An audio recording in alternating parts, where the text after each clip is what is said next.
Well, good morning, everyone. Thank you for, yesterday must have been okay because you're all back again today for the most part, so that's good. Vanessa did mention that she was going to be just slightly late today, so she'll be here as soon as she can get here. Just wanted to review the agenda this morning with you. Today is one of those exciting days. Like we mentioned before, you do get to listen to all of your advisory committees. We're going to start with Collaborative Economic Development 845, move through all those, and then we're going to move into lunch at noon, more advisory committee members going through 2:15, and then we go into council committee liaisons. We're going to have a discussion about that. That's our opportunity to look at all of your advisory committees and take a look at your liaison responsibilities and see if you want to make any changes to what advisory committee that you represent. And then we'll continue to have a discussion about the committee form and what came out of the citizen goals and recommendations, then department reports, and we'll adjourn. Part of that we'll review the last call items also today and some of those other items. When you're as a facilitator today, I'm going to try and keep really tight time frame that everyone understands what their time frame is. 8:45, 9:15, 9:45, because we've got individuals that are here, they're taking time away from their work or their responsibilities. So we want to make sure that we honor everyone that is here. So we're going to try and keep it real tight and make sure that we have an opportunity for you to ask questions of them. And so each group will have, each individual committee will have a half an hour, and that will include presentation and questions. As you're going through and listening to your advisory committees and listening to all of what's on the board today, just wanted to highlight to you what sort of Saturday looks like and what you'll be getting from a DOT perspective and how that works, just to help get your mindset for that process. So what you're seeing on the board as you're going through this, the numbers listed before each objective correlates with the number listed on the combined list in the prioritization board. So everything is listed numerically, it's all the same. What's in the packet is what's on the board. The combined list represents committee, council, commission, citizens, and staff. If you see behind any of those items, have kids be able to play in GP again, that was a P. That means that came from citizens. C is council, A is committees, commissions, and S is staff. And they may have multiple ones behind each one of those because there's a multiple, many times some of those have been recommended by more than one group. So on Saturday, just as a reminder, we'll go through this again on Saturday, but each council member will receive 30 dots. Each objective and action is limited to 10 dots per council. So you can go through and take your top 3 items and say, these are the most important issues for the city of Grand Rapids. You can put 10, oops, you can put your 10, it is 20, I dropped it. You can put 10 dots on 3 items, your top 3, and you're done. You can put, 5 items on 6 things, or you can do whatever you want combination up to 30 dots. No more than 10 for each one. Objectives and actions receiving 4 or more council votes will be prioritized in the strategic plan. So if you have at least half the council saying this is an important issue, then it's deserving of being put in the strategic plan. Tabulation results will include a multiplying factor based on the number of councilors voting on the objective. The multiplying factor requires a 5-dot minimum per councilor to be worth a multiplying of 1.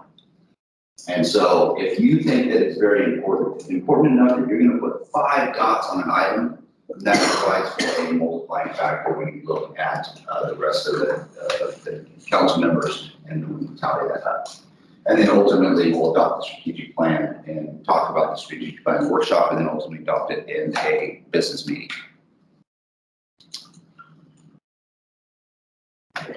Yeah. I just had a question about that. So objectives and actions receiving more than 4 council votes will be prioritized. How is that weighed? Like say it's got an item where it's got a whole lot of dots from, say, 3 councilors, and you have one where it has less dots, but has 4 councilors. Like, how does that play out? Sure. So if you have, the key is that you need to try and have, you can have one item that is, one item that's too important to 2 council members. And they put 10 dots on there. Well, that's 20 points that they get. 10 and 10 is 20. Plus the multiplier. Plus the multiplier, right? Yeah. So 2 hours to your count. yeah, times by 2 because you get the multiplier because it'd be 10 and 10. So ultimately, there'll be a ranking of 3-star, 2-star, and 1-star items. So the key is that if there is, and it'll be ranked. You get 3 people, they put whatever stars are, whatever the multiplier ends up, it'll have a point score. And that'll flush itself out compared to all the other items, whether it's a 3-star, 2-star, 1-star item. It's guaranteed to be in the strategic plan if the 50% of the council members think it's a priority enough to put a dot on it. Okay. I know. Even though it might be a 1-star item. Right. So Yeah. if it gets 4 dots from 4 people, it's it. Yeah, but it could have a low score. It could have a low score. It could have like maybe only 15 points compared to the top one having like 100 points. Well, it's 15 points, but it's something that council wants to explore or it thinks it's important. So it's a 1-star item. So this is just an idea, but when we did it last year, the scoring was purely based on the dots and the multipliers. You think you could also have a column showing how many councilors support each given item too, just so it's clear kind of to everybody how much support there is? Just not for prioritization, just for like informational purposes, because if we have 2 councilors putting 10 dots on an item, that's going to be 40 dots, right? But then if we have 5 councilors putting 1 dot and it's only 5, then we have this 2 councilors supported item way at the top and a 5 councilors supported item way down here at 5. And, 3 months from now, we'll look at this list and we'll be like, oh, that only has 5 dots, it's not very important. And this one has 40 dots, it's really important, but some of us may have forgotten that only 2 were supporting this and 5 were supporting this. So that flushes itself out through the year. When you've got an item that you may have an item that has 2 council members that have supported it, and you may have an item that has 4 or 5 council members that supported it, but it has the same score. Okay. And that filters itself out through the year when council members champion what needs to be put on the workshop agenda, what needs to be brought forward, et cetera. Okay. So this is providing a prioritization list for you of potential activities. Now, as we know, some of the items, even a 3-star item, may not get completed or we may not have resource for it, so it sits there. Some items that only had 2 stars and 1 stars get it and they get championed. It could be that through the year, a 1 or 2-star item all of a sudden doesn't really rise to a 3-star, but it gets the attention of what a 3-star item would be because of some kind of external mechanism in the community or whatever it is, and council as a whole champions it. So it'll be put in the plan, and then it'll be the role of, the idea is if 4 or 5 council members all think that this is a pretty good idea, then you've got 4 or 5 different opportunities instead of maybe 2 opportunities from 2 council members to try to champion and get support to put that in the workshop agenda. Okay, so when we have that all done, if I want to have the information of how many councilors support that, I should just record that on my, that's what I'm. Well, I think that I should just record it. yeah, at the end of the day, when we tabulate it and we go through the 3, 2, and 1-star items and we talk about that, I guess I'm trying to think about, Okay, I'm happy to just make those notes myself. Okay, all right, okay.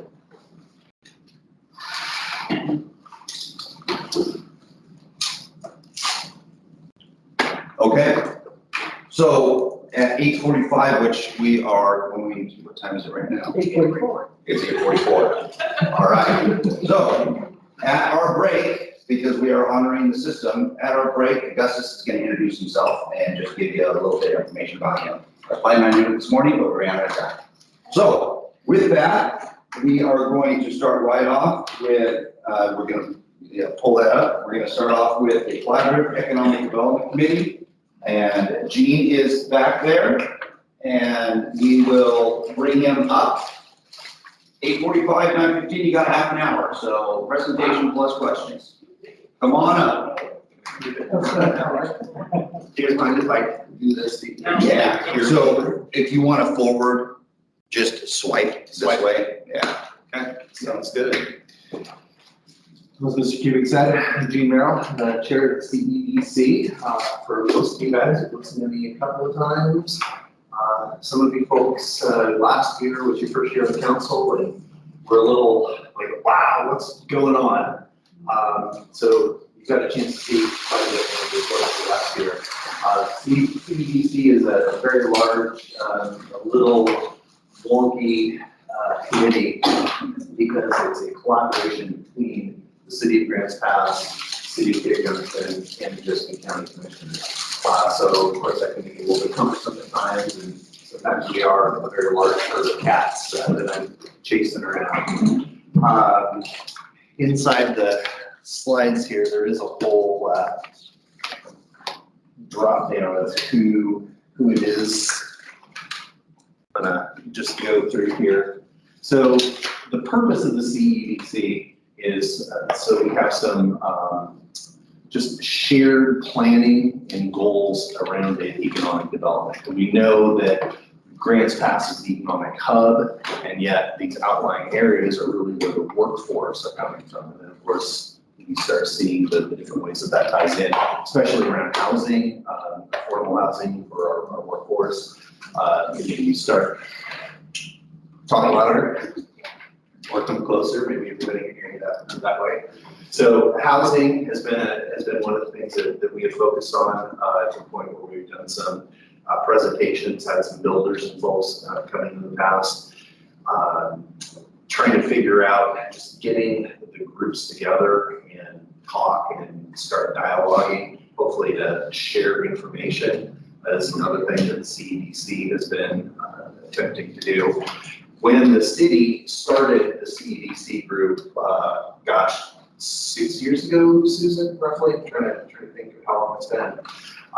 The original plan was that the county commissioners and the city council would have a joint meeting once a quarter so that everybody kind of was able to keep on the same pathway moving forward. Unfortunately, for the last couple of years, that really hasn't been able to happen. COVID, as you guys know, has just been a nightmare. So one thing that the CEDC would really like to see happen is a plan to re-energize those meetings and start having some sort of a joint county commissioners and city council move forward. It's an easy ask. It's meetings that you're all already having. Doesn't require any money out of the budget. So we're hoping that one can start up at some point this year. We're also working on promoting cooperation on how economic development actions will happen. And part of that came into fruition this last year with the tourism group that we now have. We now have a group that's focused, has means for budget that will start looking into some of these areas that we need some critical eyes on. Things like how do we get more tourism in here? How do we allow the tourism that naturally occurs to develop further and get some cross business groups involved with those? We want the hotel people and the rafting people, the vineyards and things like that, all knowing what they're doing. And then we need to be looking at what some of the new opportunities that are out there are.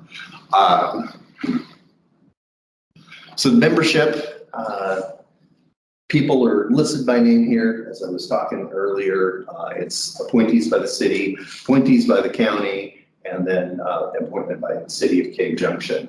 The one thing that we will be doing is requesting the chair for the DMO, the marketing organization for tourism, actually also have a seat on the CEDC. I feel that it not only is important for them to be there at those meetings, but for them to actually have a vote in the things that the CEDC is working on.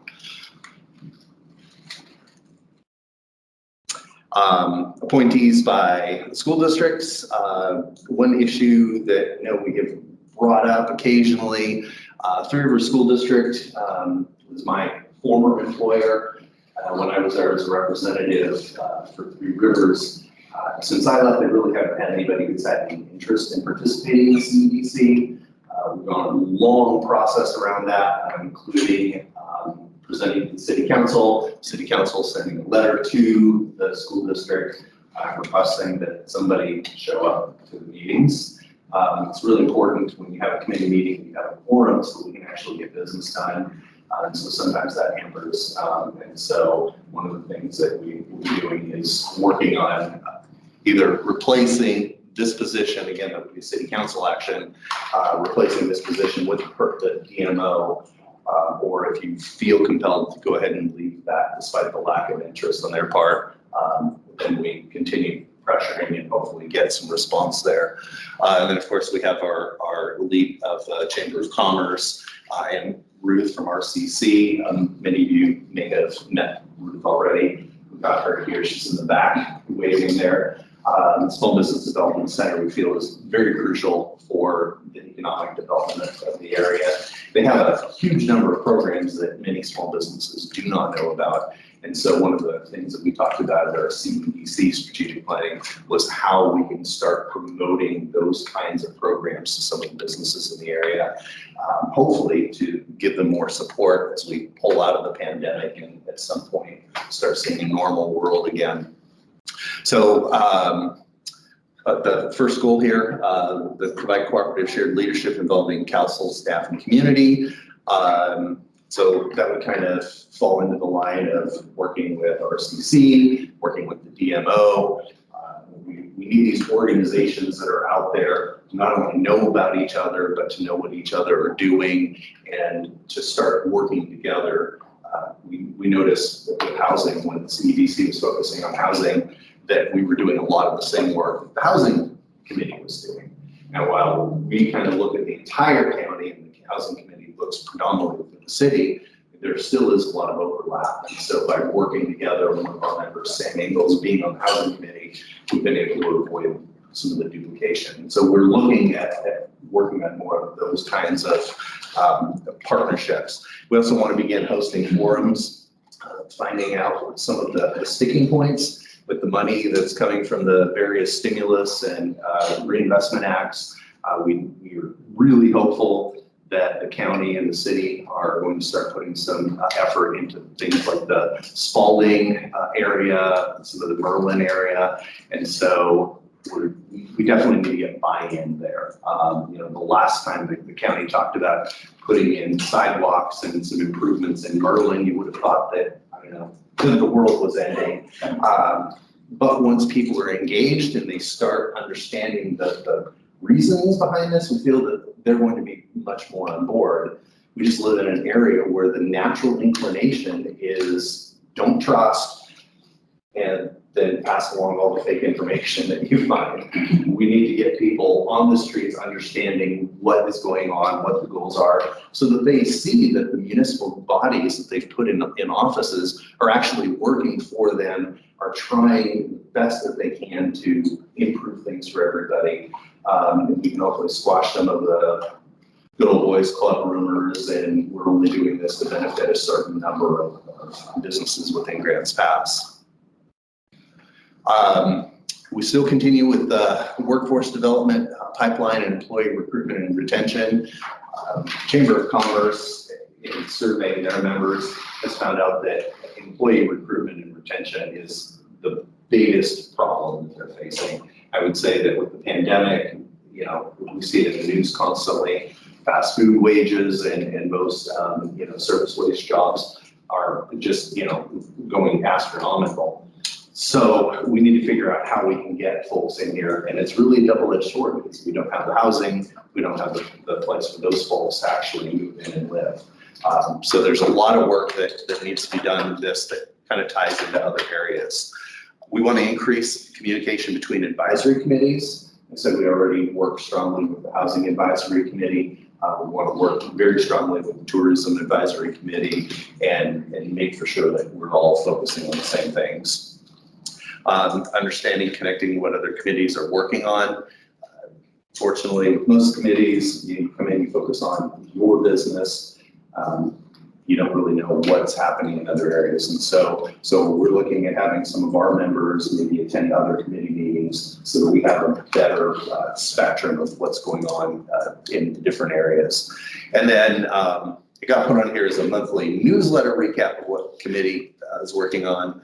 It's not really a newsletter, it's more of an information disbursement so that our members who are working with other committees can share that information with the CEDC. But we have noticed that one of the things we've been failing on that really falls on me as chair is communicating out to our liaisons for the councils and for the county commissioners. A lot of times they get to their meetings. You guys all know you're sitting on a bunch of different committees. You get down to the council meeting, you have the business that has to be done, and when it's time for a committee report, you're kind of like, oh, okay, there wasn't anything super huge, and then maybe something pops up later. So we want to do kind of a bullet points thing, and we're going to connect that with our liaisons so that the liaison has 2 or 3 things, like these were the top things that came out of our meeting, and this is what the CEDC wants to report. That kind of information coming from our members who are attending other committee meetings as well. And then facilitating a sustainable, manageable growth. We want to partner with other organizations to identify solutions for workforce housing. So some of that's working with the Housing Advisory Committee. We feel that, especially since this is such a huge goal, working with the county commissioners, maybe trying to adopt some of the things that the city of Grants Pass has. For instance, the city has a plan for an ADU that can basically just be handed to somebody. Here you go. This is what you can build. So things like that, wider area, maybe getting the city of Cape Junction on board with some things like that so that we can get the groups all addressing the same issues. They're absolutely, the point where we're at right now in growth, there's absolutely no easy solution. We have to have housing, and we have to have more workforce. And you can't have more workforce without places for them to live. And if you don't have places for them to live, you don't have workforce. So we're just in a painful growth spurt right now. It's kind of like your kids when they get cramps in their legs as early teens. You just tell them to rub it. It's a good thing. It means you're growing. It means that things are getting better. And we have to look at these things we're running into like that. We're struggling with a few areas, but it's not because we're avoiding the problem. It's because we are growing, and that growth is what is bringing these problems to light. So I think we're in a really good area. We've got a few new members in the CEDC, a few people that are very excited and I think going to help really move things forward. So I think the CEDC as a whole, as a committee, not only is at a place where it's healthy, we have people who are invested and bought in, but we now have people that are willing to put some energy and effort in reaching outside of their area of normal comfort and helping to bring some other information in that can help us give you guys better recommendations and hopefully help facilitate some better growth. I think that is that is our last slide. So I know I don't have financial asks. Last year, the big one was the airport, and we're fortunate to move that one forward. It looks like it's moved forward at this point. So we're not asking for financial things for you guys to really focus on this year, because we think that you're already focusing on the things that need to happen. We have the Investment Act funding and the various stimulus funds that are out there that have been used for things. We really want to see how those are developing over the course of the next year or so, and have input as far as as we get these plans solidified, maybe tweaks or changes on those plans that you approve that we'd like to see happen. So that's my presentation for the CEDC. If you guys have any questions, I'm happy to talk a little bit more about what we're doing or particular members or anything. Tyler?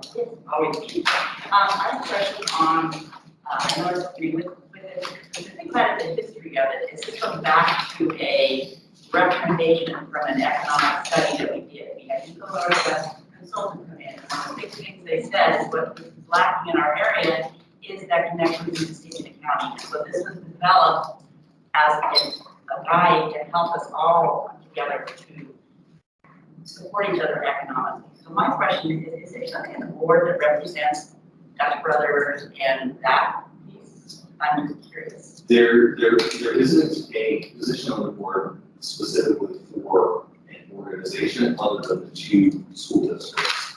But there is a manufacturing industrial person. And so for a while we did have, Trip, who was the CEDC representative, due to other commitments that he sat down. And so we got a new representative for the manufacturing area. So the way the appointments to the CEDC are, they're by kind of industry sector rather than a specific. How do you have him? I'm just kind of curious as to how much, he has in working, because that is an economic driver. Yes, it's in the city, but it is county, but we all know that we're all the same. So I was just wondering whether that's something that you've been involved in your broadcast information. Just curious. I would say in my involvement with the CEDC, there never were really a lot of, wasn't a lot of input specifically by Dutch Brothers, well, this would help us, or we're planning on doing this, wasn't really engaged in that level. So we have to specifically reach out to them and ask them for targeted information. I think that that's one of the things that we as a CEDC realized is that we're not getting that feedback from local businesses. We kind of come together as industry representatives. Okay, this is what we see. We're not hearing a lot, right? So those forums that we had, our goals, those are things where we would be getting this targeted information so that we can take a look at what actions we need for the county commissioners or the city council at the time.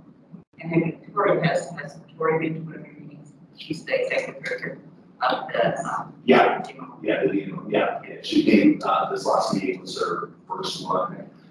So she was there, was able to introduce herself and talk a little bit and share. She's very excited about being part of the CEDC. So that's why the CEDC is really going to encourage actually creating a place and the bylaw so there's a place for that person on the CEDC board. Have you looked at opportunity zones that bring in venture capital for housing, like Coos Bay and stuff? We have not. We keep talking about these different areas, and we talked about some like the city properties that are available. The county has several, but the thing we keep running into is, okay, well, there's this area. How do we fund anything? How do we, the funds that are out there are already pretty much allocated into things that just continuously absorb them. And so that's one It of seems the, like they were very successful. It wasn't government funds, it was venture capital. yeah. Anyways, that might be. Yeah, the city, within the city, a lot of that kind of stuff will be handled by the Housing Advisory Committee. But if we can do something like that, and then again, like we said, share that with the county, that would be something that we would definitely push, because there isn't a single person on this EDC who argues that we need housing solutions. Everybody's argument is, how do we do it? And so we're seeing a real split, as I'm sure you guys see all over, where you have part of the group wants to do it this way, and the other part of the group wants to do it the opposite way, and getting everybody to kind of meet in the middle really is a difficult point.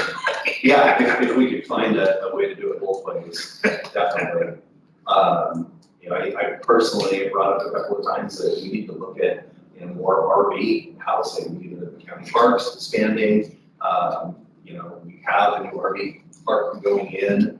We need things like that. It's immediate housing. It's not family housing, but it is immediate housing. Maybe we'll get some people off the streets or doubling up in homes that are already too small. But the long term of that is that those kinds of things are going to be tourism engines. And we know that tourism is one of our major economic drivers for the area. And as anybody who's tried to go camping in any of our parks anytime in the summer knows, you don't do that last minute. You didn't make those reservations months in advance, it's not happening. So we know that we're losing money out there in the great world because of the lack of the capacity that we have. Anybody else? All right, well, I really appreciate all of you. I worked with some of you heavily, others just getting to know, but I want to say thank you to every one of you for putting the time and energy. As a citizen, I have no clue what went into being on the city council or being in the county commissioners until I started attending meetings and seeing what actually had happened and what you guys go through. So the energy and the investment that you folks put into this on a volunteer basis is absolutely standing. And I know you don't see a lot of appreciation out of it normally because you're usually just in the hot seat when somebody doesn't make a decision. But you are appreciated, and things that you guys are doing definitely do make a difference because your time and energy are really what are going to change things that we need to change in this community. So thank you very much. Thank you, Gene. You bet.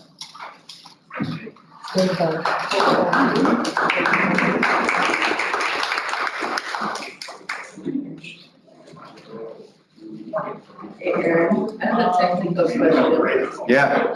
About the numbers, like, what do they correspond to? So we number, Okay, so it would be, I think this is heading, the numbers.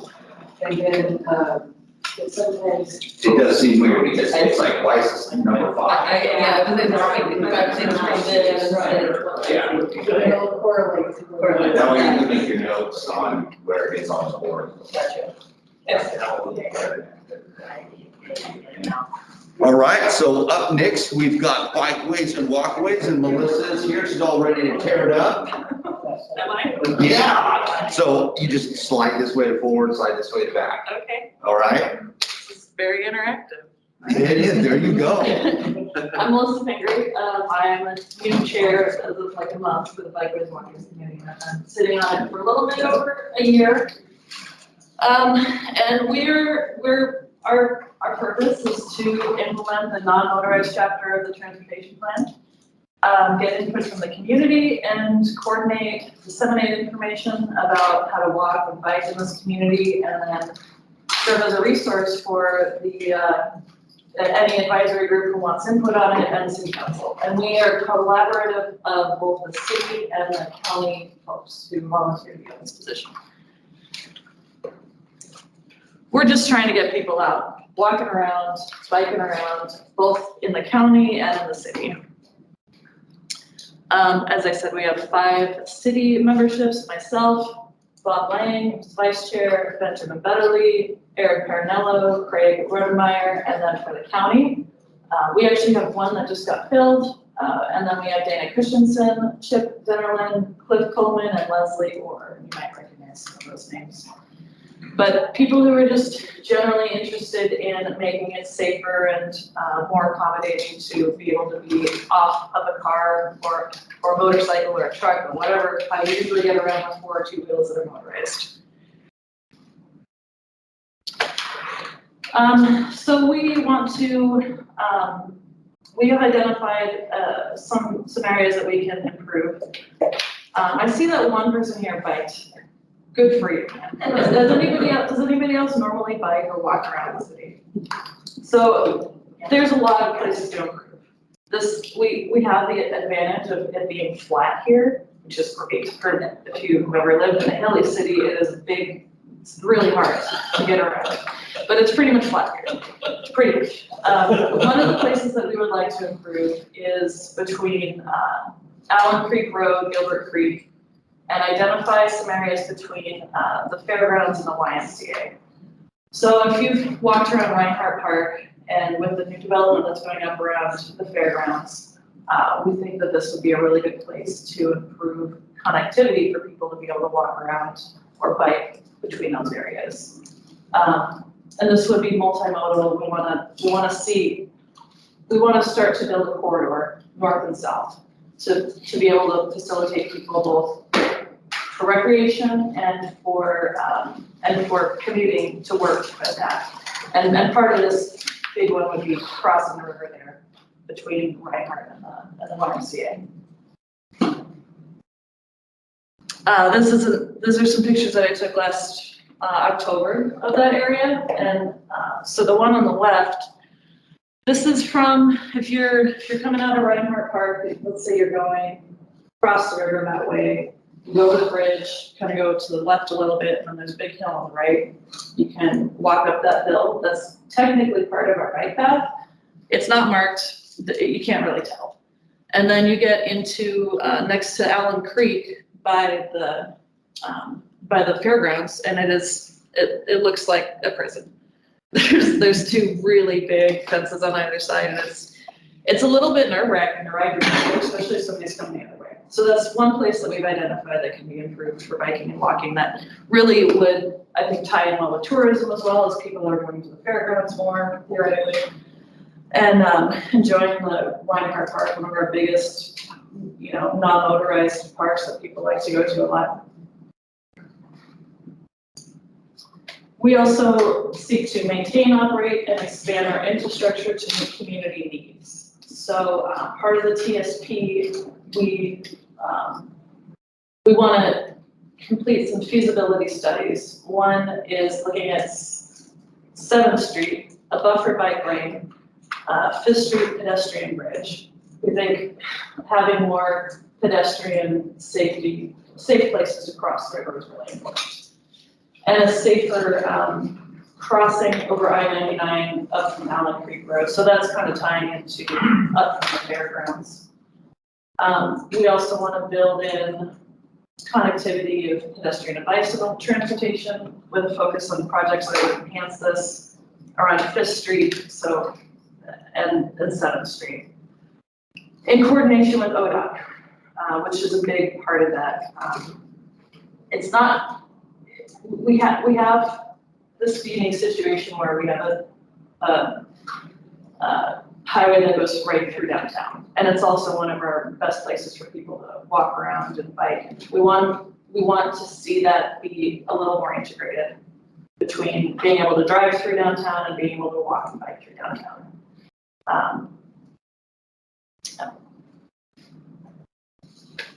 And these are some examples. This is an example of something that we only have in a couple places in town, and we'd like to see more of, which is a very visible and buffered bike lane that has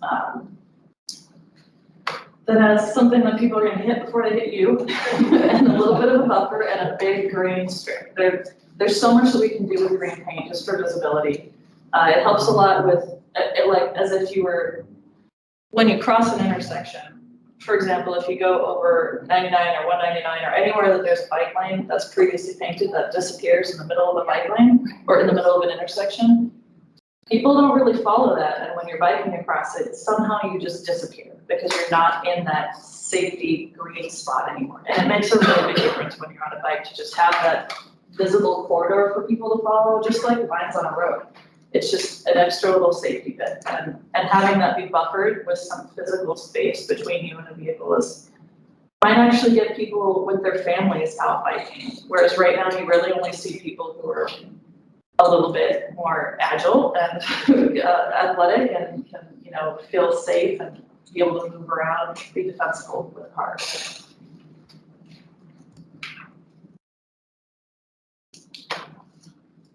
So objectives carried forward is to support development of the Rogue River Greenway. This ties in with our county folks on the committee. And we want to be a source of information and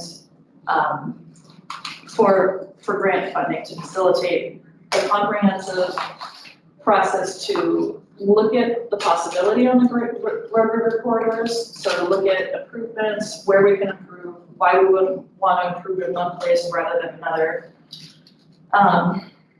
So that the people on the committee, we do bike and we walk around a lot. And there's also people on the committee who have a really good history of what's happened in this area. So we want to be able to provide information on if there's a grant for this much money, we have projects that could fit into that, just ready to go. We really want to see, we know that there are opportunities out there for grant funding, and we want to be able to provide the information that the city or the county might need to help put those two things together. Identify improvements for bike and pedestrian travel from Reinhardt Park to Congress. We think it would be really helpful to have a study that would include prioritization for the Greenway connection from the road river to Grants Pass, and eventually tie this into the city of Grants Pass. So just thinking about having, this isn't just for people who are maybe commuting on bike, but just to also have group rides and events, marathons, half marathons, bike races that could go all the way from road river to Grants Pass and back. And that's possible with people with our experiences and what we see out there and what we can get from the community as to what they might want to. This is some pictures from Ride the Road. It was a yearly, it had been an annual event. COVID kind of knocked it apart for the last couple of years, but I think they are going to do it again this year. A lot of proceeds go to building the Greenway and trying to get people, out in our county, our beautiful county that is not that easy to bike in, and in a safe way that a lot of people can participate in. And you don't have to wear spandex to do it. It's not even some more pictures of the road and the Greenway. There's a lot of possibility out there, and we want to see people enjoy the areas that are not that easy for everyone to enjoy at the moment. This is our committee, at least some of us, not all of us. Yeah, if you have any questions, go ahead. So you guys do important work, appreciate that very much. Given that you are a committee that both works with the city and county, can you speak to the relationship that you have with county leaders, how receptive that is, and how it is for your committee to try to bridge that gap with some of the big ideas you have? For example, the Greenway, that's a fantastic project, but it's going to take collaboration between county and city and those kind of things, and almost delicately massaging those two organizations. Can you talk about your experience with that? I wouldn't describe it as a delicate massage, that's for sure. It's the people that we have who represent the county are very, they're also in tune with other organizations like the Greenway to help facilitate that. We do have representation from the county who keeps us updated on programs, and we're any construction that's going on in the county we're hearing about, and we're asking, is there going to be a bike lane? Is that possible? And it's really there's a lot of constrictions with funding and with generally like what is the width of the roadbed? Can we fit anything in there at all with this? So we're really limited with what to work with, and that's not just with the county, but with the city roads as well. And so it's a long process of going back and forth and trying to identify where's the next construction going to be, and what can we do there, and what are we limited to. So that's a conversation that we have every month with county officials.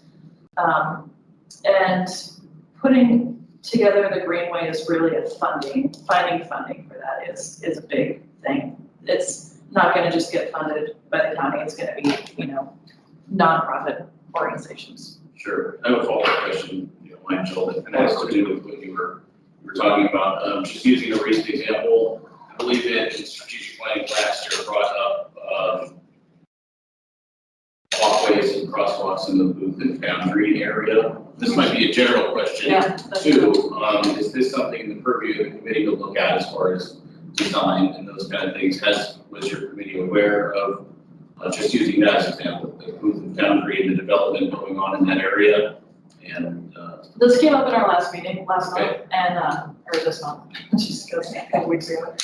And, county commissioner brought it up, and, you know, I've only been on the committee for a year and a half, and we talk about a lot of things. sure. And, that did come up and as like something that had come up in the past, resurfacing. And we think it's important. We wanna help identify what can be improved. And that's on the agenda for next month. You know, it's a delicate process. Sure. Going back and forth. So more generally than roles and responsibilities, are projects of that nature brought to the committee for input? Or like multi-role pathing, paths and those kind of things, or what's that involvement that Bike and Walkways would have with? You're talking about like Beacon project or whatever? No, that's a bigger can of worms than what I'm talking about, like Booth and Foundry, I guess is a more simple example of road improvement. So, but like Booth and Foundry would be, we would do the cross section of the street design according to our current standards. And so we would have, you know, whatever width of the street is and and that's defined in our transportation system plan. So the key is if there's things that are lacking or deficient in our transportation system plan, something really like a bolster from the standpoint of height and head, it'd be important to put it in the plan versus trying to look at individual projects as they're coming through and saying, oh, this would be a great place for that. Okay. Well, but it's not, this street does not designate that it needs this or whatever. Okay, I suppose the spirit of my question would be the committee's involvement with improvement projects and consideration for biking that pathways and the roles. There you go, Jason. Well, if I could, both Wade and Rob Brandis are on the committee, like Wade is the staff liaison. So as projects are coming up, I'm sure that they're keeping the committee informed about those. So that they would have an opportunity to either provide input. Booth and Foundry specifically, that's one that we have concerns about because of the railroad crossing. That railroad crossing has to be completely redone, but it may not be the best location for that crossing, and we don't get to add another crossing. You can only have so many. We only have so many, and so we really want to make sure whether that's the right location or it needs to move down. Sure. Which we actually think it needs to move over to, thank you. Which is, I was just using that as But yeah, a no, recent it's- example of development. correct, and that's where. That's I know also that Rob- a really good example of the city, Wade, comes to us and says, this is what we're thinking, what do you think? And that's Sure. happened before, Okay, where good. we get people asking us, what do you think about this? And we provide, you know, the best input that we can. We get updates from Rob and Wade about construction projects.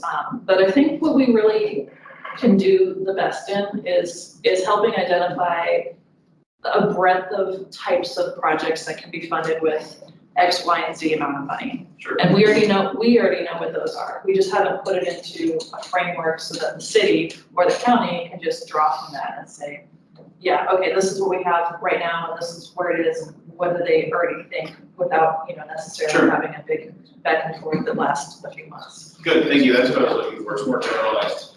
Okay, appreciate it. Okay, yeah, there's a lot of things, we have Leslie Ward on, she is a part of the MR, the. RMPO. Planning organization. And I think something that doesn't get out and recognized is that we have given, as a matter of fact, we have a design study right now through ODOT for the Parkway, the road rivers to Grants Pass. We put money, there was extra planning money that comes down from ODOT, and that's how we took our money this time, is to put it towards that study. And that is huge, because we can't pay for that, it has to come from another source.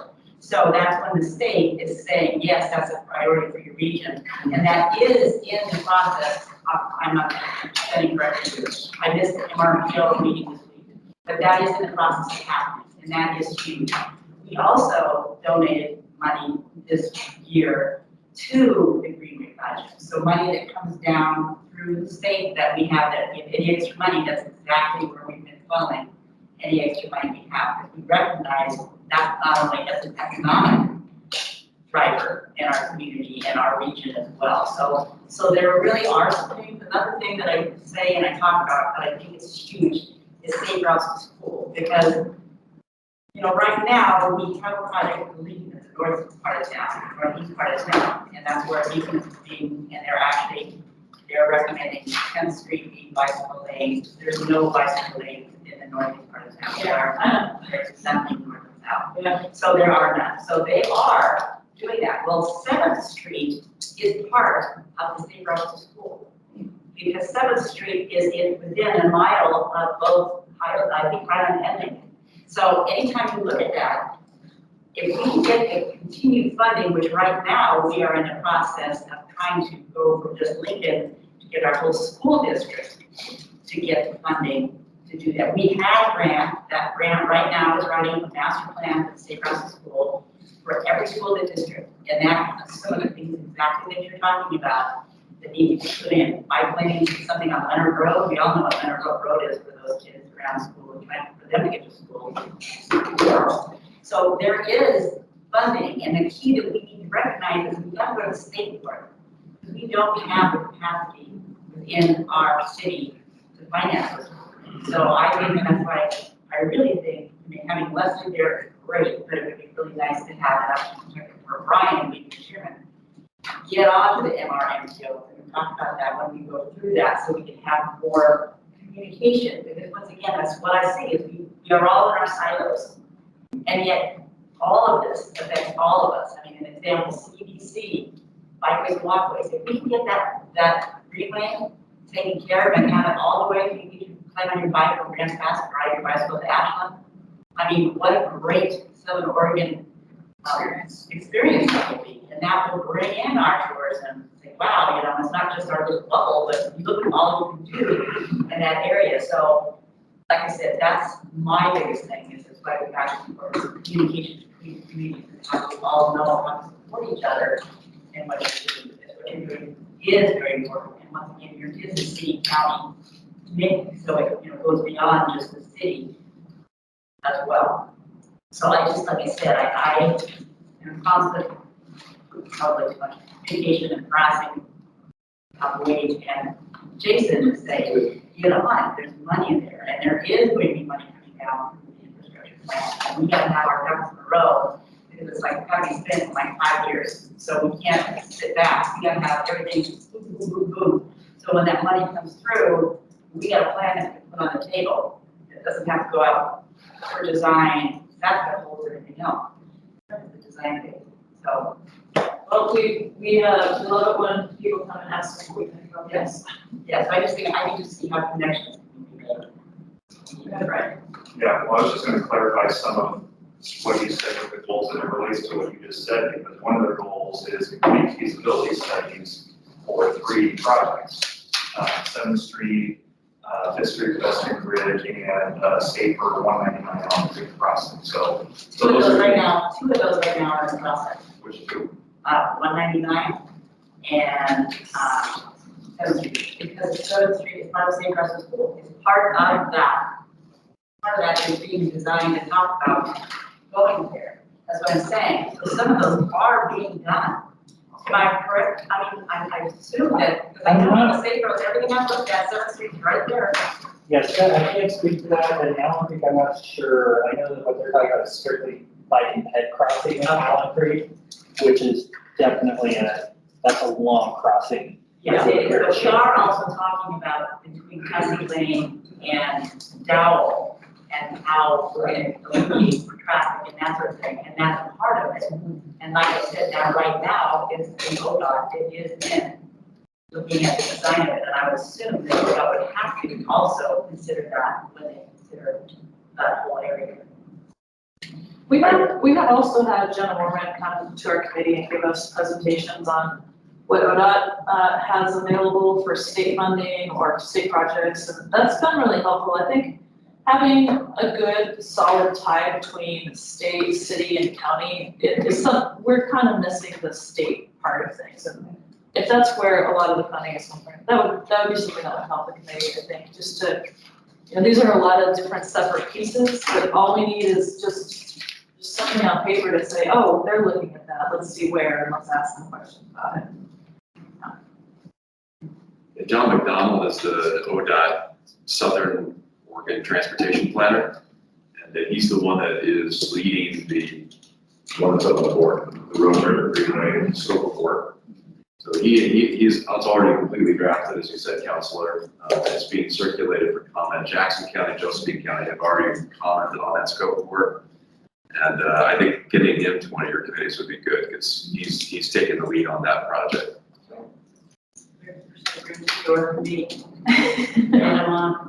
Yeah. All right, anything else? I got just one more thing. I was just gonna, you know, a lot of these projects that you talk about are, you know, cross agencies and we need to get a lot of groups involved. But the first goal you talked about with identifying enhancements for north-south corridor through town Yeah. from Gilbert Creek to Allen Creek. Yeah. That's something that we as a city can take on without having to go Yeah. make it too complicated. Yeah. Because there is already a route, and it's more just a optimization of the route and enhancement of the route. So I think that that's something that, you know, is very manageable for us to handle in a shorter timeline than some of these other projects. Yeah, and we just want to break it up into little pieces, you know, knowing that it will build a whole corridor. And that's what we want. We want people to be able to bike and walk all the way across the city, north and south, east and west. So if we just break it up into little pieces in the committee and say to the city, you know, hey, you could do this with that chunk of money, or hey, if you have more, just do the whole thing. I just had one question. Go ahead. It seems to me, not only with your committee, but the other committees, there's a lot of cross-committee synergy possibilities. Yeah, definitely. And I'm not sure that we're fully capturing that. No, not at all. And then how to do that. So an example I was thinking of, you probably have even better examples, is like Cycle Oregon and the Tourism Committee and the Oh, yeah. Economic Development Committee. Yeah, we could cross over really well. Yeah, so there's a lot of cross-fertilization there that could be very successful. Yeah. And I'm not sure how to facilitate that. Well, it'd be pretty easy, just have all the chairs for all the committees get together once every few months or twice a year, Have a chair meeting with Yeah. all the committees present. to share ideas. And then maybe if that happened before strategic planning or something, we could just illuminate how they tie together. It's so obvious. I mean, if you can bike downtown from your house or from your Airbnb, you're probably gonna wanna go downtown and participate in tourism activities and et cetera. It's very, good point, I think. The other comment I had, I like the color coordination between your shoelaces and your Thanks. Go ahead. So do you, does the Bikeways committee do anything to actively encourage biking use of road, bike training, things like that? We haven't really mentioned that yet. I think our first priority is just identifying places that can make it safer for a kid to want to be biking around here. It's really not easy to bike on many of the streets. They're not protected, they're not buffered. So that's, and it would tie in really well Safeways, safe routes to schools. And yeah, I think we kind of just have to start thinking. We're always mentioning to the city and the county that we have to make it not for people who are, you know, athletic or on a really nice bike, but for a family to bike. So yeah, that's a good point. I agree with your assessment statement. Safety hazards, it's just fundamental. Nobody's gonna want to go bike on anything like that. Just threshold. Yeah, and there could be different levels of this depending on where you are, but we think there's some really key places where it can be. One more. So as somebody that lives on the south side of the river, it is very difficult to get on the other side of the river, and vice versa. You know, of course, you can go through right there and that pathway, that's a really good one, but getting to the bridges is simple. Crossing the bridges and getting to the place that and safe to ride bicycles is quite challenging. Yeah, there you go. Believe it or not, I used to when I was a kid. Yeah. Many years ago.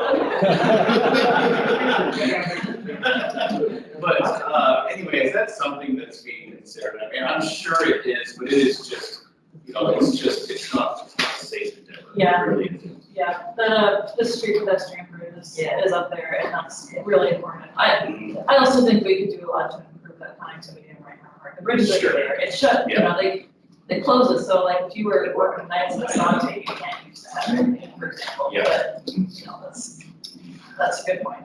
I just had. It is a big barrier, Yes. and it's our, you know, it's our river, it's the most beautiful thing, we should be able to cross over all the time. Sure. Nice, anything else? Thank you.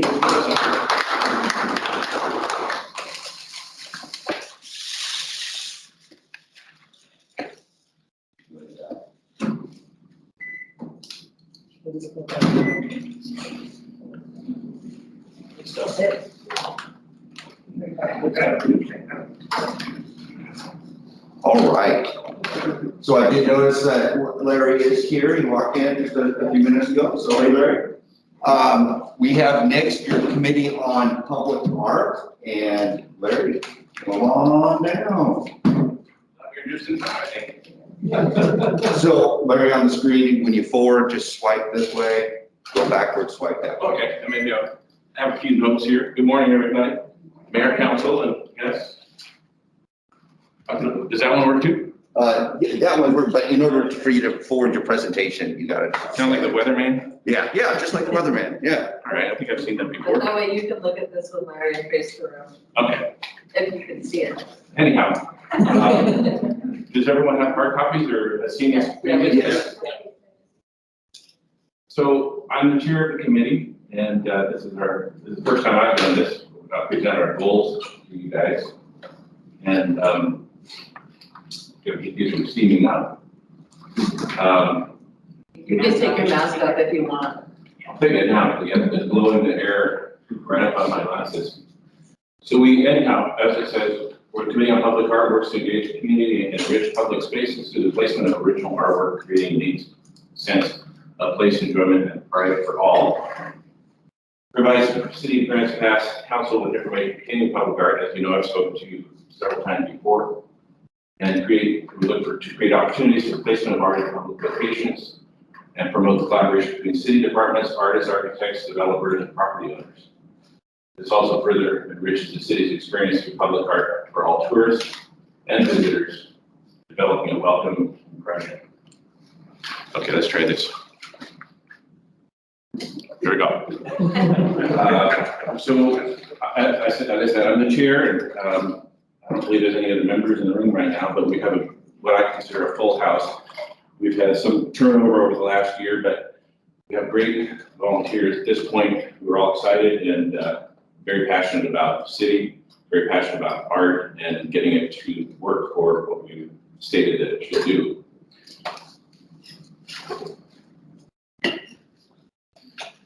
Continuing on to provide the cooperative shared leadership involving the council, staff, and community. Last year, I took the task of producing and directing that Art Along the Road event, which has been in the city for 18 to 19 years after John Bowen left. And we had great success. I think a lot of you came to that show, and a lot of you helped as well. Even the mayor was out there with her son doing and helping us get the chalk down, and everyone had a great time.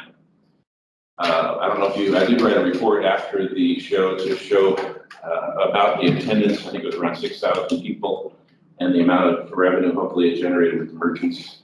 I don't know, Rob, how your store did. I know you're closed on Saturday, I think it was, but hopefully you had. Okay, so I don't know if you tracked that carefully, if you saw any sort of bump for that sort of thing. I've talked to some other merchants around that area, and they said that it's always a good success. Always more traffic, always. Always?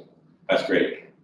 So moving forward to this next fall, I don't think we're going to have, hopefully we won't have the COVID issue as much as we did last summer. And I appreciate you all letting that go forward last year. I think it was a success for the city. And so with that in mind, I'm going to attempt to pull together together what I'm calling an Art Along the Road Task Force, which would be separate from the COPA committee. COPA committee would stand to oversee and advise appropriate creative direction when necessary, but basically to create a kind of an offshoot group that can really focus on this assignment in that it's a large task to pull off. So that's our thought there, and we can discuss this later, maybe a workshop or something in the future. Let's see here. One of the things that will help fund that and some other things that we're trying to do as COPA is we would like to revisit looking at the tourism and lodging tax. I don't have the numbers in front of me as far as how much money that is and what percentage might seem appropriate. But the idea is to have smaller projects that we could do without kind of going back and forth with the council on, okay, how's this going to get funded and this sort of thing, but basically create a revenue stream of a small amount that would build over time that COPA as a group could come in and use some of these funds to get some of these projects done on a weekly and monthly basis, kind of speed things along. We feel that, especially with 9 of us now working, that we really have a lot of ideas that could help bring tourism to town. I realize we have a DMO group that's kind of what I consider, to use fishing as an analogy. She's casting a large wide net to pull people from outside 50 miles, for example, to bring them here. COPA as a team, we figure that once they're here, it's nice to have the experience, the user experience by the tourists that she brings here to see how wonderful the city can be, how vibrant, how impactful these artwork that we have been doing, murals, street scene, all the things that we work on to create a better, more vibrant experience for the tourism, which would get them to stay, would leave a more impactful impression on them. So we consider that we're kind of chumming. So she brings all the fish to us and we keep it chummed by the beautiful artwork. It's a little bit of a mixed analogy there, but it does seem to work. So a couple ideas we talked about, maybe some festival street flags, dramatic banners, highlighting the local natural amenities and intriguing features of the city. We're actually working on it now as a printed walking map of all the artwork that's already in the city with a wayfinding system that would also have an online portal and a searchable database. And some other things we have going, the Art of the Month, which would be published by social media for all existing artworks, including artist information. So basically the idea there is it's in addition to getting things approved and getting artwork done, but this kind of reinforces the fact that we don't want these things, all of our expenditures and time and energy going into it, and then get forgotten. So we want to kind of make sure that we can create a walking map for the tourism to use. So anyhow, this is where we talked at a different day about the lodging tax, and we had tasked a couple of our members in the committee to look at what other cities have done. And they had discovered that after review, similar size cities to Grants Pass, that they've designated for 2 to as much as 12% of their TLT funds toward art installations and the materials and costs. So that's something I just wanted to bring up for future discussion. Another, for this next season for us, we're looking at doing some what we call alley door art. Talk to the merchants, kind of brighten these darker, kind of forgotten walkways and things to bring interest and intrigue to go down some of the pathways that lead to other merchants and stores. This would involve talking to the owners of the buildings, looking at their doorways that can sometimes have graffiti or there's just nothing going on, and open their mind to color and intrigue to bring people into these spaces. Another idea is to use the city storm drains. They kind of create a natural feature to brighten and create a message that, hey, we're along the river here. You don't just want to start dumping all your, whatever people do and trash going down the street, because all of these storm drains do lead to the river. So here we would talk with artists, possibly even the top artists that are here for Art Along the Road, and pick a few locations to increase some identity and messaging for these drains. These are 2 examples from other cities that they've done, and they can really be helpful in creating awareness of what they do. This next year, we also would like to continue on our, what we call our alley beautification and activation. This one, I think, just wrapped up about 2 weeks ago. We had a ribbon cutting about a week ago. Hopefully you've had a chance to look at this. It's between the hall building and the antique building alleyway that goes to that city parking lot. And it really, I don't have a before and after picture, but it really created such a difference. This used to be an area where a lot of homeless would hang out, skateboard people coming through, some graffiti on walls. And by Joseph Johnson was the artist that made these large flowers that are indigenous to our area. And then the city came in here and cleaned up the bark walkway and trimmed the trees. And it really is a beautiful space now that it calls you to walk through there and experience it. So there's 3 more, it could be more, actually not 3, I think there's additional ones, of spaces in the city that could benefit from being cleaned up, put some bright colors, and when people are here, they can come through here and it's really a much better experience than it was before. So we'd like to continue with this project as well. The other thing we've been working on, as I'm sure many of you have seen, is the artwork that goes in the named parking lots. Here we have the salmon, the beautiful copper salmon that were installed last year. And then the osprey, and I think there's 3 more, the redwood duck, or the duck's actually going to be worked on in the next couple of weeks. But anyhow, there are more parking lots and they theme to the way that they've been named. And here again, it brings a certain amount of intrigue to the parking lot. It's not just a parking lot anymore. There is some artwork and it's been an experience and a user experience that benefits the city and tourism itself.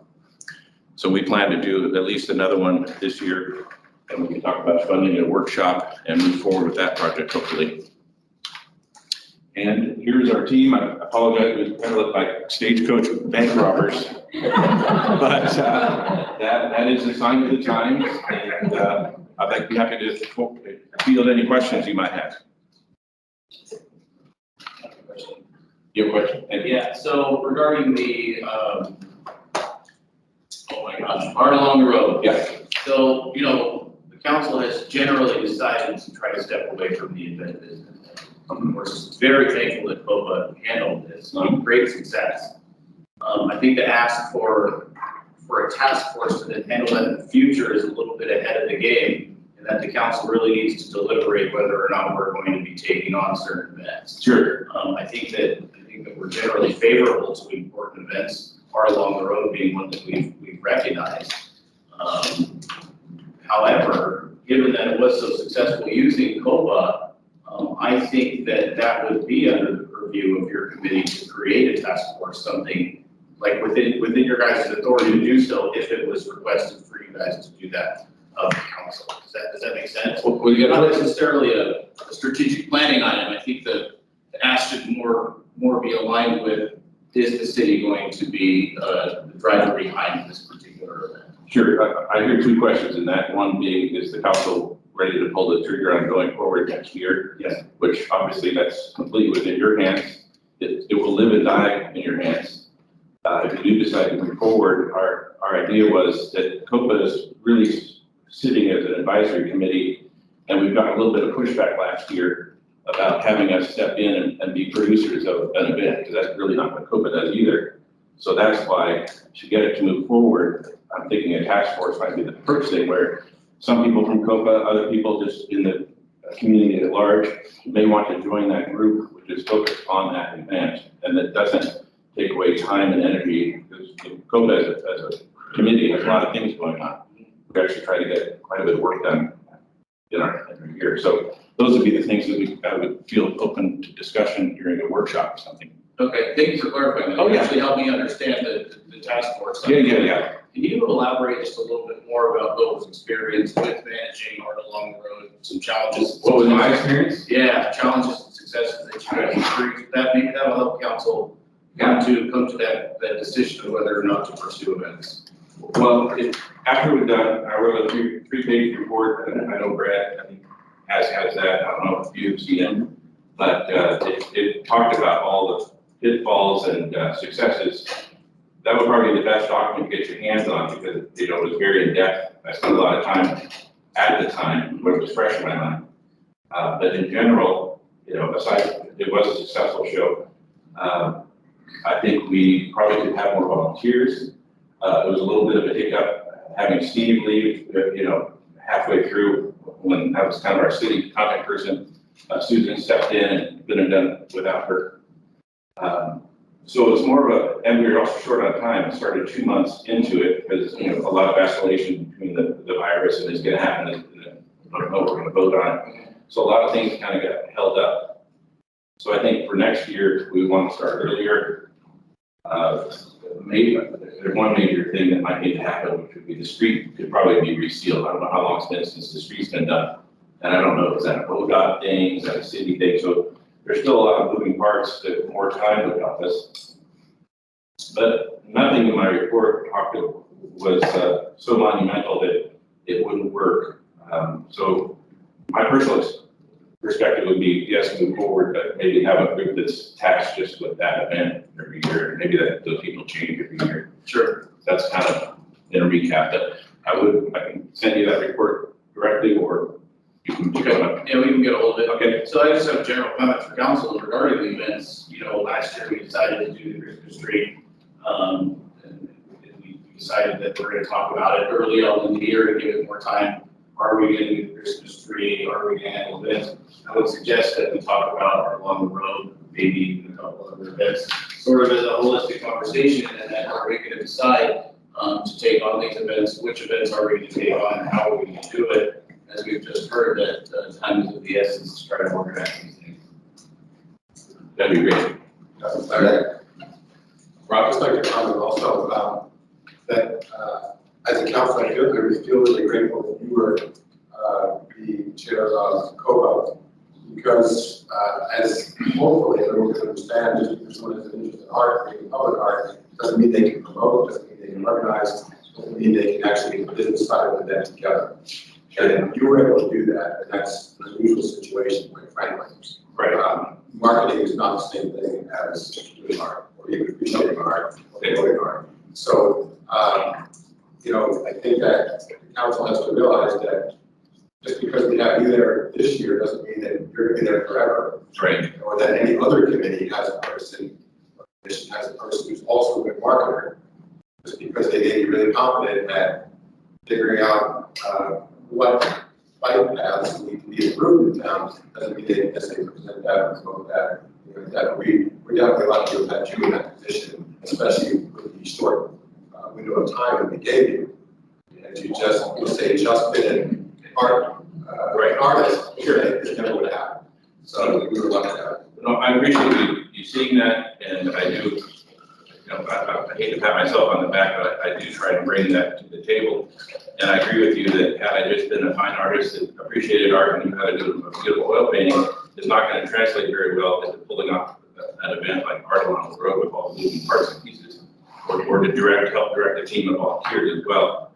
So, I mean, it is what it is. I'm happy to be here. I'm happy to help the city and happy to produce the shows.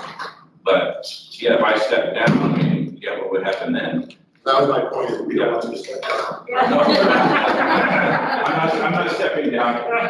And that's the first slide, or second or third slide, talking about our full house of people we have right now. I feel confident that the people that are there, it's like our committee has kind of stepped up over the last year or two, I've been in the committee for 3 years, that we are getting people that want to get things done.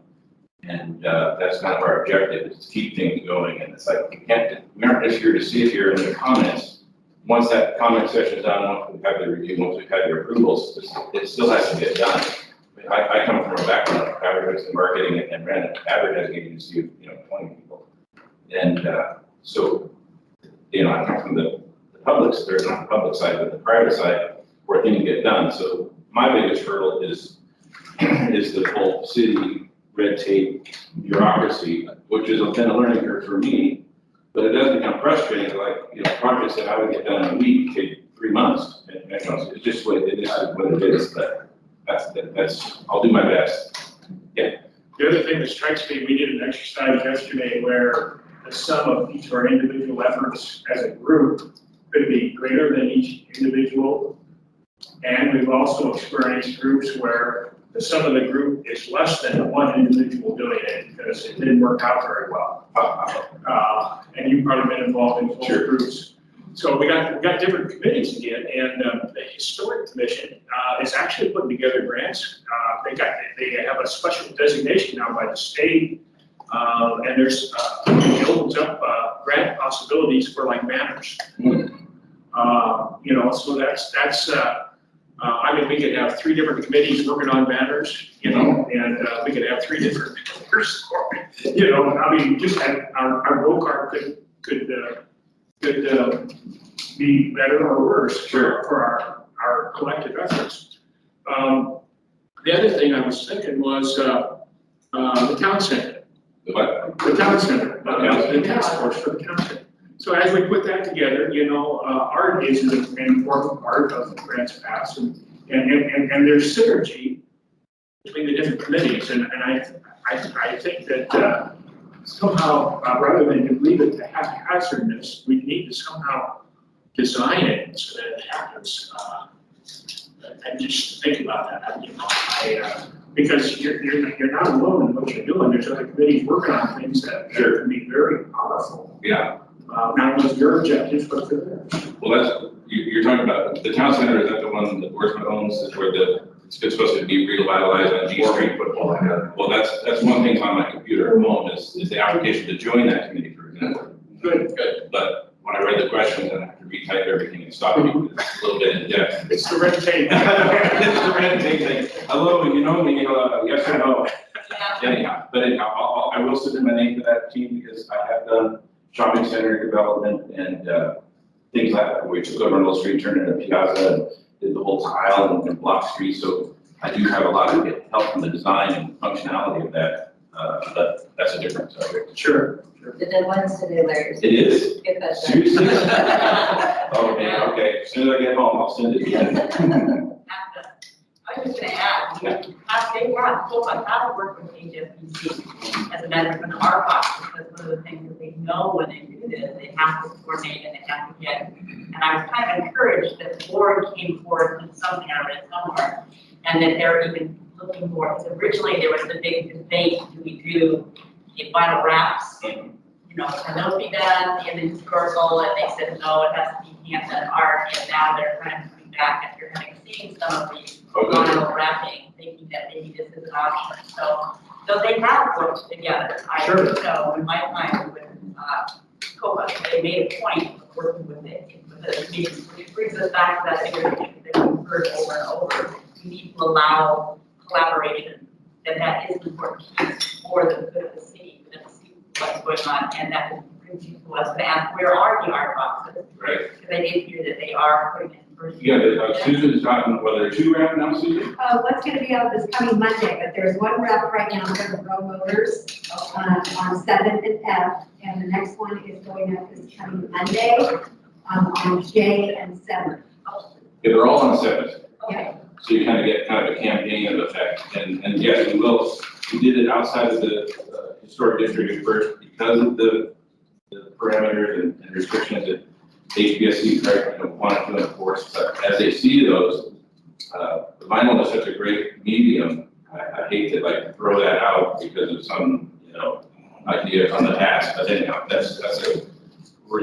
love to be involved with the other committees.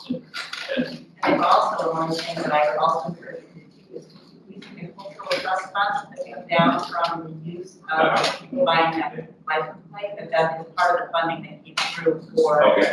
And I would just say, I keep putting round and round and round again, there's all the money.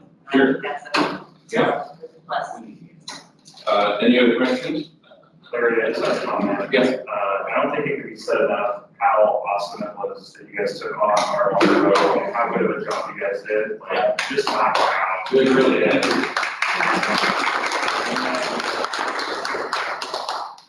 Coming forward with all these suggestions, I mean, I think COPA has a lot of support from council. Like, I'm a yes on like all this stuff. I think if you can package them one by one and bring them to us, like, You know, so you know, we have a nice little bow on that and we can consider them as opposed to maybe looking at some sort of bigger, long-term thing that might be more complicated. I think the way that you guys did it last year worked really well. Okay.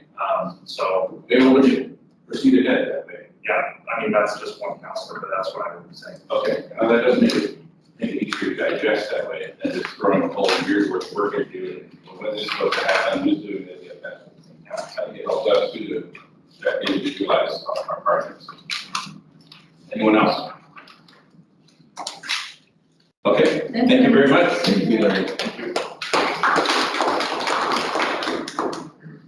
Alright, so we are a little bit ahead of schedule, so at this point, we'll take maybe 5 minutes and have Augustus introduce himself and then we'll break after that. All right, I'll just stand here. I think I had an opportunity to meet most, not all of you yesterday, but my name is Augustus Ogu. I'm going to be onboarded as the new city attorney in the coming weeks. I'm currently working for the county as assistant county counsel. Been in that role for the last 4 years. Originally from Denver, Colorado, lived in Portland, went to law school at Lewis and Clark. Ever since I got the job in Joseph County, lived in Southern Oregon, lived in Bedford for my first year. Moved to Grants Pass in 2019.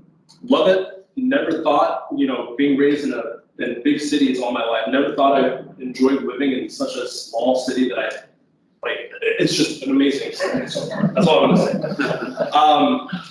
So for fun, I play classical guitar. I played classical guitar since I was 8. So I'm a little out of practice. Trying to play a little bit more. I love soccer. I'm a Chelsea fan. Sorry, Aaron. I'm a huge basketball. I get the job. I didn't mention that in my interview. I didn't mention I was a Chelsea. And then I'm a huge basketball fan. I love the Denver Nuggets. Yeah, sorry. I'm generally pretty open and feel like I'm easy to talk to. I'm looking forward to being available to the department heads and the city councilors for whatever they need in-house. I enjoyed my time with the county. I think it's prepped me pretty well to give good advice to whoever needs it. So anyway, as I get to know you guys over the coming months, we'll start to make some good relationships and start to get some good work done. I'm looking forward to it. Thank you. Thank you. Thank you. All right, so next presentation is scheduled for 10:15, so let's take about a 10-minute break and we'll get started at 10:15. Yes. Welcome back, thank you. We're doing great from a schedule perspective. I know we got next year coming up. Before we jump into getting Doug up here on the screen, I didn't want to clarify, we were talking about the scoring ranking. I wanted to clarify your question as I was sitting thinking about it. So on the points, et cetera, for it to ultimately make it into the strategic plan, it does require 4 council members to vote on it. So you can have 1 council member or council member and a half say, oh, this is super important to me, but it does take 4 to get into the strategic plan. So, yeah. I'll just put my guns up. You'll tell me about what's going on. Well, and I know, I'll have to remind you guys, there's no tearing in half because you don't get half points.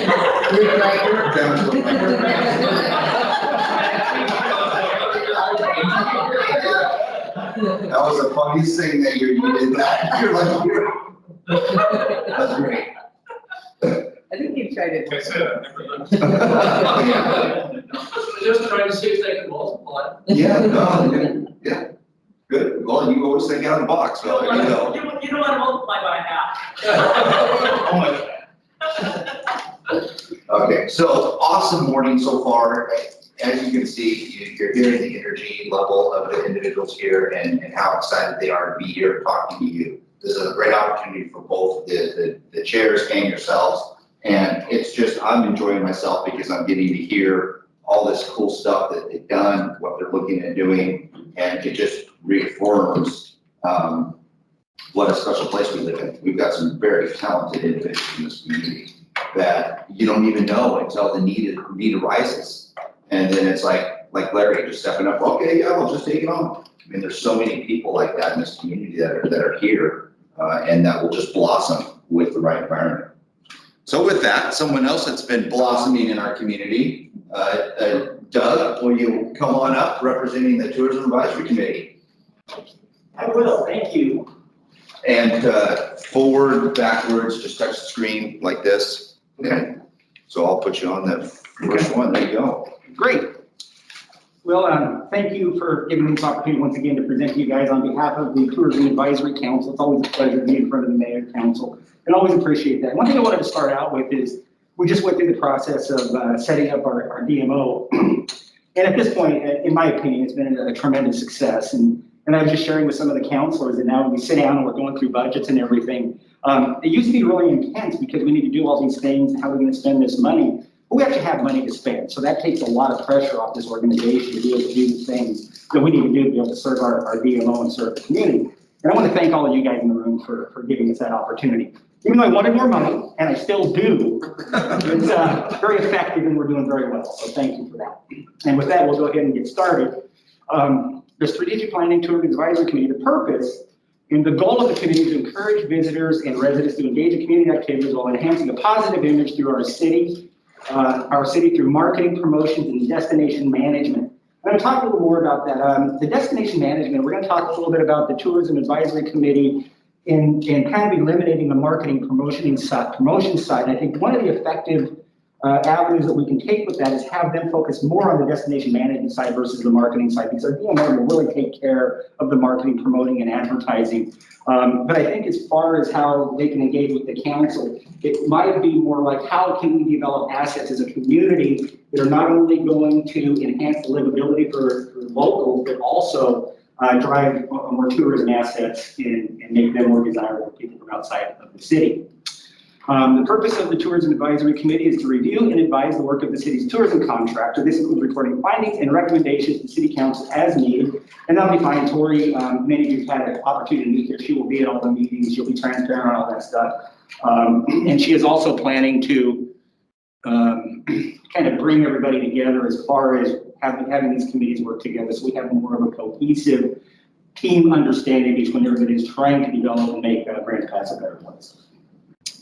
And of course, this is our membership currently. We're down 2 people, and I think as far as how we determine to move forward with the Tourism Advisory Committee, we'll probably bring 2 more people on so that we have a good, that's the number of people I think we're required to have.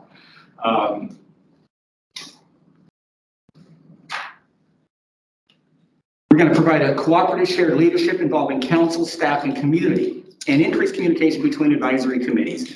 Tori's really big on this. She wants everybody involved, including the downtown services, COPA, and all of us working together. We've had discussions about maybe having once a year, we have just an all-committee head meeting so we can discuss where we're at, and then potentially as needed. And she's actually going to be attending these meetings as well on behalf of Experience Grants Pass so that we can all be a part of developing the assets that we need. And the committee seeks council direction on purpose and desires, and an engaged council liaison. We do have questions, things like that come up. But we have the city advisor who's there to help us out with that. But questions come up, and it would be nice to have people bring, what the council's concerns are and how we can address those to our committee as well.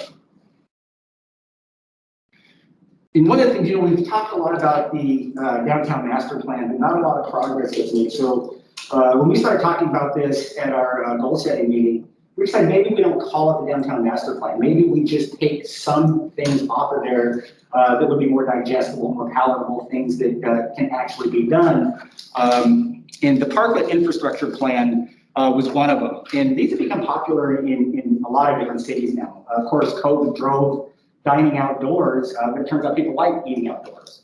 And it kind of adds a vibrancy to the downtown area and the cities that they're in. So that's something that I think the committee would want to talk to the council about, how we can manage that and make that better and make it really nice. I mean, the concrete stuff provides the area, but it would be really nice to have it decorated and represent a real tourism asset. LA activation and beautification. This was part of what we talked about with the downtown master plan. And just little steps. We've done a couple of things with art, identify alleys that would work and make sure to provide infrastructure such as electricity, possibly shelter, music, stages, things that we could use to not only enhance livability, but people that visit Grants Pass can look at and say, wow, this is a really great little city, we'll have to come back. And maybe even move here. Objectives carried forward. Again, this kind of goes back to the downtown master plan. Let's bring lights along 5th Street between G and H streets and more ambient lighting on G and H streets. And again, it seems simple, but that might be a better approach to at least making progress in some of these areas versus a downtown master plan, which that just sounds scary sometimes if you can say it like that. Encourage economic opportunities. And again, this is kind of one of the things I think the Tourism Advisory Committee could be instrumental in kind of helping out with, how can we develop our community to be able to support the DMO. We put effort, a lot of effort, time, money into the DMO. If everybody works together, we can just, everybody's helping make it a success. We talked about recreational use for Dollar Mountain, and that's just one. There's a lot of destination areas that we can use. We got Cathedral Hill. A lot of these sports are popular in our shoulder seasons and not during the middle of the summer. So they would expand our tourist season. And also, as we move forward, increase the opportunities that we have as people in the community as well.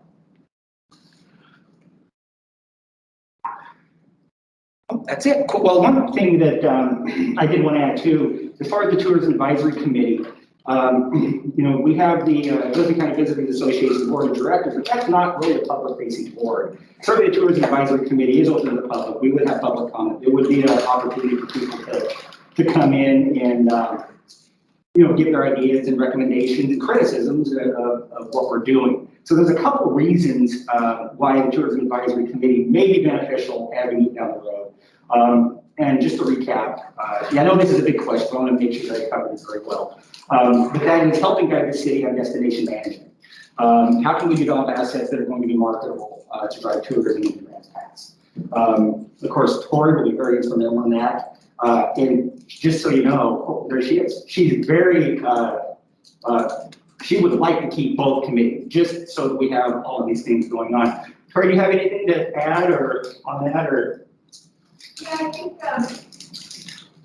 working with the Tourism Advisory Committee and thinking about tangible and direct investment that the city can do to even help show citizens and business owners and help in those more infrastructure side of the consideration things, while our organization is really focused on marketing, extending the season, identifying priorities, because if there are civilian or volunteer groups with a lot of movement, it would be a shame to not let that movement go and make that change quicker. And so that's where this advisory committee can really help and support and work in tandem with the DMO.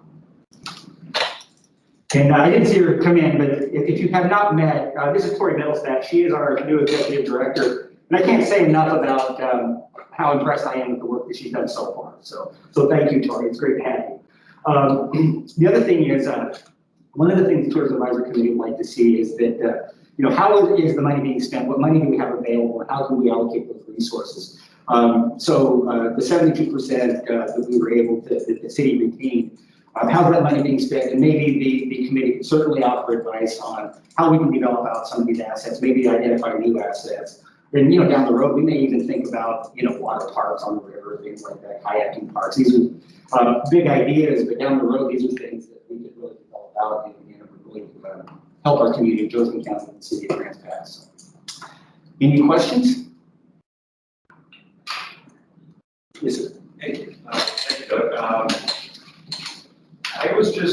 have a question. I was just curious, how much overlap is there between the tourism committee members and the DMO board members? Not very much. Let's see, we have 3 of the Tourism Advisory Committee members are actually board members. 3 of 9. That's full. Okay. Yeah, and I think your guys' ideas for the purpose moving forward as far as developing additional assets is great. And keep in mind that we certainly understand that the committee is going to serve the council, so it has to really actually be you guys that find it useful, and we have to be able to provide detailed information that allows you to make a decision. And that's what we'd like to focus on. And I know that the committee is wanting to keep going. So, I think we might have to do a little bit of retooling, pull out a couple more members and that kind of stuff, but we do want to keep that going. We think it's beneficial. Anything else?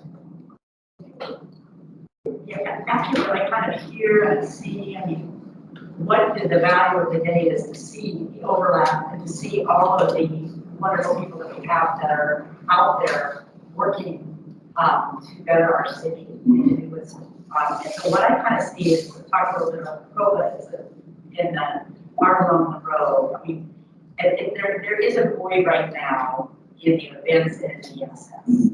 And that's what I kind of see, is that yes, we really have, we hit the tail on the donkey with our DMO. And I feel that way. I'm a liaison. I love Cory. I've seen what she's getting ready to do, and I am just totally feeling blessed with that. And with her tie, our Oregon and the connections that she brings to us are phenomenal. So that's a wonderful thing, that there is that void. And I know some people have talked about, well, maybe you don't need tourism. But I'm kind of the sense that no, we got that hole and we can't let go of it because that is huge. And so I'm just going to speak also in favor of keeping it because we're not ready to let go. I don't feel ready to let go of it. I think we need that public input, through COPA, and through, that event. Boy, building the assets and what we have in our cities is huge, locally and even bigger. Yeah. And that's why she's willing to work with us. We also have to really have and set some money aside to help build those assets and promote those assets. So I hope as we move forward, I'm going to go back to what he just said. I think this is a serious conversation that we need to make about communities, how we build them to interact with each other. Because that's what I'm also hearing too, is that they want to build on each other. And they have this incredible energy that they're able to bring. And we can feel it for today. I can feel this happening. So that's an incredible asset they are. And so rather than do away with them, I think we need to reorganize and keep them and help them help us to do more within. Yeah, and Cory and I have discussed it, and certainly, it is the pleasure of the council to keep the committee going, but we feel that there are several vital reasons why that would be a great resource for the council. Yes, sir. So appreciate you bringing up the formalize on the tourism advisory as early last year. The discussion came up about the creation of the DMO and the effectiveness of tourism advisory. And it's been a conversation that's happened, amongst ourselves. And I think that having resolved towards this question that people have on your board and on council, I think it's really important to have resolution that the tourism advisory committee is healthy in its own right and is deserving as an advisory committee, and I can certainly support that. And also, I'm seeing just a unanimous ask from committees to bring this up of a desire for cross collaboration, and I don't see a resolute mechanism that encourages that. I think that might even be worthy of a working line. If you would, to create a mechanism to encourage that cross collaboration, because every committee is asking for that this year. So I think we should work on that. And I know Cory's been working independently with some of the other committees and being engaged as well already. So. And I think we also losing Susan, and we talk about, reorganizing your position. And I agree that, part of that, urban renewal is very different than say, what they're doing. But I think that you need to keep that connection. And Susan has been, my world of committees, which I've been on a world of them, trust me. She's been very cohesive out in the community for businesses, for those things that we don't want to lose that. That is. We need a committee person for the committees. Yeah. Yeah, we're working through that. So the other thing through your conversation, I heard that would be a potential good parking lot here in Oakland Parkway. Would it be all right, council, that we put on there a retooling or looking at you need to look at the scope of the current tourism advisory committee. You need to redefine what that is. And you'll need to have a workshop discussion on that. Yes. Yeah, again, think that'd be necessary. I agree.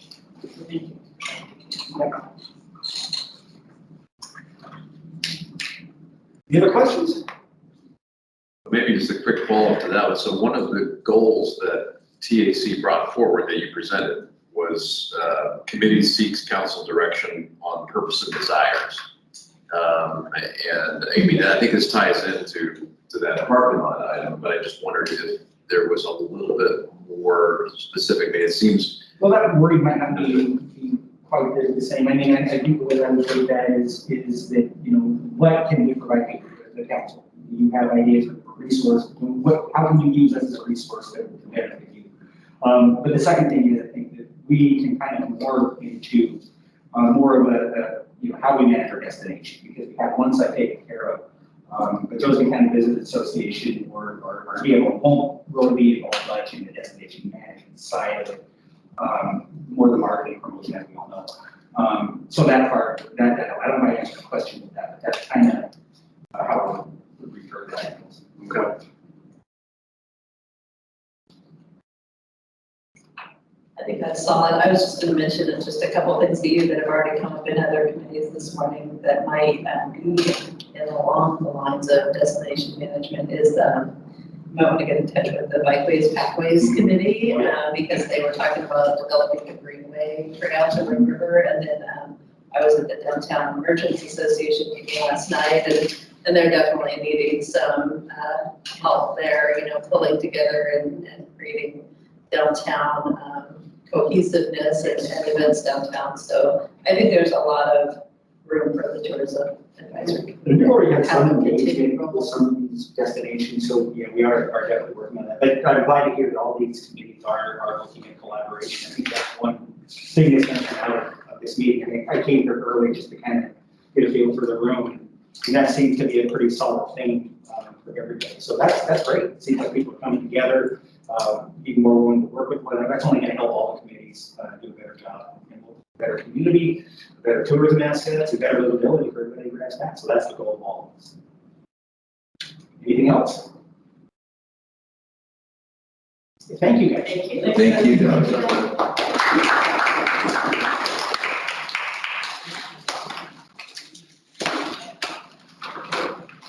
Okay, on the schedule next we have the parks and then housing. However, we are a little early on the schedule, so we'll take like a 10-minute break and we'll have some of the people come in. So you have an opportunity to stretch your legs, take another break.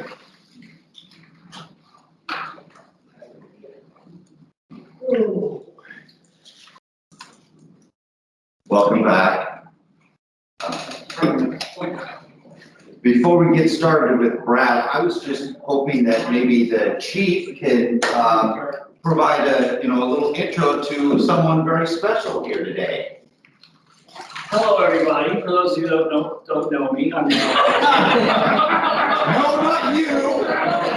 You're not the special one. Come on. Well, I noted a great opportunity. So we spoke yesterday about recruiting and retention and hiring people and looking forward into our future. And Sarah, you might stand up for a minute. So Sarah Hoback in the back is our newest police officer.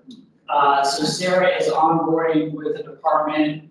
And I felt kind of bad for her. She's doing all those policies and procedures. But while I was watching her do that, I thought, what a great opportunity to have her come in and sit with this amazing group and learn a little bit about our city, so that when she is out there doing the good work for the PD and for the city, and while she's helping, she might just be able to help and connect and guide in a different way. So Sarah's part of our future, and I hope she'll be here for about 25 to 30 years at least. I'll be long gone, but welcome aboard, and I want to introduce everybody to her. Welcome. Are you Sarah with an H or no H? With an H. She was raised in Grants Pass. Just like that, approval for the mayor.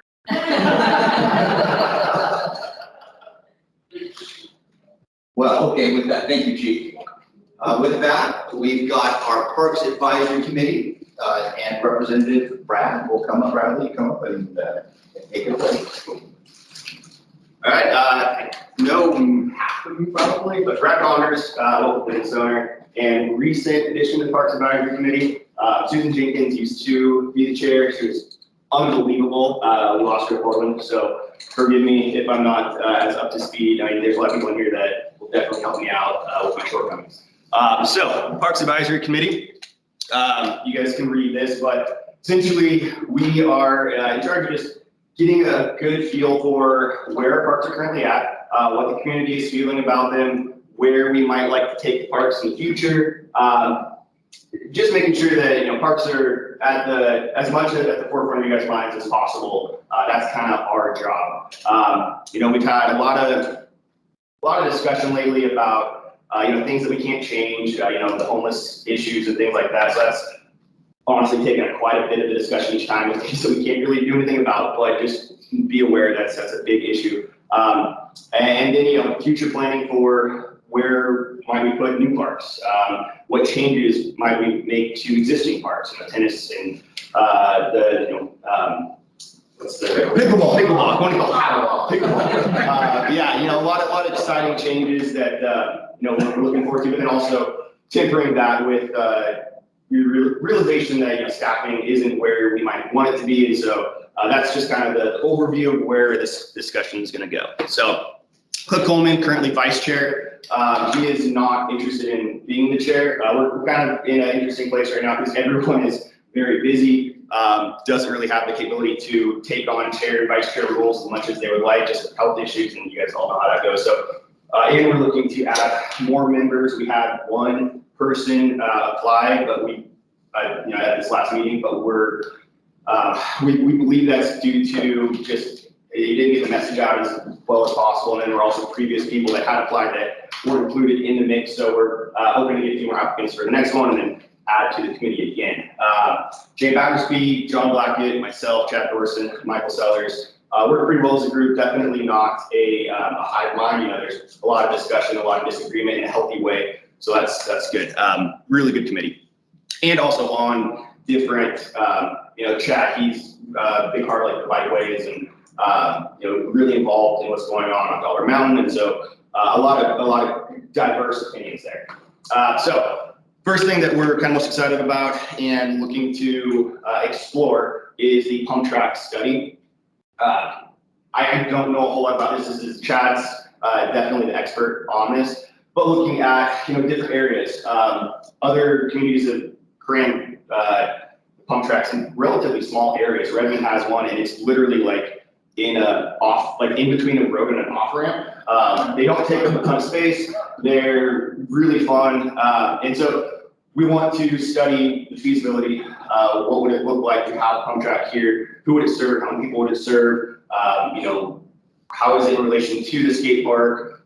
Where should it be in relation to the skate park? All those things are kind of questions that we just want to get answers to before we go forth and spend a ton of money. But we also see the value that it's provided to other areas, and we want to see, is that something that our community would benefit from for a relatively, what's it going to cost? Local contractors that can do it. Those are kind of the questions we're looking at. Next up, so this is the big one, 19, appropriate staffing and resources to keep parks safe, clean, and maintained for public use. So as you guys hear, I'm sure all the time, there's homeless in the park, there's needles, there's this and that, and we have dwindling staff. We're struggling to get strong leadership that can maintain it and just keep staffing across all of our parks. We have a lot of parks, that's fantastic, but when you don't have a lot of people able to walk through the fields and clean up every day, which is just impossible, you've got to get creative with solutions. And you see it on Facebook, you see it just talking to people about how they don't want to go to certain parks, or some areas of the parks are fine, but other areas, no, I wouldn't go there because of the very obvious issues. You guys' hands are obviously tied by an injunction, but it still is really the thing that comes up the very most at every one of our meetings. You've been asking, like, do you really want to go into this? Like, well, we talk about it every month that comes up. So getting creative with solutions for that. There's a lot of different ideas. I don't want to go too much into like what I would do for that because I'm speaking for the whole advisory committee, not myself, but that's just, the more creativity you can get there, and then really the staffing. I've talked to some of the people on the parks, like, working for parks, and just the struggles with, some of them talking about, hey, if we automated this aspect of it, turning on lights or something, if we went ahead and invested in some money to automate this thing, we would save a ton of man hours, not having to go out to the sports park to turn this thing on, or the our volunteer park to turn this on, or, certain software things for scheduling, and, asking them about how much of their day is spent doing things that they feel could be automated. And some were like, that's, third half of the day. If we were able to be more efficient, we're not going to solve the staffing issue tomorrow. We're not going to hire people tomorrow that's going to fix all the problems. But are there solutions internally through automation, through whatever, that can solve some of that? Again, that's kind of for you guys to figure out. But just understand staffing is critical right now to the success of our parks. And that also kind of leads into, we don't want to have any crazy lofty goals for, let's, we talked about the pump track, but we're not looking to make a ton of changes, add a ton of things right now, because just maintaining what we already have is seemingly almost too much right now for the existing staff. So why would we say, cool, we've got all this, well, let's build another 20-acre park here, and let's do, we're looking at doing things near Allendale, we're looking at different areas, like, it's all part of the master plan, like, making updates to the pool, making changes to this, but when we're honestly struggling to maintain what we already have, it's a little bit, we're just hesitant to want to, crack the whip and say, go harder, add more, do all this when we're struggling.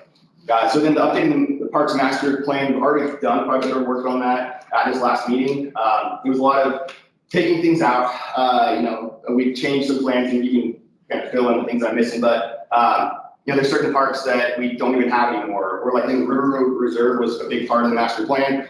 That's obviously not part of the plan anymore, so we're removing that, adding Dollar Mountain and some, the different trail systems around that, adding that kind of in, and just massaging a few things. There were budget numbers from 2009 in there, but obviously don't really mean a whole lot anymore, so we're removing some of that.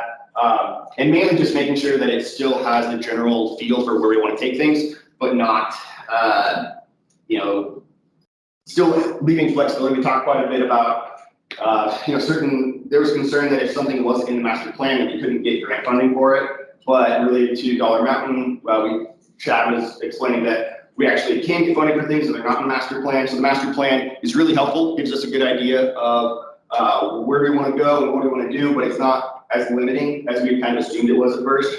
So something is in the master plan, it's not the end of the world, but we definitely want to have it be clean, have it be updated, and have it just be cognizant in our minds that we're paying attention to the master plan, and that we're not getting some big ideas, some big plans for things, and forgetting the master plan and not updating that. Because you just want to make sure that when someone wants to know what's going on, they can go to the master plan and see this is where we're headed the next 10 years. I believe that is majority of it. So that's us. I was holding my breath for that one because I was supposed to be cool. So, but yeah, that's the committee. We're with just the committee itself, looking to add more people. Susan just did a fantastic job of her attention to detail, her organization, second to none. I mean, I've been on a lot of boards and committees, and she was fantastic. So losing her was definitely, it's going to cause some growing pains for us, but it's something it's a great group that's left. So we're looking to grow and expand. So happy to answer any questions to the best of my ability. Great presentation. Thank you. I appreciate you stepping in the vacuum. Absolutely. Yeah, which was good. So the master plan actually is being passed on to city council. It has some action items that's going to require some staff work, additional staff work that we don't have the staff to do right now. So in terms of a strategic action item to put your dot on, I think it's well on its way. And it's going to go to the city council, and then we just need to get the staff to finish that. My goal would be not to waste your time, because I think it's already being done. Would you agree with that? I don't want to push you. Yeah, we created the bin list. We went through it. I wouldn't say we went through it exhaustively, but we went through it comprehensively. We feel pretty good about the changes we want to make. I'd say they're generally relatively minor. There's no big planning changes or there's nothing that requires, more committee meeting. It's more of remove this, add this, change the name here, if I remember it correctly. And then the other thing, and it's because the committee has already passed it on as well, is the swimming pool and the swimming pool committee that's already scheduled to be added by council. I'm sure that the committee would feel that as a priority, but you don't need to put a vote on that because that's already in the works. And it's a priority for council already, so. I believe we send the priority list for the swimming pool, kind of the top down, like number one, this is, and I'm not gonna rattle off any of the things, so I don't wanna misrepresent, but we said this is number one, this is number two, we all kind of have pretty good feel about that. Again, a lot of discussion, a lot of, not everyone agreed at first, but we all came to a conclusion, so it wasn't, no highline there. And the other thing is Brad is a very good thinker, so I appreciate you participating. Happy to help. I would like to add, I recognize, and I'll give Susan Jameson, who's also, that organization that she has comes from her years of teaching. I mean, and there is a lot to be said for skills in teaching that people don't recognize and get developed as she was so good at her job as well. And so I realize that. So would I be, talking about the fact that, obviously we want the pool to get going. And so that's, I think it's on our next agenda, if I'm not sure. Monday. Pool funding. Yeah, pool funding and how to get started and moving that, I think that's pretty well set in stone that we're going to move forward with that. So that's really important. I love the idea of the pump track study. It would be interesting to talk, who just did the DMX track. I mean, because you're right, there is, and I think that was a local people that put together. That's a great point. I would say that's a perfect opportunity to mend together and say, hey, that's great, but that you have to pay, that would be part of that. That's not just for anybody. So I think that's good, which brings us to the skate park. That's another thing that you need to talk about. It's kind of just out there hanging, but we understand we're not funding. So what you're saying, and I want to hear, is that you think right now the number one priority is to get something done with our parks, because that's what you're hearing the most, is to try to clean up and do whatever we can so that people feel that we have our parks. Use of existing parks, I think, is critical right now. I think until we have not full utilization, better utilization of our existing parks, I don't want to say what's the point of adding new ones, because they're going to serve different people, different groups, so there's benefit to that. We don't want to completely set it aside. But when you have, half of existing parks that don't feel safe to people, that's a problem that figure out. If you could figure out a solution to that, that would be hugely valuable. Wouldn't require necessarily, building new things. Wouldn't require the same. Well, I'll leave it at that. Yes, the existing parks is what we talk about the most at our communities. And full disclosure on the YMCA board as well for the pool. So. We're excited to see something happen there. And how about the maintenance of the parks? Do you feel that, that's a question that's kind of a way that I wonder, is where are we on the maintenance that we had set forward? And I would like to get just some more input on what is, I know a lot of it stopped because of COVID, and a lot of contractors that couldn't come in and do things, but I would like to at some point see what's been done, what's on the list, when it's gonna get done, just because I haven't seen that. That could be, we could throw that on the parking lot, Yeah, do a memo and give you an update on the maintenance list. We're knocking them out as they. And that's what I would like to see that, so that's what I'm saying. We'll give you a memo on that. Have a better idea, and I look forward to seeing the update with Parks Plan, and you're right, if we didn't want to redo that Parks Plan would be a very expensive thing, because we have to go out and get so much more input, so that was the purpose of just having it cleaned up, so I think you that. Yeah, on the maintenance, there's a lot of, the scope of maintenance is pretty broad, but bathrooms and, feces out there, those are common things that we're hearing. And it's hard, you put out some porta potties, but then do they get trashed? How often do you have to service them? What's going on inside them? You guys don't have an easy job. My job is to kind of lay out, here's the problems, I love to offer solutions when we have them, but it's pretty complicated with the injunction. Just know that is a big issue right now for everybody. I would perfect Clarification on the master plan, do you think it's the committee's recommendation that we just clean it up? Or that we actually kind of forecast out again into the future of where we really want to go with parks? The discussion was definitely more on the cleaning up aspect.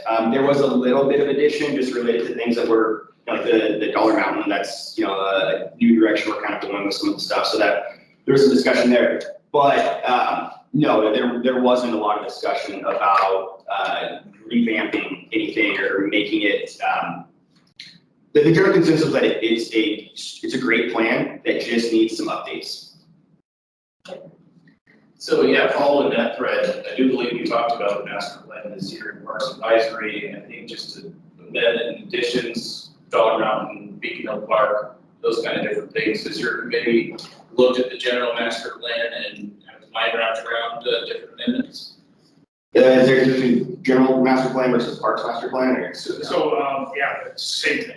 Okay, yeah, we went over at the last meeting, we went through it, you know, again, not line by line, but Brian was there, and we all kind of were going through pretty extensively. Quite an exhaustive document. Yeah, there's a lot there, but it was mainly finding the, you know, the buzzwords of what are the things that are just completely missing, what are the things that we've been talking about at parks that aren't there currently. And then there was also discussion about how specific does it need to be. There's a lot of discussion on Dollar Mountain and then also on pickleball specifically, like do we need to have pickleball in the master plan in order to get funding for it? And that's where the Dollar Mountain discussion went, saying no, we didn't need to have that in there to get funding. So there's already discussion about courts, and so it's kind of how much we really want to change things, what benefit is there to making those kind of updates. So I think that's pretty well in the works, those amendments and additions at this point. I wanted to talk about the pump track study. I think in 2019 strategic planning, when we prioritized for strategic planning Beacon Hill Park, I think that there was also a strategic planning item that was the addition of a pump track on Beacon Hill Park. Do you? Yeah, there was. Actually, that's in the last call category this year, right behind Brad. It says placement of a pump track at Beacon Hill Park. Okay, and this just begs the discussion furthermore about Beacon Hill Park. Is that an item that's congruent with the Beacon Hill Park since it came through strategic planning already, or is this perceived as an item that needs to again be a last call kind of specific action item? The pump track at Beacon Hill Park, I think, is so specific to Beacon Hill Park that it needs to be a last call item. They have pump track up here as a new item, but that's more general in nature, trying to do a study for a pump track and where that might be the best fit. So okay, that's what I needed, was just that clarification. Thank you.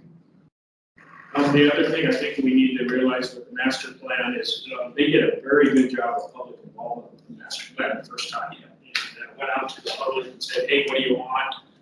You know, a strategic plan is what do you want the parks to look like 10 years from now, so that we can work towards it, so you know where you're going. The changes in terms of new projects, whether it's a bike trail or whether it's another project that was added was the aquatic center out possibly by Allen Creek that came out of the swimming pool committee, you know, 10 years from now. Those have not been through public involvement. So what the committee did was asterisk those because they're in a little bit different status now than public involvement. The other projects may be stale, may not be, you know, depending. But we did have good public involvement with those projects. With the changes, we didn't. So just recognize that. And it's something that is, as we move forward on those projects, that we need to be aware of as we work, because we don't want to have a strategic plan that gets divorced from where the public wants us to go. And I was just chime along with that because that was a big deal. And in my years of being on the council, which I'm 7th, I think, there was a lot of work done moving forward. And yeah, we have had to stop on things, but the direction of that did say where we see in the community work. And that is something that, you know, I think that kind of gives us that baseline to really look at to make sure that everybody in the city is being serviced. And that's, I think, an important part of that plan. And so I think it's work that we do. And I totally appreciate, you know, that we're doing that, because I know that was also on our strategic plan last year to get that done. So I appreciate it. But just another minor detail, we don't probably waste too much, probably waste your time. I'll just take 10 seconds. On the swimming pool discussion, the implementation, that's going to be a big deal depending on whether or not we have partnership with Hawaii. Right now, I don't think we need them. So in terms of staffing, how that works with that, that's part of it. I believe Matt's got some discussions coming up, is that right? Matt's got some discussions coming up with you about that, is that accurate? I get that separate, yeah, Wednesday and, stuff, yeah. I'm meeting with them later on, yeah. Yeah, I figured, right. I just had a question regarding the goal on appropriate staffing and resources in the parks and related to all the issues in the parks. You mentioned that you personally might have some ideas about what you personally think we could do, but you didn't want to say them because, you know, you're representing the committee. But I would like to ask you what your personal suggestions would be. Sure, again, just my own, no longer committee representation. So again, on the automation side of things, we've got really good people that, again, with the very short conversations I've had with them, they believe that they could save hours of their every day with certain automations.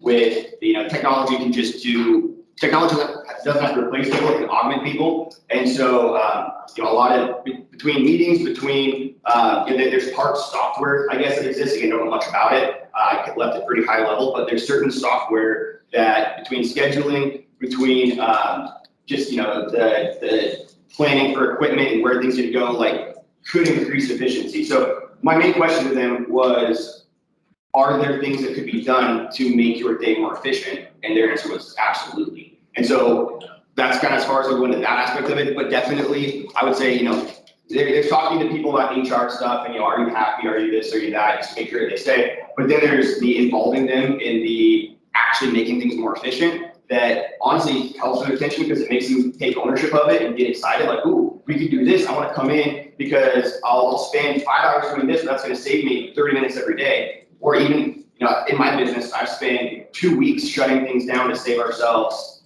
30 minutes a day. And it's paid dividends over time. So that's one aspect. Look into software, talk to the specific people about automation. And then with the, you know, the homeless issue, talking even within the parks community, there's dissension here. So some people want to look at the homeless issue and say, man, this sucks for everybody involved, and the more we ignore it, the more it'll go away.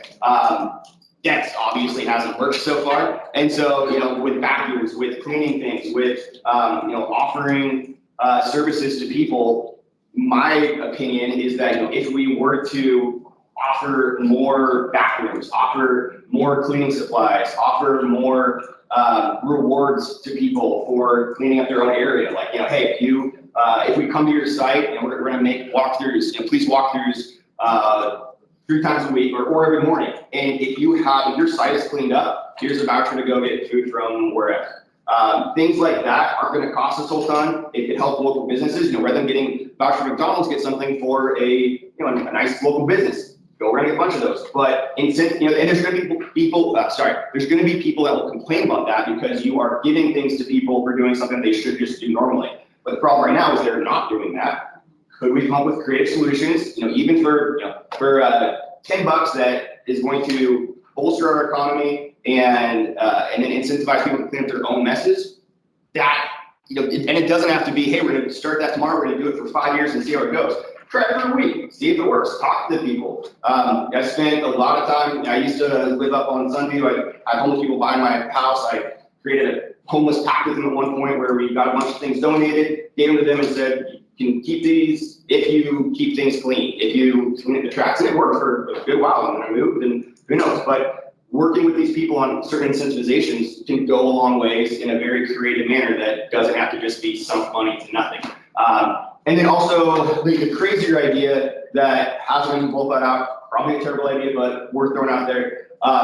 Riverside Park, pretty much half of it isn't really being used right now anyways. What if we turned that half into a legit tent camping with, you know, roads and made it, you know, nice, made it so that when we have events, you could have, you know, for the, for lack of a better term, carnies and whatever, like they could have their either trailers or RVs or nice tents if we're using it for that anyways, why not build it up so it can be used nicely? And then we have rules for it, and then we create vouchers for people so that we can still follow with the injunction. But say, hey, yeah, you're gonna camp here anyways, let's make it nice. Let's put up a barrier, let's put up a wall on 6th Street so that, get some nice artists to do some murals there, put up some plants, provide some privacy for each spot.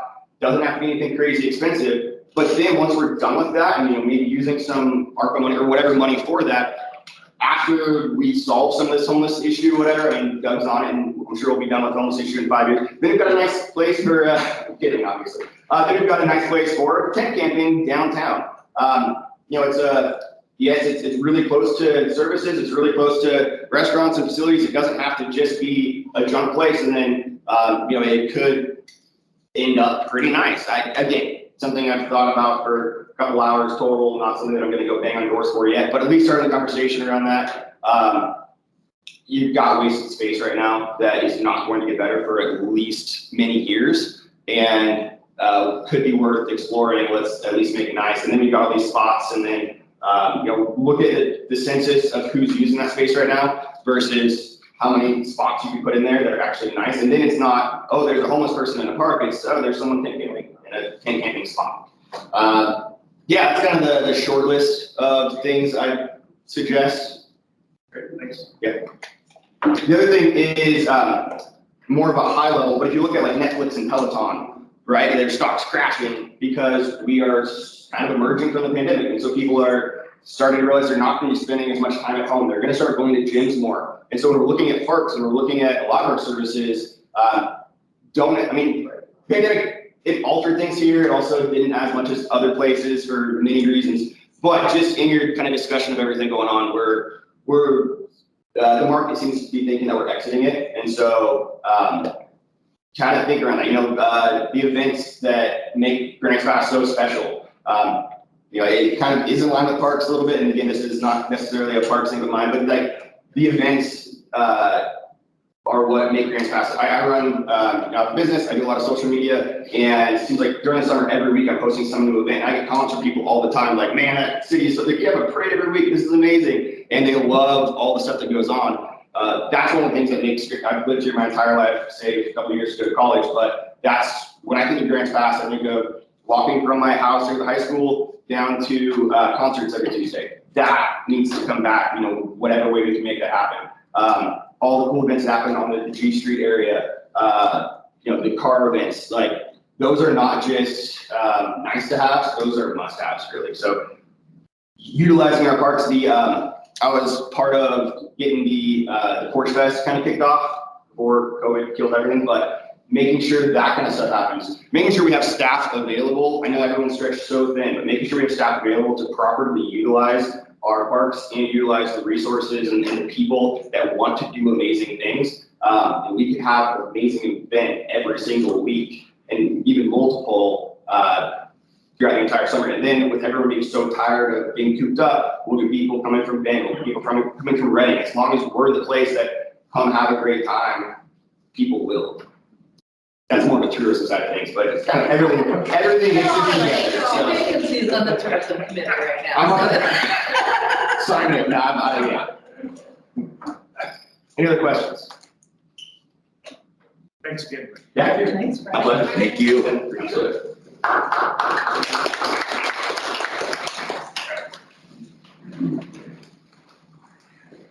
You're doing great, right on schedule. The next presenter is Doug Walker for housing. Come on up, Doug. So Doug, on this, you just swipe this way, forward, this way, backwards. Okay. On the screen. Forward, that direction. Yeah, forward, that. Okay.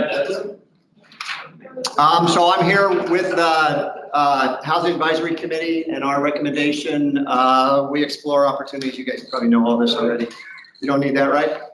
Our members here, I think that's all in front of you. You can see this one too. Okay, that's all in front of you. And Marie told me that too. She was coaching me over there on what to do. You all see who our members are. Teresa Santucci is no longer there. They now have a different representative, the director of that organization.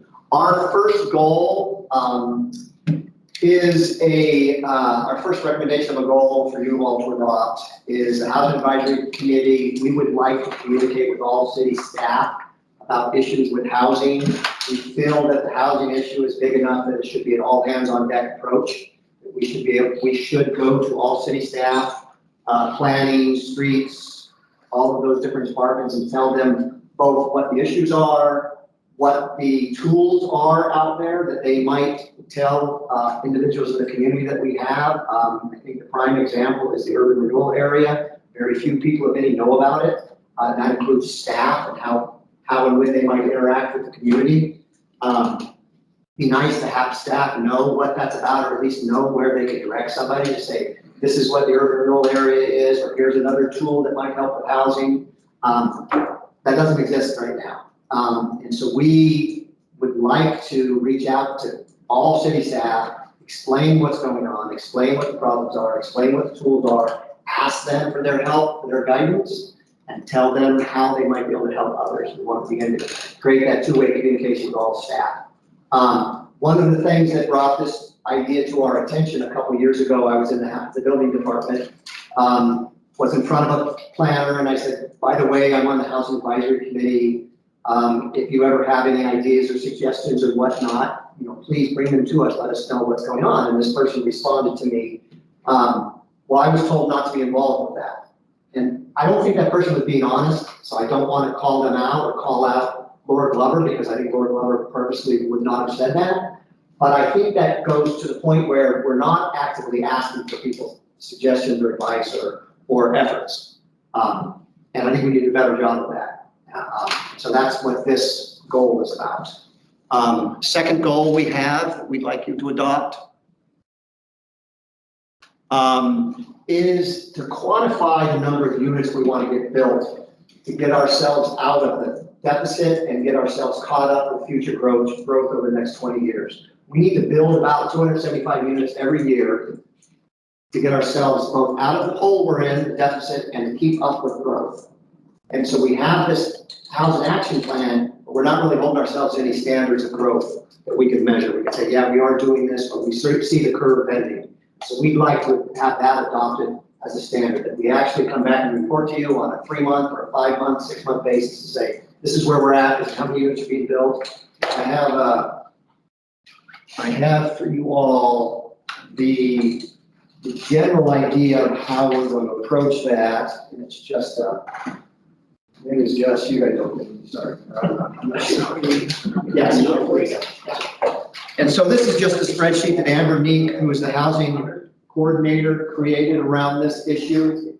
When it gets to you, she has the various units in the community pulled out in vertical columns, and basically it's to quantify on a monthly basis and a yearly basis how many single-family detached homes have been built, how many ADUs have been built, townhomes, multiplexes, multifamily units, which are 5+, manufactured homes or group quarters, and all of those added up would equal the number, roughly 250 units, 270 units we need to get built every year to get ourselves both out of the hole and keep up with growth. So this is just a basic look at what we want to do. Pretty much got out to everybody. So on the back side is the historical growth of the last 6 years. That's just to give some perspective as to what we've been doing for the past 6 years, the total units being built. And then the front side, the larger spreadsheet, is how we want to start tracking this, giving some perspective of what we're talking about. And those are our goals we would like to present to you for you to adopt. Brian? So these building permit numbers, there's 6 years, and there's a total, and I divided that 899 over 6 years, and it's about 150 per year. That's the historic average. And we're looking at 275, Correct. Which is almost a doubling Correct. of what we've been doing. Yes. Which sounds monumental. Yep. So I just wanted to call that out. Yeah, completely agree. But that's the number that we need to keep up with growth and to get out of our hole. I hear you. That's the reality we face. Yep. And unless we face that reality and we acknowledge we're gonna have to do more, it's not gonna happen. We're gonna be talking about housing crisis for 20 years. Do you think the local building community has the capability of producing that number of units? No, I don't. I think large apartment complexes need to get built, and that does not seem to be within the wheelhouse of the local building community. There are probably a few that could do it. I think the bigger outfits, I don't know that Bill is really building anymore, Valerie's husband, so I can't say he is, but some of the bigger outfits, I think would, the commercial places, Osland, Batzer, whatever the other big outfits are, but I don't think, necessarily, I think they do it for themselves. Rick? Thank you, Doug. Yeah. The city of Talon has done RVs as to fill an interim gap for the short. I can't understand. City of Talon has done to RVs to fill in the gap of the shortage of housing. Yes. As your committee looked at RVs as an interim solution as well. No, the committee is not. The committee hasn't had the capacity to look at broad things. We're still trying to chip away at that list. There just isn't capacity within staff and the committee to explore a whole lot more. The All Care Foundation has certainly explored that a couple times, and in the effort to create an urban campground, I had come across a developer who's trying to do something like that. Approaching him about his vacant land, he said, no, this is what I want to do. And so there is some appetite for that. That particular facility that Rick is talking about is it's basically, what is it, an RV site? But was sponsored and paid for by the state for RVs for people that lost their houses in the fire. It's going to be permanent. So I'm sure some of those, when the houses get rebuilt, or they move on, they'll move out, but the site stays. There certainly are spaces like that. I think it's worth exploring.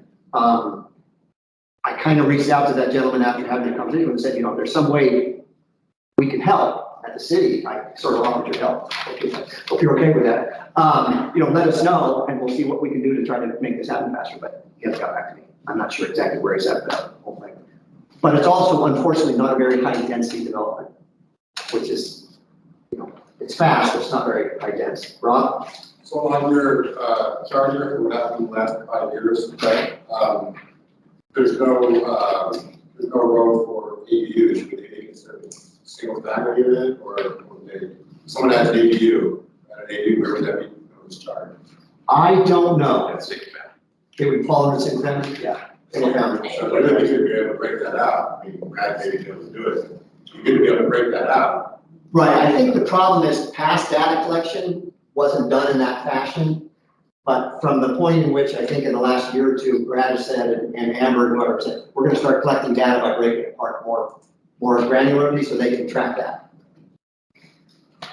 Vanessa sent out a link to the League of Oregon Cities that looked at what different communities were doing, and thank you for doing that. But Coos Bay had what they called opportunity zones where they attracted actually venture capital. And they built apartment complexes. Plus some other things, and it looked like they did it on a fairly large scale. Do you see any application for that, or is that something that we need to explore, or? I think we need to explore everything. And part of what this is asked, what this item is for you all to say this is going to be a goal, is then it forces us to do that. It forces us to put more energy towards let's explore all possibilities. Because I really think as a community, as the West Coast of the United States, we need to build all types of housing. And it includes everything, so we need to do everything. And the other thing is, and it just came up earlier, and I can mention it to you after the but I'll just do it now. There was some discussion about the inadequate public relations campaign associated with Foundry Village, because people don't know what's going on there. Right. And so if we could issue a press release on that, or maybe a tour of that. Foundry. Yeah, just so that people know what's going on, and they can maybe even tour it or see it as to what type of facility it is. Okay. Yeah. So, and I can work with you on that. Yeah, please do, please do.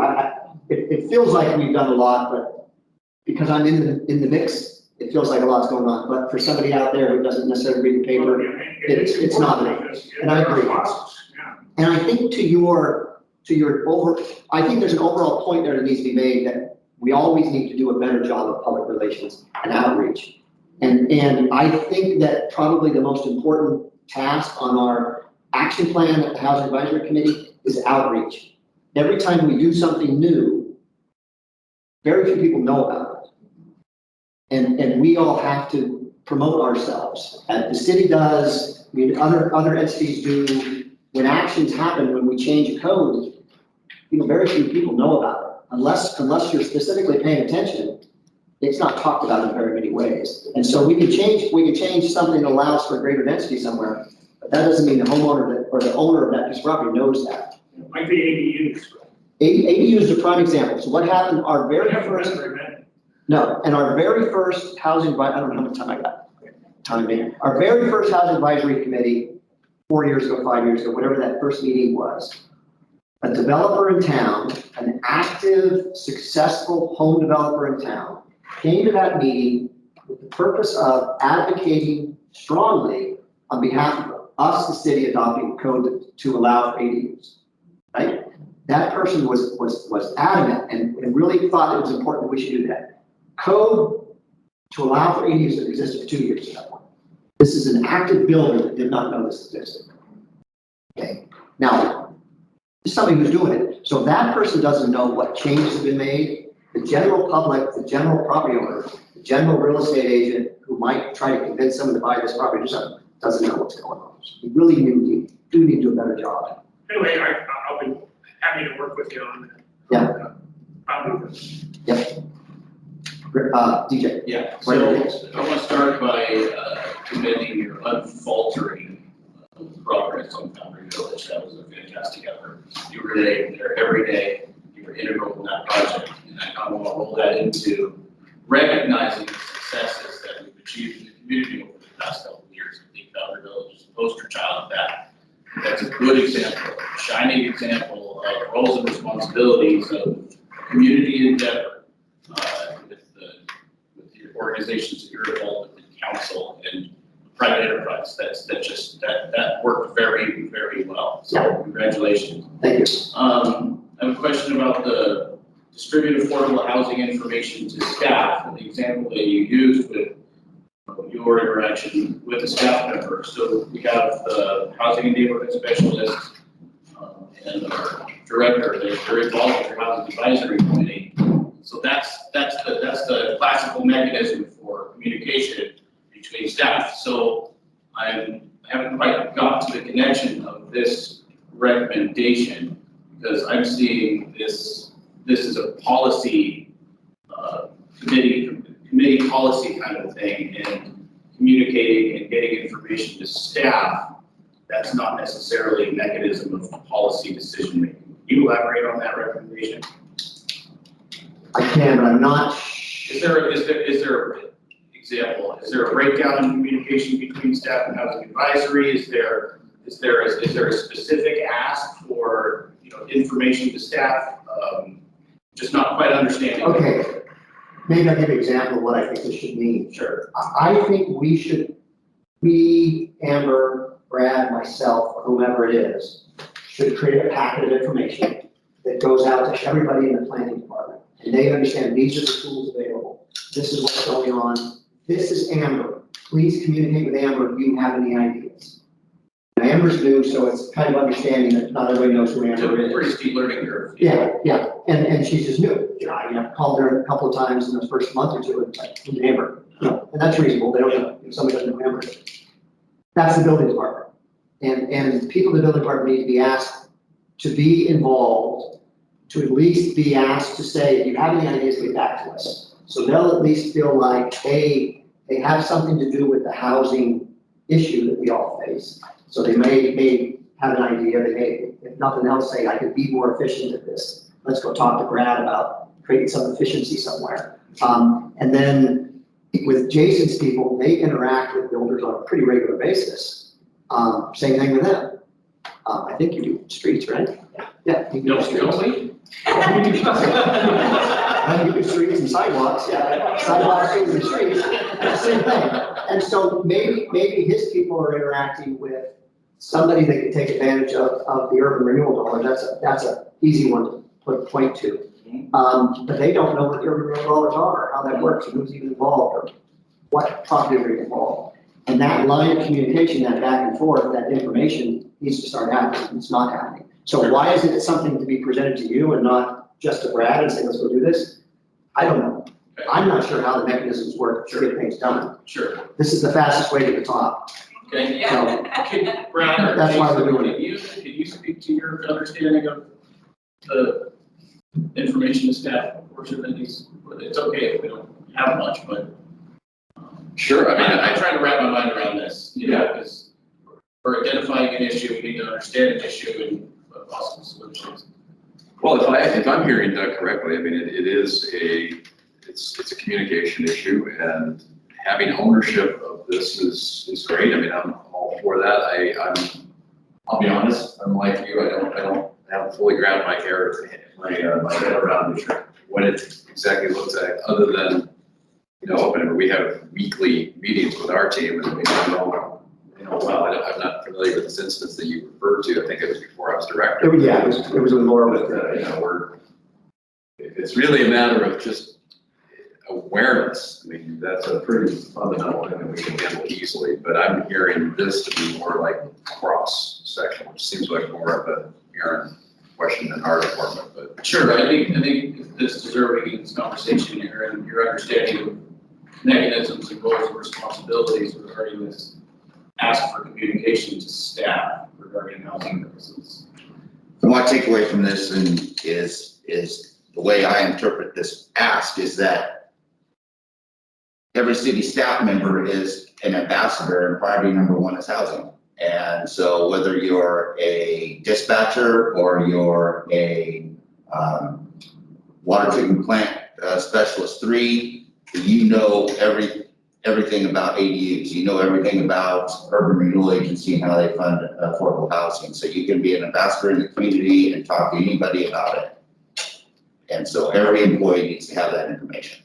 That's the way I'm getting that request. Okay, sure. And then I kind of want to expand this too, because we were talking about getting the information out there about the successes and the issues and asking the community for the potential support. I almost kind of like to, if you don't mind, Doug, expand this information to staff. I mean, it's expanded to everybody that's in the game, if you will. It almost feels like maybe it's identified as staff in and of itself can be a part of the solution, whereas, you know, everybody could theoretically be a part of the solution. When you say every, I go into the community. Yes. Yes. Yes. Yeah. So I think this really gets down to the core of information coordination and outreach and communication with the players. Yes. Not necessarily just, you know, staff. Correct. Does that make sense? That's kind of how I'm trying to understand it. And I agree with your point of the broader picture, and I think that goes to one of our most important action items, which is public relations and outreach and explaining what changes in it. Yes. That goes to that. To the community or to the staff members' point, I would say, yeah, it's outreach to all of them, implying that they need to be, or I don't mean to imply, or the committee doesn't imply, that they all need to know everything there is about ADUs, but to know that there's a toolkit and to call Amber, here's this person who might take advantage of something, I think is a communication we need to start having. Sure. Okay, I better understand that. Thank you. Something I want to bring up was the Housing Advisory Committee membership. Currently, it's nonprofits, housing authority members. I would like to propose an amendment to the membership to include a for-profit builder or player in the construction game. Somebody who does this for a living and understands the market, whether that's an engineer or a contractor or a developer of some kind. I'm a proponent of doing that. I think his perspective of Housing Advisory Committee might be missing. Yeah, DJ and I have talked about this idea a couple of times now in the last 2 or 3 months, 4 months, and it is a valid one. And it's something I think I brought up maybe once or twice when we had committee head meetings, is that our committee is very heavy in the nonprofit sector. And I agree totally. And I think another designee or space in this group that is what you said, developer, engineer, somebody that's actually in the business out there doing those things is worthwhile. Sure. I would agree. And it's certainly not to belittle your current membership, because you have some very strong players on your current membership. I'm not suggesting a replacement of current membership. I'm actually suggesting an addition to the allowed membership. One seat available that has a specific designee. Yeah. I'd like to see that happen. Yeah. And I don't know that that's a goal, because DJ pointed it out to me a moment ago that we don't want to take something away from these other goals that are more important, but this is something that probably should happen. I don't think it's necessarily something that should end up on, the boards and we spend our dots on. I think this is a clever enough idea to help the greater perspective of the Housing Advisory Committee. Yeah. So I think that if we could all say this is a good idea, parking lot, talk about it later, something like that, I would encourage that. I was just gonna say, we've had a couple committee membership issues. I think that might just be something in general with several different committees to look at as, what our positions are. Yeah, I mean, I can respect that. I think this is a very specific action for housing. Just put on windows. If we can do that. Yeah, I see, it. We could just put it on the parking lot to look at adding a, how did you phrase it? For-profit sector. Yeah. For-profit sector We building. still it to a contractor as well, Okay. otherwise, but, Yeah. because they're out there in the community, we can identify them. HAC for-profit, member. Yeah, Something like, we could, I don't know Yeah. the details. or maybe active is the proper word, actively building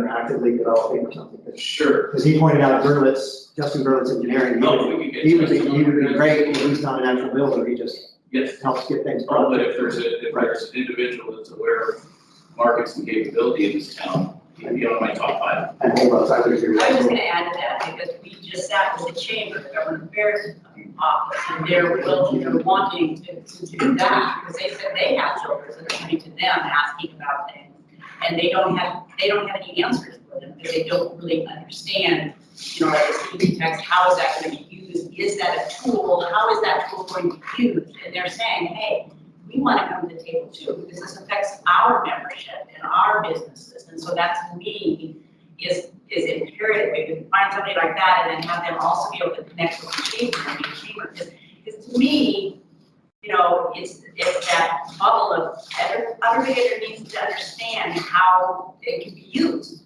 I don't think, if you bring them on board and say, hey, this is what we did, this is how it's gonna be used, as long as they know how they can use it and how it's a tool and how to use that tool, that's where the education comes back. And I think sometimes we downplay the significance of the chamber, and that they have hundreds of members that people that come to them all the time, and they need to be a part of that conversation. And that to me is imperative, is that somehow we bring in those people and we have that education out there.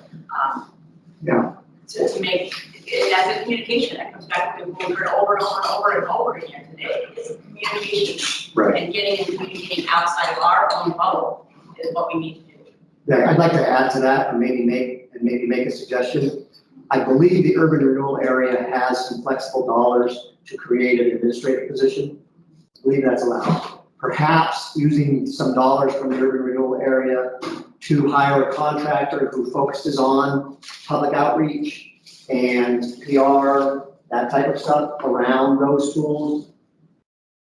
I'm not sure how to split the hair between what's urban renewal dollar monies and that program and other things that's housing related, but it'd be nice to actually create some significant, I think we need to create some significant channels of communication between various groups. Chamber, builders, real estate agents, people that are in the building community, such as Gurlitz and that type of person, which is an architect, engineer, surveyor, those people, potential property owners, undeveloped properties, certainly communication to them about what can be done with their properties.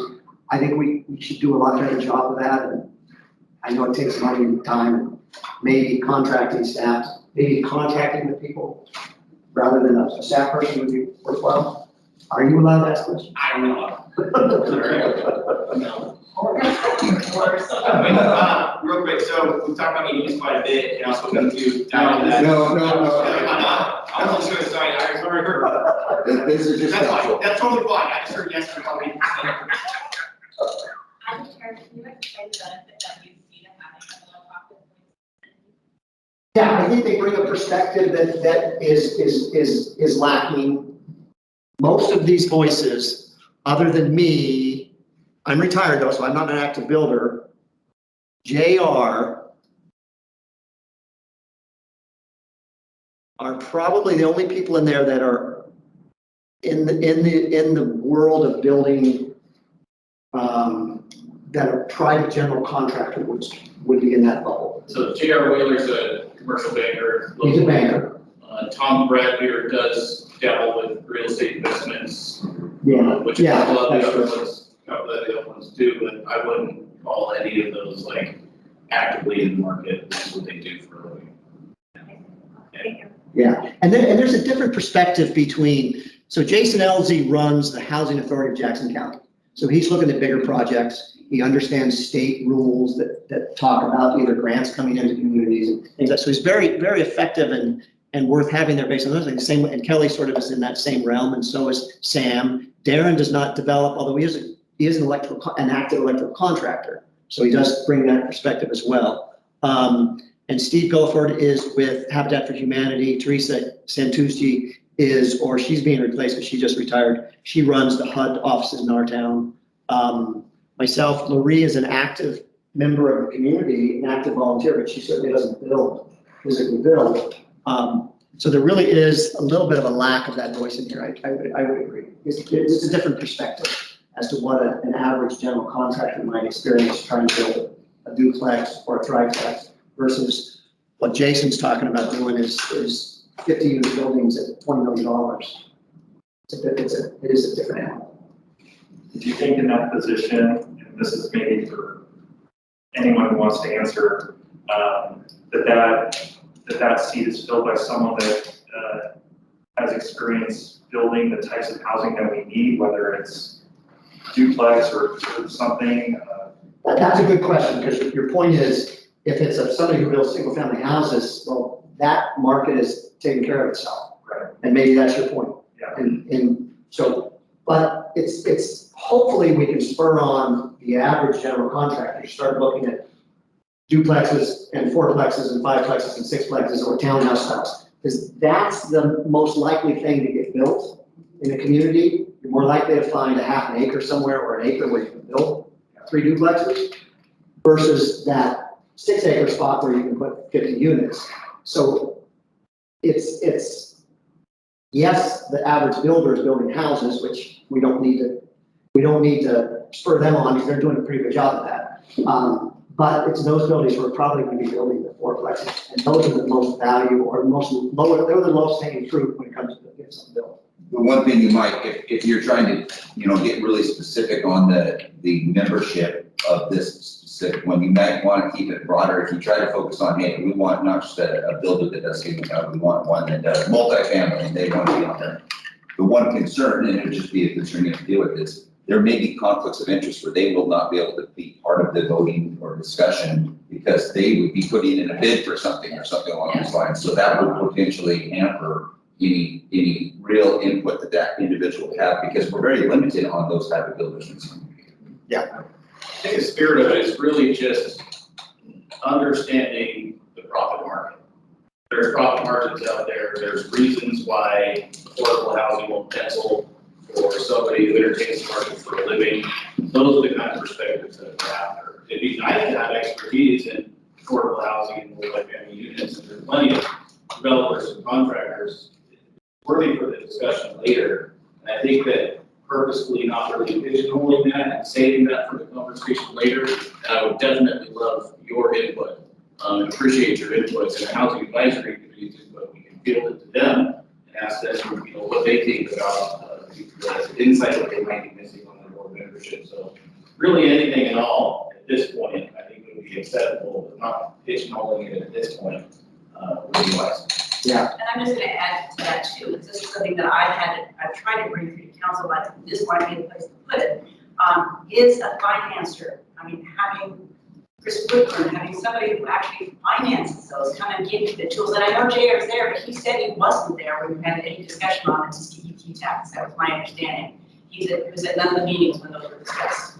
That was that I was told that. Yeah, he might not have been, I don't. Yeah, he was not. I don't keep track of And so I'm just kind of basically saying, I think that piece You know, because we keep always hearing, well, it doesn't pencil out, it doesn't pencil out. Well, nobody is gonna come in and build a huge project if it's not, if it doesn't pencil out. And who knows that penciling out is the person who doesn't buy into it. So I just think that's a part of that discussion, is to have that piece, make sure that that piece is filled, because that's what I think is also missing too, is that, okay, what can be financed? Because when you go to those big, huge ones like the, you know, my husband has built in the past, they all funnel through the same state subsidy program.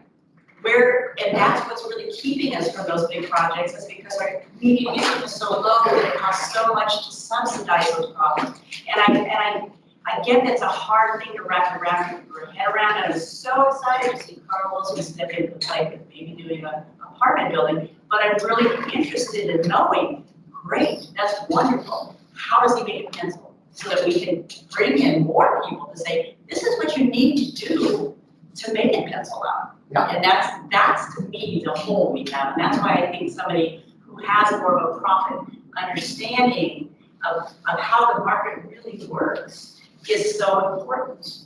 Yeah. So, yeah, that's my wish, is bring a financier in, have them talk about it, so you know what we need to do to make that happen.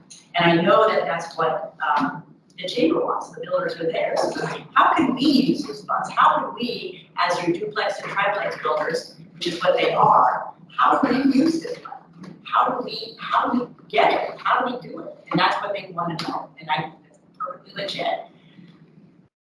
Yeah. Brent? I just wanted to say one, or I guess ask, I know the committee in the past has been a proponent for ADU development. And, you know, I think in the past you guys have explicitly put forward ADUs as a part of the solution to the housing issues we face. And I remember on my list this year, I did put something about an ADU program being developed to make it easier for people.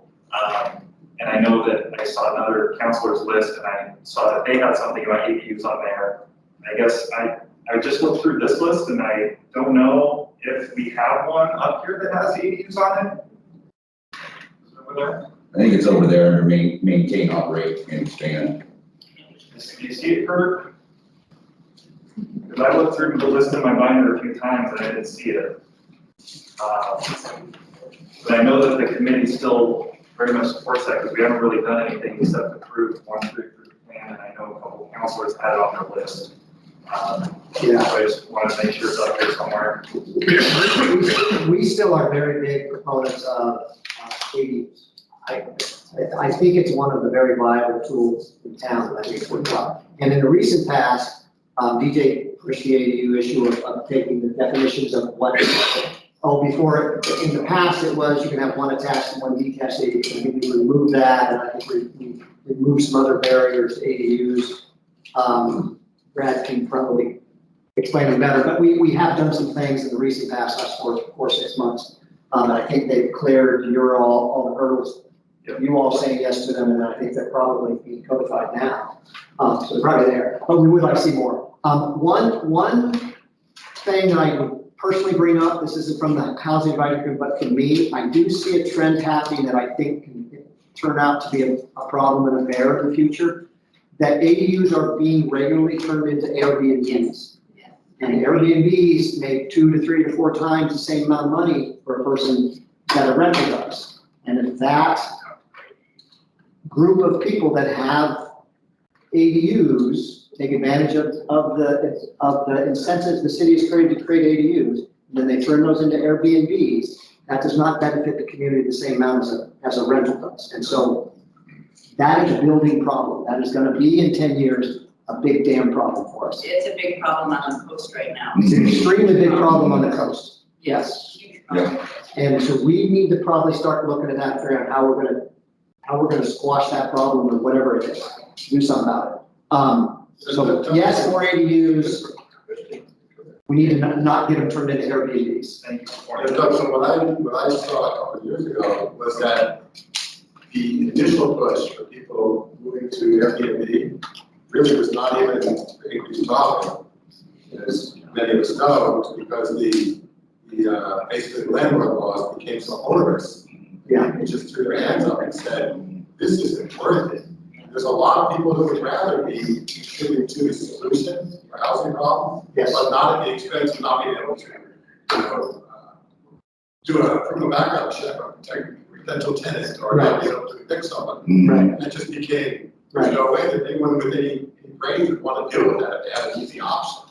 Yeah. So I don't know what we do with that, because that's coming down from the state level, that's brutal. Those are brutal regulations. I'll tell you, that's my world, that's what I live in. And I don't find it very brutal. To be totally honest, I don't find it that bad. I have evicted people probably 4 or 5 times in the last 20 years. I understand what the rules are, as long as I follow them professionally, it's not bad. To your point though, which is a really important point, I think there is, I'm done, right? I'll get out. There is a really giant bubble of misinformation in the heads of people about landlord-tenant law. And I think we, as a HAC and the All Care Foundation, it's on our to-do list to try to create some information sharing forums, whatever, that try to dispel that misinformation. Because it is really not bad, landlord-tenant law. We lost one way of evicting somebody a couple of years back that was evictions without cause. Now, when I was evicting people without cause, it was because I was lazy. There was a tenant, they were a troublemaker for whatever reason, and I was giving them a no-cause eviction. They had no right to object to that. They had to get out. And then if they didn't get out, you go through the eviction process, 40 days, the sheriff escorts them out. Now I have to give cause. That is the one major change, that and then the rate of increase. The rate of increase, as long as everybody does that on a regular basis, they can generally keep up with costs. There's probably a lot of misinformation, there's also a lot of accurate information. There's more to that. Correct, you got some rentals. It's not what it was 5 years ago. Correct. There's definitely a lot more. And I agree, that I am not thinking it's so bad I'm selling my rentals right now. And there's a lot of people in the rental business that are making fat money from it, so. I'm just really not, but to your point, I think we as a community, thank you, could address that better and could give people forums. So somebody who might be building an ADU and is sitting there on the fence deciding rental or Airbnb, let's explain what that landlord-tenant law is, and let's explain what the tools are they have available to them to deal with that. Because I think it's a valid point. Maybe even incentivize turning it into a rental. I think, yes, I think all of those things. I'm fine. We do have the opportunity to legislate, with our local, get in touch with our local representatives, and if there's something that we as a city identify that as a state issue, we could, representatives and try to push for change at the state level if there's something to pull this back. Or there could be a goal of this on the future policy. You can disincentivize ADUs or make them, make them not ADUs. And make them extremely difficult or not permitted in the city. But there's an advantage to having those. Same with the economy. They couldn't find a place to live. They rented it. But so it's not like one's bad, one's good. You need both of them. But if you have predominantly one without the other, then that imbalance purpose. Any other last questions for Doug? Thanks, Ted. Thank you. Thank you for having you all here. We have, You may not see this individual at the moment, but we actually have the chair present today for the Historical Buildings and Sites Commission. Ward Warren is virtual with us today, and he is present. I'll be going through the slides as he talks, but Ward, welcome. Thank you for coming to Strategic Planning. I am going to now turn it over to you as chair of the HBSC. Thank you, Aaron, and good afternoon, council, mayor, and staff. I pictured, since I couldn't get through, I pictured you were probably all just sitting out in the sun by the river, having your lunch. But anyway, having worked at a radio station, I know what technical difficulties can happen. So anyway, I chose to present remotely due to my hearing loss, which is made worse when people are speaking with masks on. It sounds to me like people are talking underwater. And I've also found it's dangerous to respond to a question when you've only heard half of it. So I think this will be more successful for me to do this via the telephone. I have no visual, but Karen graciously provided me with a copy of the slideshow, which I will be using, and hopefully you're seeing the same thing I am. I do want to thank Karen also because and Brad and whoever else worked on this, because I think this is the best yet of all the years that I have made presentations for the Historical Building and Sites Commission, that this particular slideshow encompasses the goals that the commission came up with better than, in past years. So thank you for doing a really good job on the slideshow.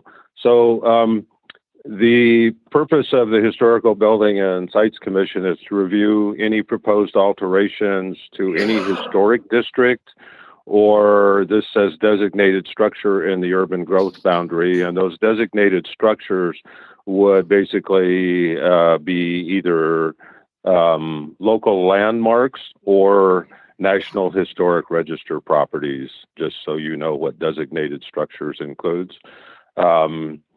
And speaking of local landmarks, we have added several in the last several months in the last year, which you, I think, are all aware of.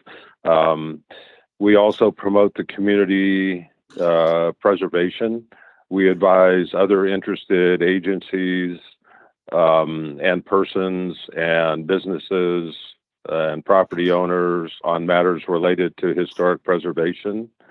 We work, for example, with ODOT and have on a couple of recent projects, one being the Redwood Empire sign and the celebration a couple of years ago, and working with them again now on the restoration of our incredible landmark sign.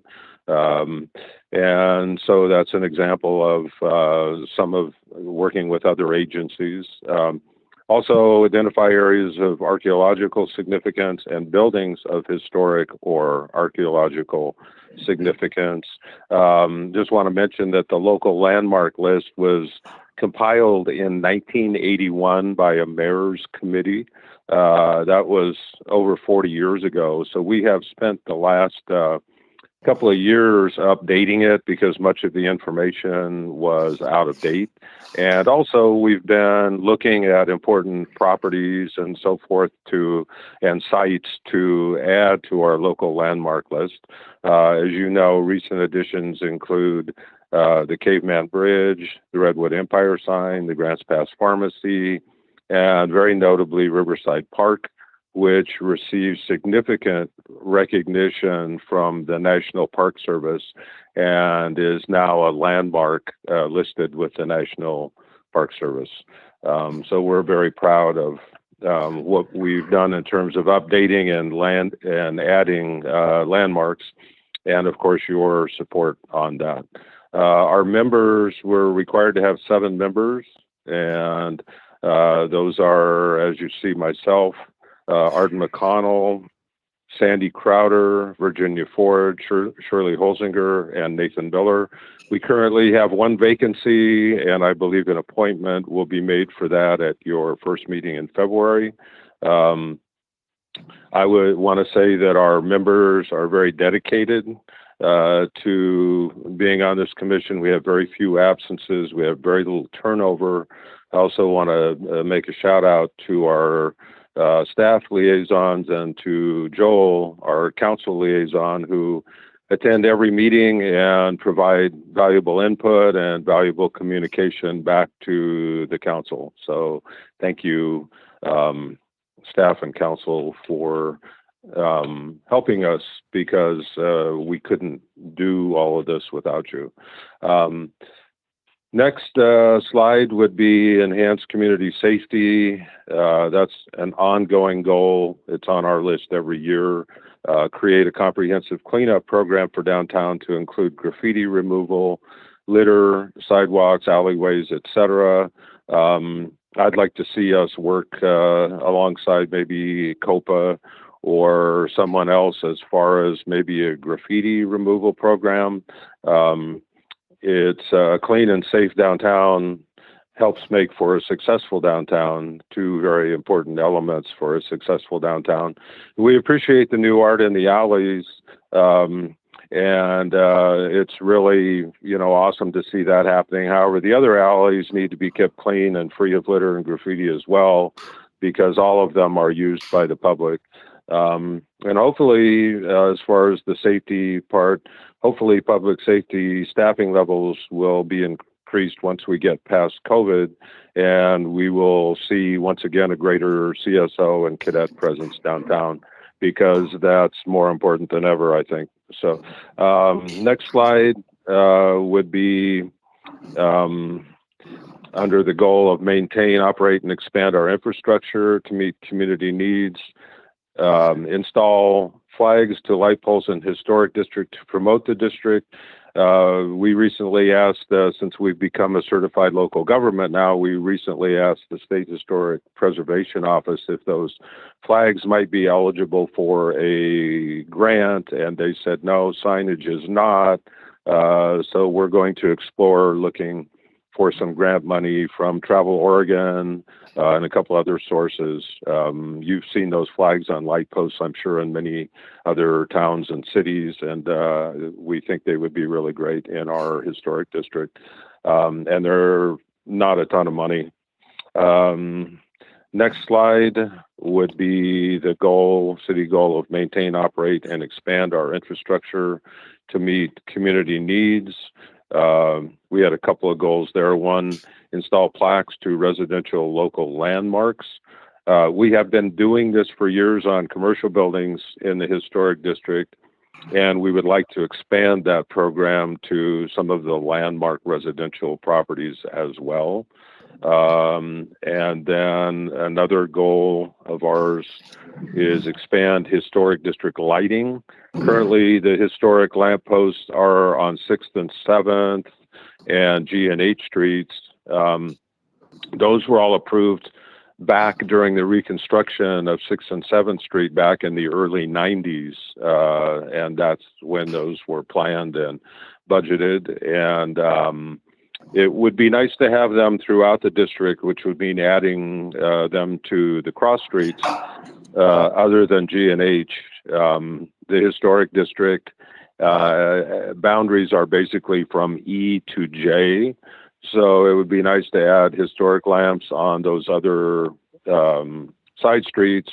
They are not inexpensive, but possibly the council could look at some urban renewal funding. Not only do they add a lot of ambiance to the historic district, but they also are a great safety item in terms of lighting up the streets at night. So hopefully you can take a look at that goal as well.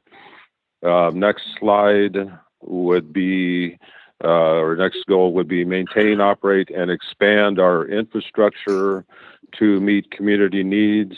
Develop a plan for a historic museum in Grants Pass. I have presented this goal probably at the last three. This is probably the third year in a row, third or fourth, and there's always been some interest from the council. However, we haven't really come up with a plan of how to get there. I think now there's a good possibility that we can apply, since we are now a certified local government, we can apply for research and consulting grants from the State Historic Preservation Office through CLG funds. And if we get some interest from council on that, we can then apply for a grant. Although we've missed the grant deadline for this year, there really isn't time for, to prepare the grant request for this year. But we get some interest from council on this, we could apply for it next year and then basically be able to enlist someone to help with the plan, a consultant that has done consulting for museums in other towns and cities to help us put a plan together. So hopefully you can discuss that. It's interesting, the picture here, they're at 4th and H of Old City Hall. That could be a really good location, potentially, depending on what happens with the Caveman Plaza. That could be another potential location. So between that and getting some grant funding to help put it together, that could make it a much more likely possibility than in years past. Next is distribute Historic District informational welcome letter, and we are currently working on that, on the wording for that to get those out. We've got a lot of new businesses downtown, and we want to keep them informed as far as the guidelines when they're located within the historic district, and also to offer our assistance and advice so that they can talk to us before they spend a bunch of money for a hearing, or that they blunder into starting their project or doing their sign without having any idea of what those guidelines may be. We're very proud of our historic district, that one of the things that keeps it so popular is that it is authentic, and we do have some guidelines and people do follow them. And I think that they find that once they talk to us, that it's not this painful, difficult process, really.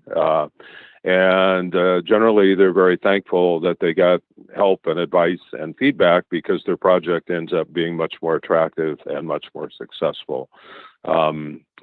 Actually, it's interesting that even in this COVID environment, that we have had some major expansion reviews just in the last few months here. And so that's a really encouraging sight that businesses are continuing to expand and invest downtown in our historic district, making it bigger and better and more attractive than ever. So really encouraging to see that, because I know that during COVID, making these improvements and so forth has been very, very frustrating, because I've been through it myself at one of my buildings. And so to see that that there are people wanting to expand and going through the process, even in this difficult environment, is very encouraging for the future.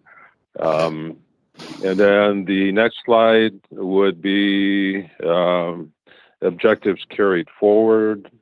Develop a parking restroom management plan. Parking has been, maintaining and increasing parking capacity downtown has been our number one goal for many years, and still is.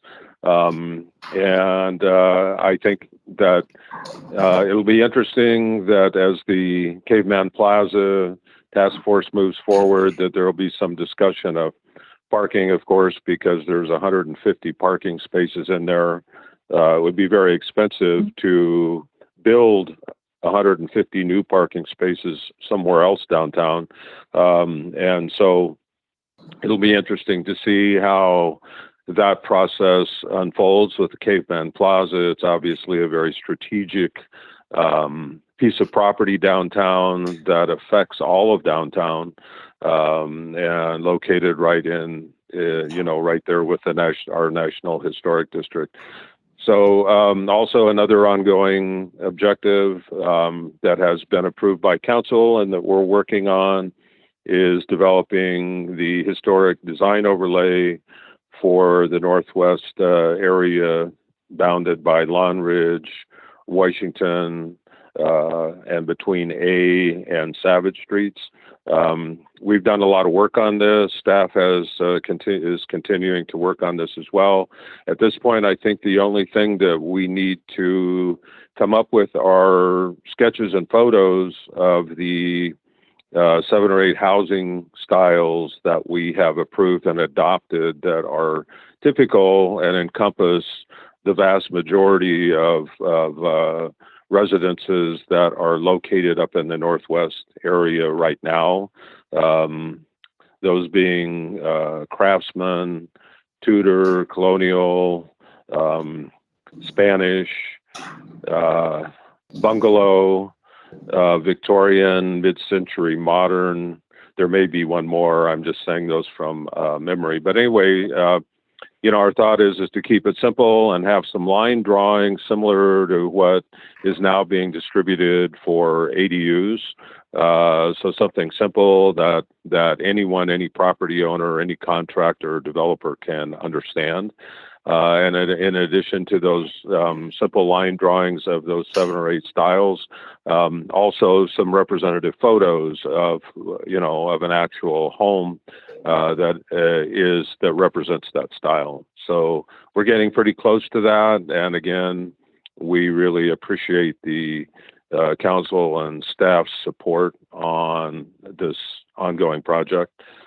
The next slide, again, an objective carried forward is the utility box project, which basically those were being placed on 7th Street, I believe. And, we, a while back, I invited Lisa Woodruff to our meeting early this year, I believe, and to inquire about, newer forms of vinyl and so forth and the process. And, the commission discussed it, and we decided that we would really like to have some of that artwork placed on the utility boxes and the signal boxes at the intersections downtown, because now they're all covered with graffiti. And so vinyl with artwork on it would be nice. It's fairly inexpensive. They could also be hand painted, but they need to be treated. I don't know, what they're doing with the other ones, but ideally they would be treated with some sort of a graffiti resistant coating. I know I have to remove graffiti downtown from time to time, and so there are materials that are available to make these things more graffiti resistant and also to remove graffiti when it does happen. So we would look forward to expanding the utility box artwork and putting that onto 6th Street on the utility boxes and the signal boxes and, throughout the historic district, not just on 7th Street. So I would like to just wind up by saying that, we have accomplished a great deal in the last few years. I believe all of it has been very positive for the city and for our citizens. Most recently, we finally, after many years of seeking CLG status, we have finally received that, which opens up grant possibilities as well as training and other resources. Riverside Park was honored with the National Park Service recognition. We added other local landmarks, including the Caveman Bridge, Grants Pass Pharmacy, the Redwood Empire sign. We're moving forward with the Conservation District to preserve the historic feel that exists in the Northwest neighborhood. We had installed and held a celebration of the Redwood Empire Indian Marathon Memorial there at the corner of 6th and G Streets. We are looking forward to the imminent repair and replacement of the landmark Redwood Empire sign. I know I really miss it every night that I drive over the bridge. It's a real void there, not having it there.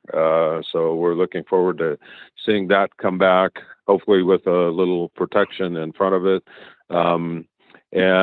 Also, like I mentioned a few moments ago, the fact that we're having people approach us and having hearings and approving expansions of downtown businesses in this COVID environment. So all of that is very, very positive.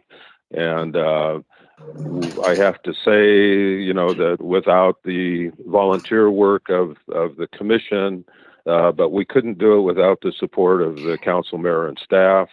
So I want to thank you all very much for your ongoing support. And looks like the last slide is photographs. I was absent and I didn't send in a photo, but I'm pretty sure that all of you know what I look like by now. So anyway, I will ask if there are any questions that I can answer. I have a question, Lord. Can you hear me? This is Rob. Yeah, I can hear you. There's some echo, but I can hear you. So can you clarify the council? You were talking about the possible historic museum. So how does that differ from the Historical Society building that's on Fifth Street? How would that be different? How would you envision that turn out? I can hear you very well, but there's an awful lot of echo, and so I'm not, I'm really not able to understand your question well enough to answer it. Is there any way to restate it somehow without all of that echo? Or? Yeah, the difference between the Historical Society that's on Fifth Street now and the proposed museum. Okay. Yeah, what's the difference between the Historical Society that's on Fifth Street now and a historical museum? Oh, okay. I got that. That was much clearer without the echo, so thank you. So the difference would be that the Historical Society on Fifth Street, which I've been a member of for many years, and I think all of the commissioners are members actually, they, their little museum is just packed full, and it's really, more of a home, residential atmosphere, and it's really kind of a tribute to the family that left it. And I mean, they're a good research. They will provide, research, and they have a lot of materials in their library that where they've maintained, old newspaper clippings and other information. So they're a very valuable asset in that way. But I guess what we're envisioning is a larger, more spacious exhibit of Grants Pass artifacts and so forth that really lay out Grants Pass's history in an easy, understandable way that would be enjoyable to, adults and children alike, to locals and to tourists. And it would, we have such a rich history in terms of, mining, timber, fishing, and how that's evolved. And now we have lots of tourists coming in that would be very interested in seeing that history and how we've evolved, and the river. We just have such a long history that plays into all that. And it's there really isn't the room or capacity at the current structure there on Fifth Street. So I see it, or we see it, I think, as an addition to the resources available to people that would be interested in the history of Grants Pass. Hopefully that answers your question. Thank you. Thank you, Ward. I'm going to check the room and see if there's any other questions. Sure.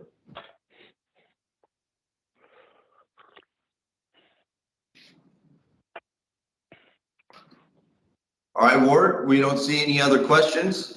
Council greatly appreciates your input, your volunteerism, and the presentation today. Okay, thank you, and thank you for making it work so that I could do this remotely. I appreciate it.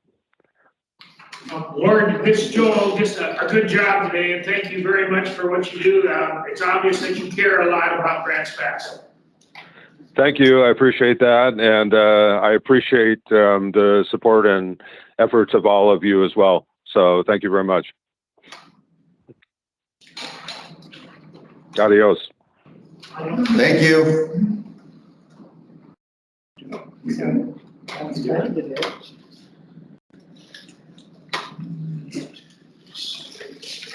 Right on schedule. We've got the Urban Tree Advisory Committee. And you got to come on up. So I'll do it. Tree.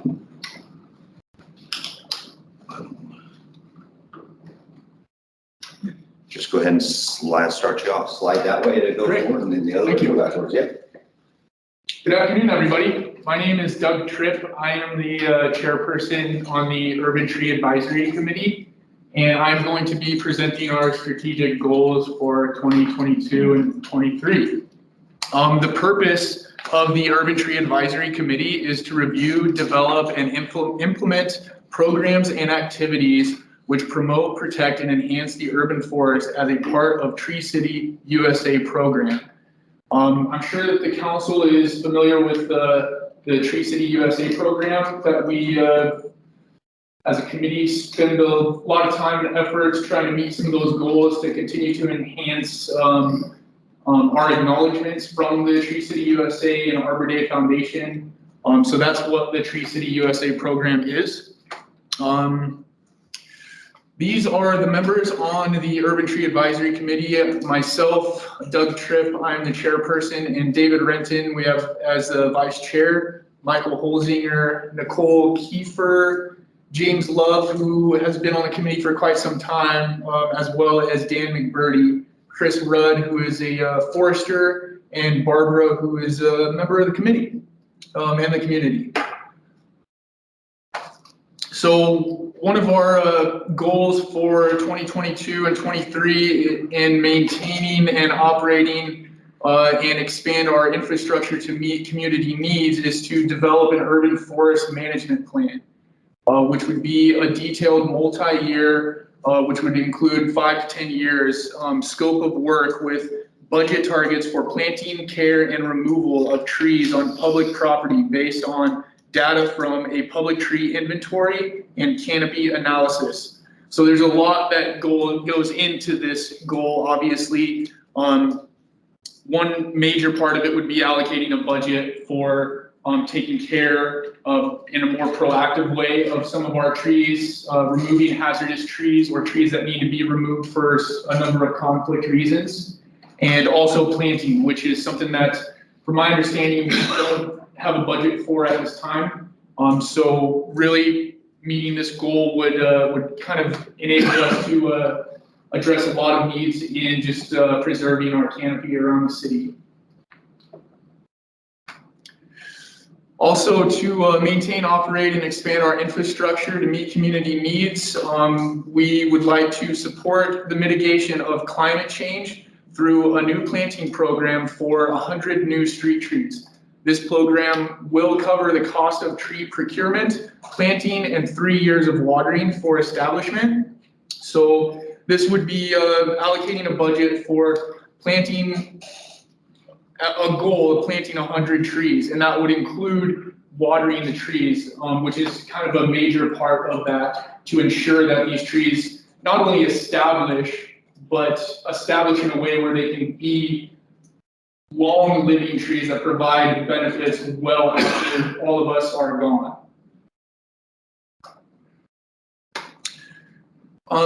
One of our other major goals is education and outreach, which I feel like really ties into some of the other goals, and we can really address this goal if we implement some of the others. And there's a lot of secondary opportunities to really connect with members of the community by having staff members, volunteers out in the community, inventorying trees, figuring out where planting sites are most necessary to address. We can really use those as opportunities to reach out to our public and educate people about what a public right-of-way is, for instance. And that's all I got. If anybody has any questions. Yeah, Valerie. I just know that you have been going out, and I know on Tuesdays or Thursdays or Sunday, there's a pretty good group of volunteers that have been helping you. Am I correct? In doing this survey? Absolutely. How they got organized and what you've been doing with that? Yeah, I'd love to tell you a little bit about that. Tony really, the city's urban forester, has really headed up the volunteer process with organizing volunteers to do like a citywide tree inventory. But the volunteers are relatively limited and where it's a little bit slow going. We really need, I feel, to allocate a budget for figuring out a way to get more people interested to do those inventories in a more timely manner so that we can use that to put together our urban forest management plan. The tree inventory is going to be a critical part of that. I had a second part of that question, I can't remember, it was about, did we do, I know at some point in time, did we do like a picture of our tree canopy? I know at one point in time, a few years ago, that was part of our strategic planning to actually get a picture of our tree canopy. So where we needed trees and everything, is that there? Yeah, that kind of ties in with the tree inventory. The software that we use is called Tree Plotter, and we use that to compile all the data that the volunteers collect during the tree inventory process. But again, it's kind of slow going, and I believe we only have that software for a certain period of time. And if we can really get that the volunteer to kind of increase, and maybe we can do it in a timely manner and still be able to make use out of that software. But the software definitely kind of ties into the tree inventory, which provides us with like an overall canopy coverage image. So it's not like you have a flyover to take looking down at it, you're building it from the base up, from putting the data in. That is how we are doing it from like a tree inventory standpoint, but using like GIS imagery, it could be done that way too, but that's not something that's really, we could do like on a volunteer basis. We'd have to allocate a budget for it. Yes. For the new tree planting program for downtown, the 100 street trees, is that an arbitrary number or is that specific? It was a number that we as a committee, just kind of came up with as an overall goal, but it's not something that we really set in stone or anything. It was based on the inventory by Jim Love, and it's approximate. It can be a little more or a little less, but just to give you the magnitude. But he actually went around and identified each space where a tree could fit in. And whether that's exactly 100 or 95, or I'm sure he missed some as well, or something not work. So it's just an estimate at this point in time. But he's got a great PowerPoint presentation. I think he gave to some other committees as well on what that program looks like and what a difference it would make for our downtown area. Thanks, Joel. Yeah, so I have almost the same question because that goal relates to the downtown plan that we have, and I don't know if those were done independently because Doug just said that the 100 was like an arbitrary number. I don't remember that in the plan it was 100. I thought it was maybe several hundred.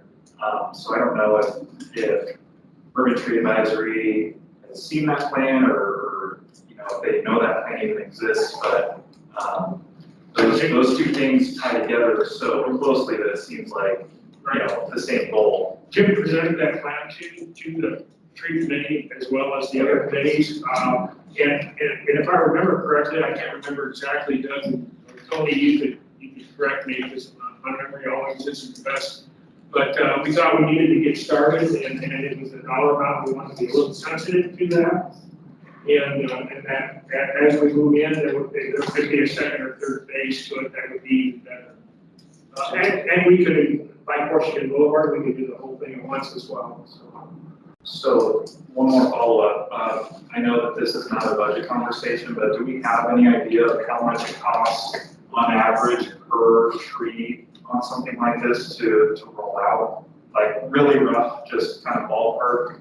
Yeah, we have a committee that's have talked about that, and yeah, maybe Tony can provide some clarification if you like. Yeah, so Jim Lowe on our committee is a landscape architect. He helped come up with that estimate. And the variable that we can't really pin down exactly, so it's an estimate, is that 3 years of water and how would that be contracted out? The contract coming through every week for 3 years to establish those trees. So the tree canopy program, the estimate we have, it doesn't include the 3 years of watering, is a little shy of $500.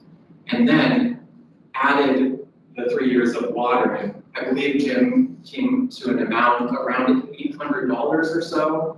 But that big variable, I don't want to stand by that estimate too strong because you don't know, and I haven't contracted out watering. Okay, so that was a per tree.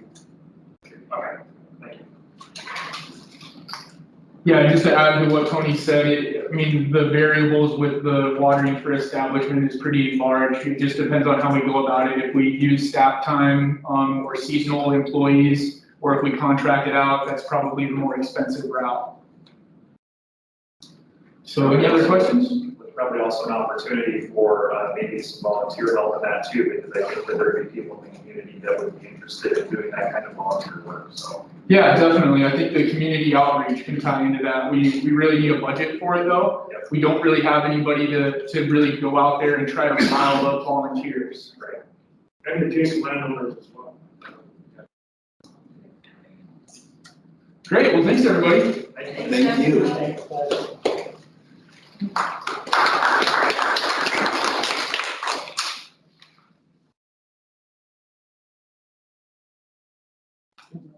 You want me to get it? Yeah, I'll get it. So it's like, planning commission, got it.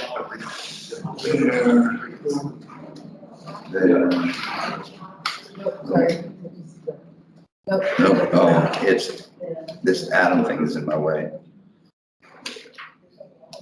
You can make him smaller. Yeah, before we get into that, can I just ask you a question about the previous committee that just spoke? Yeah. The tree one or the? Yeah, the tree committee. I've seen one of their goals has developed a urban forest management plan, it has a number 10. Which makes me think that it's up here, and the one that has the program for 100 new street trees does not have a number by it, so I don't know if it's up here. The program for 100 new street trees, I'd have to look, that might currently be an active goal. Okay. And maybe it's, so it's not a number up there, because we already have it as an active goal. So some of the committees are saying, hey, we just want to do this again, it's still an active goal.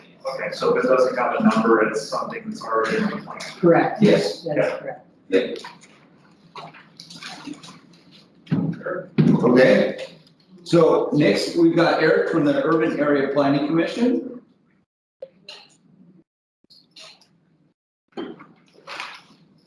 And Eric, to forward the slides, I'll just show you how to forward the first one. There we go, and to go backwards, it's the opposite direction. All right, I gotta try this myself. Sure, go for it. Look at that. And you're ready. So I hear I should probably take my mask off because it's hard for people on the phone to hear, people out in cyberspace. Is that okay? Good. Hi there, I'm Eric Kiesacker, Chair of the Planning Commission. I've been doing planning for quite some time. I've been told I have a 4-hour block here, so thank you very much. 2.5. 2.5 hours? 2.5 hours. All right, well, I think I can condense. So as I said, I've been doing some planning for quite a while now. It's my life. I support myself as a transportation planner with County Public Works right now. I've been on a couple other planning commissions, one in Talent, one in Ashland. I enjoy this stuff. I learned it from my pa. Years ago, he said, get back to the community whenever you can. This is fun. I wish this paid and quit my job. All right, for the next screen. Wow, I like high tech. So the purpose of the Planning Commission, we review and render decisions on all type 3 land use actions. These are quasi judicial, which means they're kind of sort of legal. We do land use applications, zone changes, subdivisions, plan unit development. Does everybody here know the difference between the subdivision and the plan unit development? I'll take that as a yes. No, I'll go quickly through it. With a subdivision, developers are typically looking at a flat piece of land, no soggy areas that's been designated as some significant snail's habitat, no cliffs, nothing like that. So just a straight out subdivision. They are allowed to put up so many lots based on the parcel density.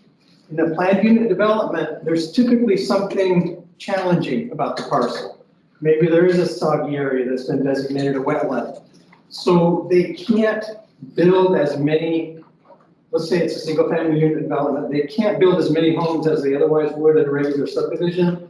Planned unit development then kicks in another set of standards that allows the developer to cluster homes in one corner of the parcel if most of it's wet, or there's other incentives. Maybe they can donate some of their land as a park. It's things like that. There are topographical challenges, water usually.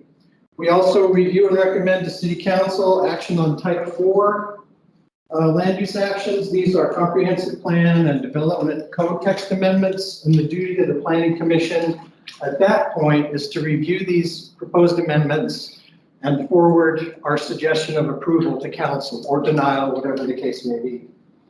Lastly, we also review and analyze changes in growth management policies. Maybe we need to bring more lands into the urban growth boundary. This is usually determined through a buildable lands inventory. And again, we're advisory to the council on those decisions. This is our membership right now. We have 8 seats, one of which is vacant. 4 of our seats are appointed by city officials. 4 currently are appointed by county officials. We'd like to see this get changed. We've had this vacancy for quite some time. It's not that, I don't know what the holdup is with the county commissioners, but they're the ones who would supply us with these 4 seats. And we've been vacant here for quite some time. I'd like to see that filled.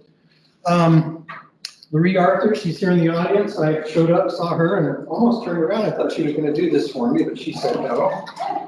Marie Arthur brings a lot of history to our commission. And if she ever steps down, we're going to be in a world of hurt.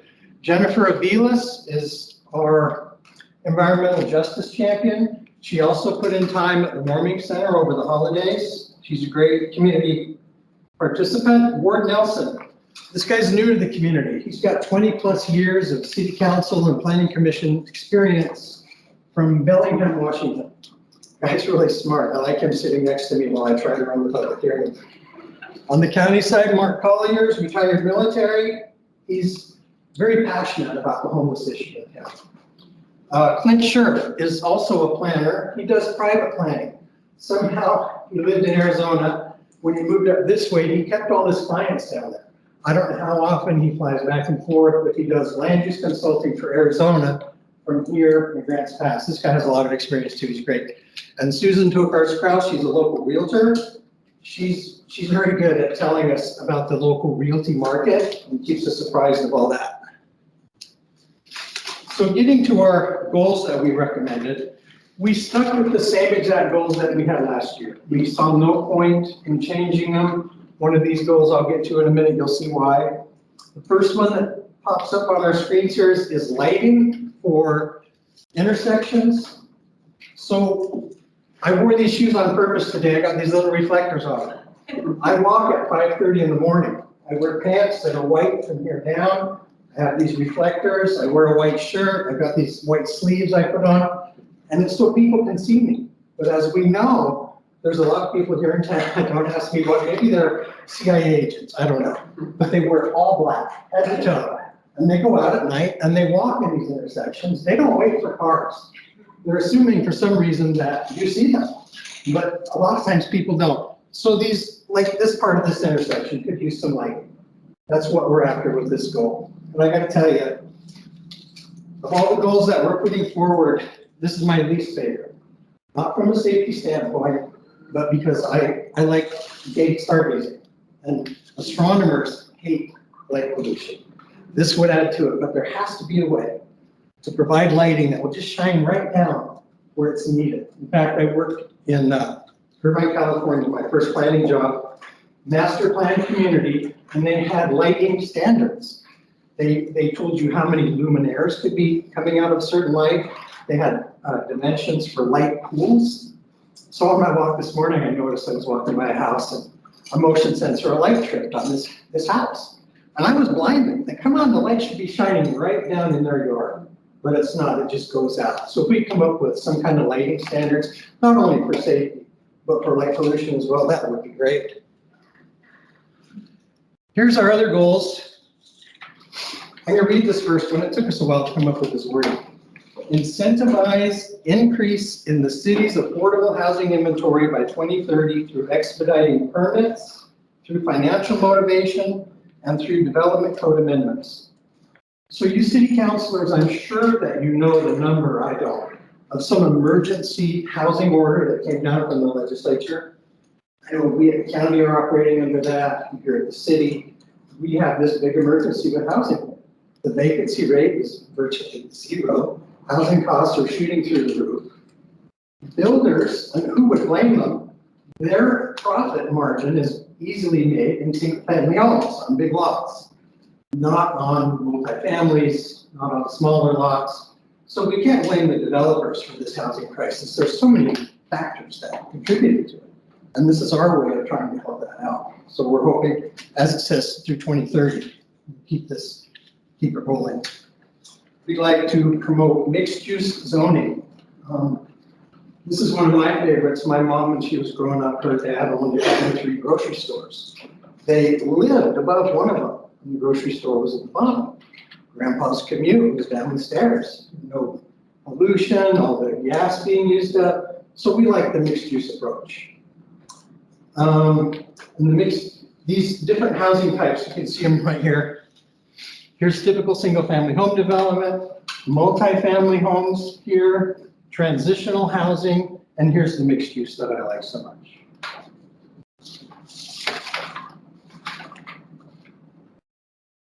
Pedestrian and bicycling community connectivity.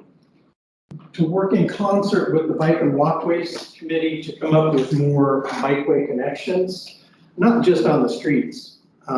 Those are called Class 2 bikeways. A Class 1 bikeway is with a dedicated asphalt path. There's one at Reinhardt Park. They're all over the city. They're hard to find, but once you find them, they're the best way to get around town. So providing connections for people walking to work or wherever they're going, and bicycling, we would like to see more of that happen. So we're pushing for that as well. And my last slide, sorry, 2.5 hours, I'm not gonna make it. Here's a picture of 4 of us that turned up at a meeting one night. This is Clint, this is me, Marie Arthur, and Mark Collier. So that's my presentation. I know you guys are busy. I tried to keep this short. Does anyone have any questions? Anything that I could discuss? Yes, sir? Yes, thank you for being here. And, my biggest thing is your housing. I mean, we all know. And so I'm from this person who sits on the committee, listens to what exactly, when you say we're developing code amendments and expediting, give me some more specifics of what that would look like, what we would target that you see being the biggest hindrance as people come through, because they come to you first. I think the biggest hindrance, and this is just my opinion, I'm not an economist by any means. I think the biggest hindrance is that what is being built is what brings the community money. This is your single family homes. People would say that developing these homes is the way to go for all the money that it brings in. We'd like to see more multifamily units, more parcels in town designated as multifamily than what we have now.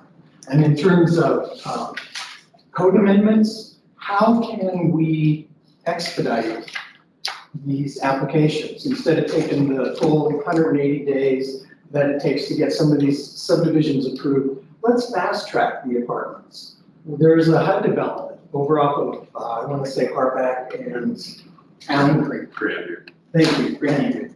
And a HUD development, that's affordable housing. Some people, maybe it's not affordable housing. I know some people would look at the cost of an affordable home and they might be blown out of their chair compared to a single family home around the same area. This is still cheaper.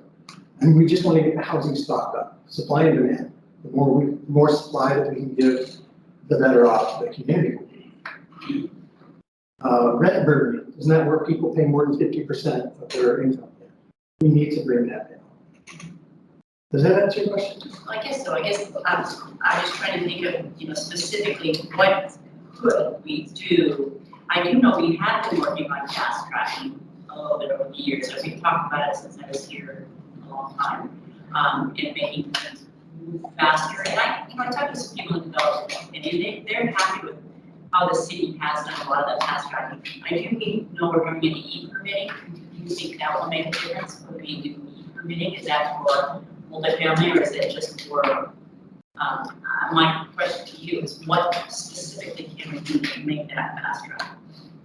I don't think the e-permitting by itself would necessarily do that. That's really more of a service to the person obtaining the permit that they do it remote. The state actually mandates on affordable housing projects that they be processed within 100 days. We far exceed the timelines for approval than from either affordable housing or others, 120 or 100.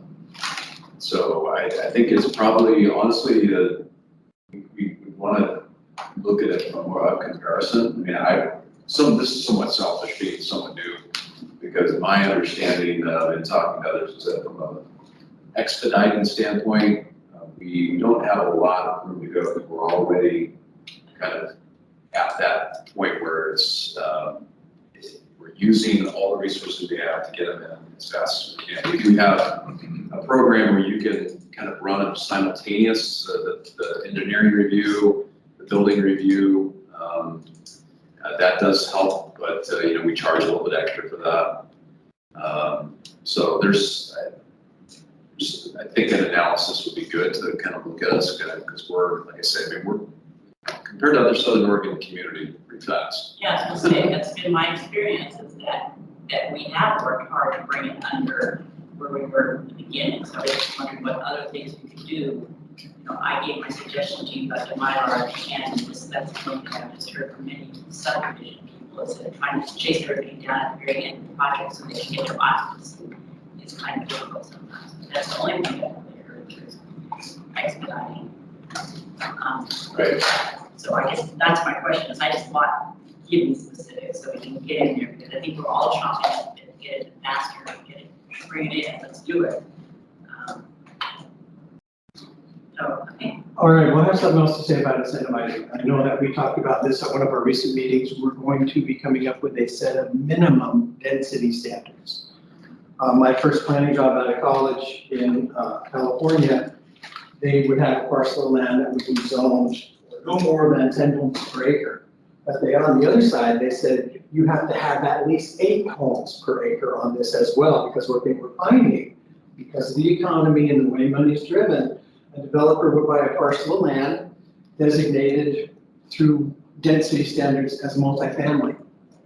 That's not what the market's selling these days, so they would build a place with all single-family homes. And these minimum density standards will prevent that from happening. And that is coming down here. So that's another way to incentivize that. Any other questions? Yes, sir. I have a question about expediting. I don't know if this is more of a question maybe for Brad, but is there an opportunity to streamline? I know that there's mandatory time periods, like when it has to be 30 days before it goes to UACC, and then I know there's one that's 45 days that has to do with the county, that is a county mandated thing. So I don't know if we change the structure of the UAPC. I know there's been a little bit of discussion about maybe doing that. If there's an opportunity for us to save time there, if that 45 days goes down to 30. So that particular one really only applies to text amendments and comprehensive plan amendments. That 45-day notice is not applicable when we're talking about subdivisions or PUDs or anything. I I just have another question too. So any county, any building that goes on in the county, does it also go through this, or is this just for the city? I know the city and county, so I'm assuming that means that anything in the county and the city comes down through this. Is it just the city? Okay, that's my question. The city and the urban growth boundary. Okay, it's the city and the urban growth. Okay, so if somebody's building something out in the county, do they have their own planning commission? If it's outside the urban growth boundary, the county has their own planning commission. Okay, that was my question. They do. You'll find that parcels are differently zoned. Even in the UGB, you will see parcels that still have some county zoning on them. And then those parcels need to go through zone change, right? Can call plan amendments before they can be adopted. Which is City standards placed on them.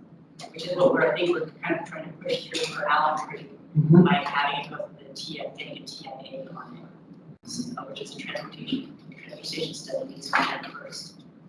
Right. And you know, the county has a development that's going to be tying into Allen Creek Road here pretty quick. It was recently approved, the Sylvan Heights subdivision. I wish I could tell you the names of the parcel owners, but there's a strip of land that heads west from Allen Creek Road and goes up on top of this hill where Sylvan Heights is going to be located. So there's been a lot of coordination with the city on that. Anything else, anybody? Thank you all for volunteering your time and for being on council. Like I said, I enjoy this, and talking to you was great. I really like this. Thank you very much. Thank you. So we're a little ahead of schedule, which is good. So why don't we take a break and we'll be back at 2:15. 2:15? So we've got a fun activity next to not activity, but we're going to be talking about council liaisons. And I thought before we go into taking a look at the liaisons themselves, we go through and we talk about the role of the liaison, and then we'll talk about the liaisons and what liaison committee commission you serve on. I just happened to be playing with this quarter because I thought, well, we got two things we can start practicing. One, we can start practicing flipping a coin when you guys are trying to figure out who gets to serve on what committee, because there might be someone do that, and we can just take heads or tails. Or what's even more fun if we get to it is we could do pick, rock, scissors. So we'll see. But anyway, I know some of you are very passionate about the committees you serve on. This is going to be your opportunity to champion you to continue to serve on that committee and or to switch or do whatever. So before we get started on that, let's just briefly highlight and review what is the role of a council liaison. Council liaisons are there to provide guidance when there is a need to report to or seek approval of recommendations from council.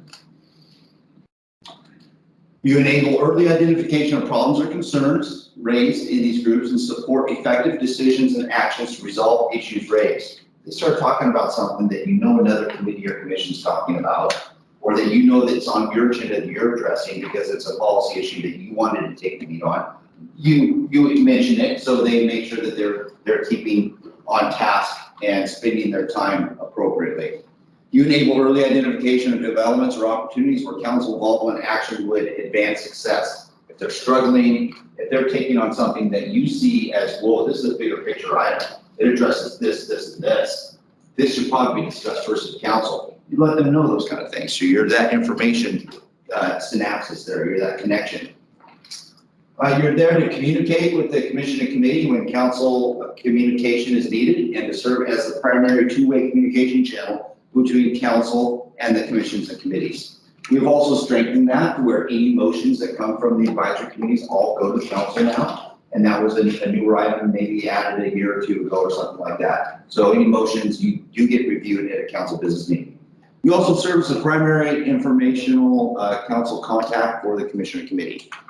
And you're expected, to be there and serve and attend as many meetings as possible. And we know that you've got a busy schedule too, so maybe you can't attend all those meetings.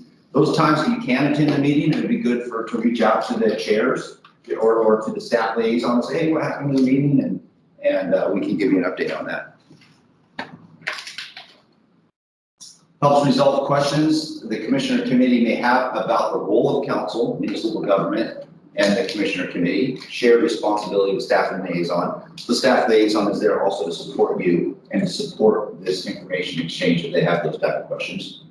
Establish formal or informal contact with chairpersons or the commissioner committee and effectively communicate the role of liaison. So being a liaison is sort of a neat role to serve in.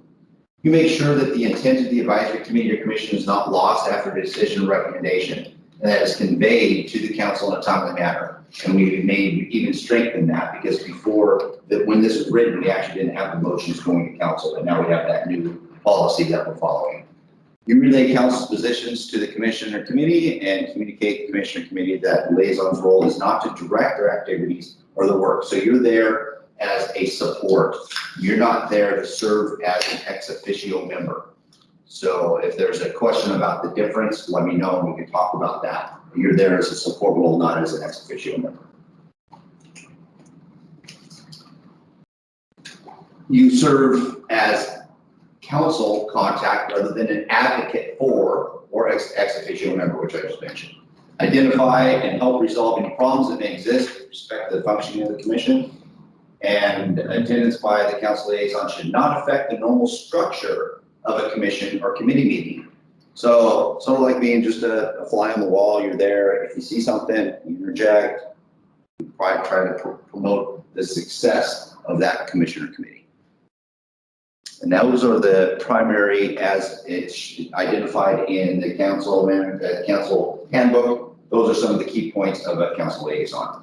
Any question about your liaison roles? Any issues you've had, any difficulties, anything you want to discuss amongst yourselves with regards to being a liaison for an advisory committee? Everyone feel comfortable about the role? I just want to go and add, especially now that we are not necessarily giving liaison reports, because it's something we used to do when we backed off. I think all of them are important for you, but the council, the people on the committee know that if you want something to be heard, you need to make a motion, because the motion will automatically be put on to the council. And so I just think that's a really important piece. Yeah, it's a good tracking mechanism because Yes. we have something. It's just like if you see something illegal going on in an illegal activity or something, you just let it go and you don't report it. Well, then that's a data point that we lost. And what if that data point was reported and that one's reported and that one's reported, and we can connect those dots? We've got great. It doesn't really help with that. So. Okay. All right, we'll get out of this. Thank you. I will say one other thing too, and I happen to know a lot of people in the community just because I've been here or whatever. But I will say one thing that is really important to every committee I've ever known is attendance. That they really feel bad if there are not people that are going, they don't feel that connection with their liaison. So that is an important piece, is that it is a commitment. So if you can't make that commitment, then you need to up front be willing to say, I can't do it. So the council. You basically, I'm just going to move on from this slide because Councilor, you basically just sort of highlighted some of the main points on that one. Your responsibility as a liaison is to try to be there at those council meetings, advisory committee meetings, and be present. So we're going to go through and just highlight each one of these, and if you like, we'll go through and just highlight each one of the advisory committees, what the role is, who the current individual is, their meeting time. I'll go through and highlight the 11 that we have, and then we'll go through and we'll talk about if anybody wants to make any changes and you could champion for your advisory committee. But we got Bikeways and Walkways Committee. It is to implement a non-motorized chapter of the master transportation plan, seek input from the community, coordinate and disseminate information, focusing on that connectivity of pedestrian bike paths. Current liaison is Councilor De La Grange, and they meet on the second Tuesday at noon. We have the CEDC, and this is a collaborative economic development committee responsible for monitoring and implementing economic development actions. It is a cooperative group and it's a larger group that focuses on the economic development for the regional area, and some of it is outside the city of Grants Pass. Eric Kurt is the liaison. Kurt is the current liaison? Okay, Kurt is the current liaison with that. Let's see, do I have that there? No, we've got another whole. We'll change that. They, When they came on board, you guys, I remember that, you guys, yes, that's right. Yeah, you took it by default and then he took it over from you. Yep. we needed to share. Okay. They meet on the fourth Thursday at 3 p.m. If anybody has questions about the roles of these committees you want to discuss, just let me know. Committee on Public Art, you've heard about all these. I don't know if you need to hear the details about each one, but you don't. Okay, great. So Vanessa is that one, second Tuesday at 5:30. We got Housing Advisory Committee. Current liaison is a DJ. It's the third Friday at 9 a.m. Most of these are meeting just once a month. We got Joel at Historical Buildings and Sites Commission, second Thursday at 5:15. Parks Advisory, which meets the second Thursday at 3:30, and that's Joel again. And then we've got performance audit, visioning, and enhancement. We've got current liaison; those are vacant, and it does vary based on what basic department or division that we're doing the audit on. Tourism Advisory Committee is Rob, and that's on the first Tuesday at 4 p.m. And then Urban Tree is Joel, that's your third one, huh? You're on 3. That's the second Monday at 6:30. Cayman Plaza Task Force is to be determined. We haven't appointed yet. We haven't appointed yet. Yeah. And then Sustainability Energy Action Task Force is to be determined. Yep, because we haven't appointed yet. Yep. Josephine County Addictions is Councilor Pell, and they meet on the second Thursday at 11:30. Middle Rogan PO. That's the one in your, What's that? DJ's not on that, I'm on that. But we could have a third person We on got it, third person.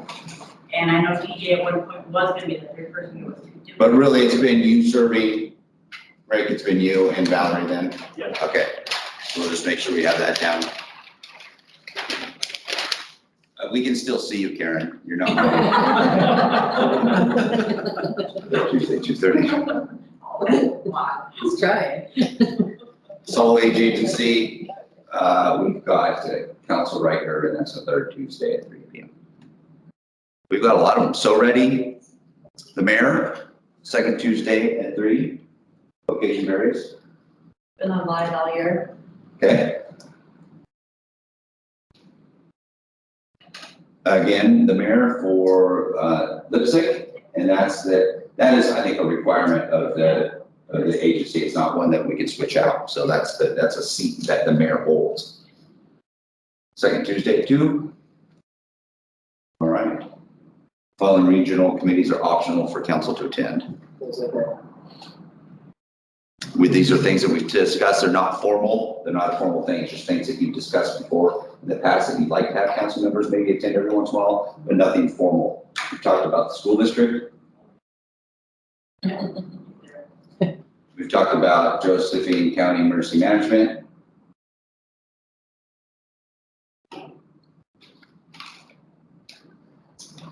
Our React.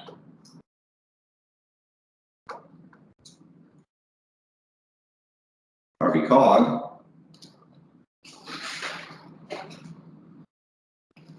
And those are the ones.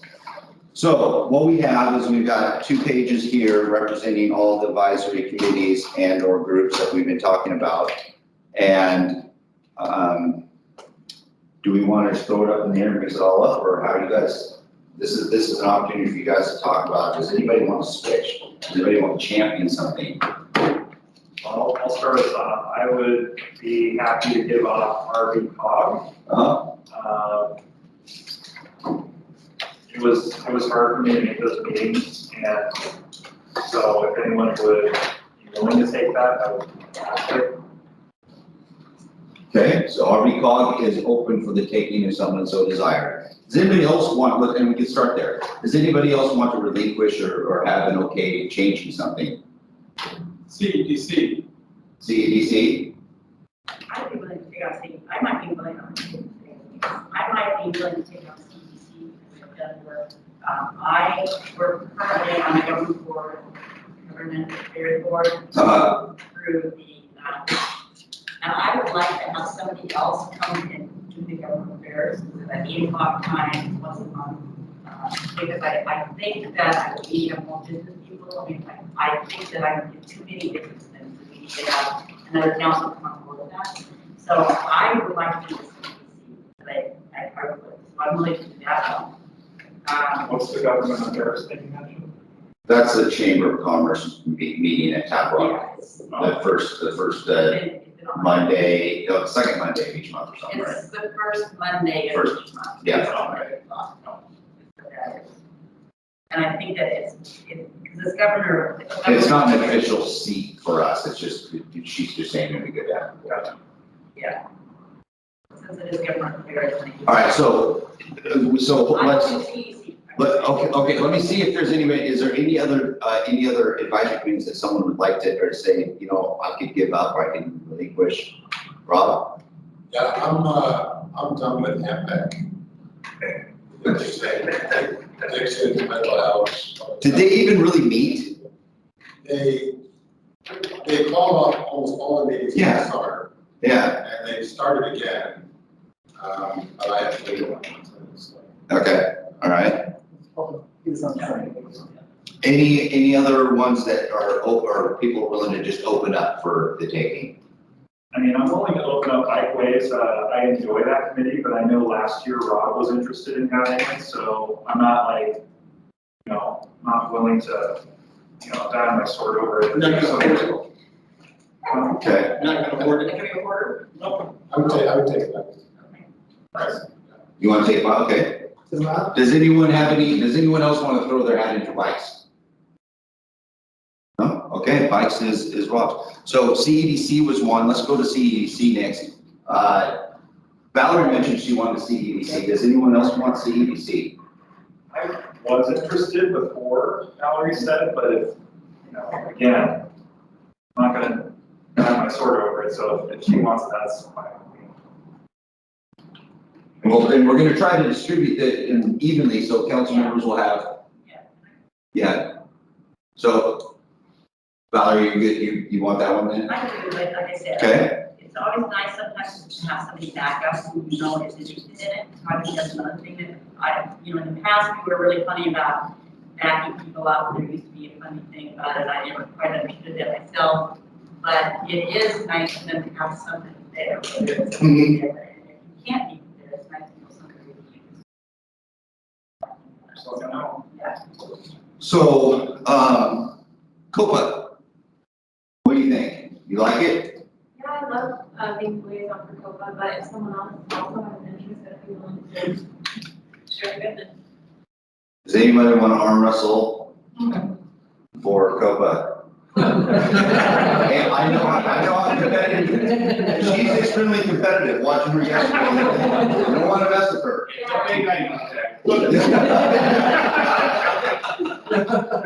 We all back away from that. So the one thing I think that's really healthy sometimes is to have liaisons rotate. I think it's good for the committee and good for the council. So, you know, I'm not tied into any of mine, and I would like to rotate. You know, I'm not here to arm wrestle anybody, and I'm not here to take anything away from anybody.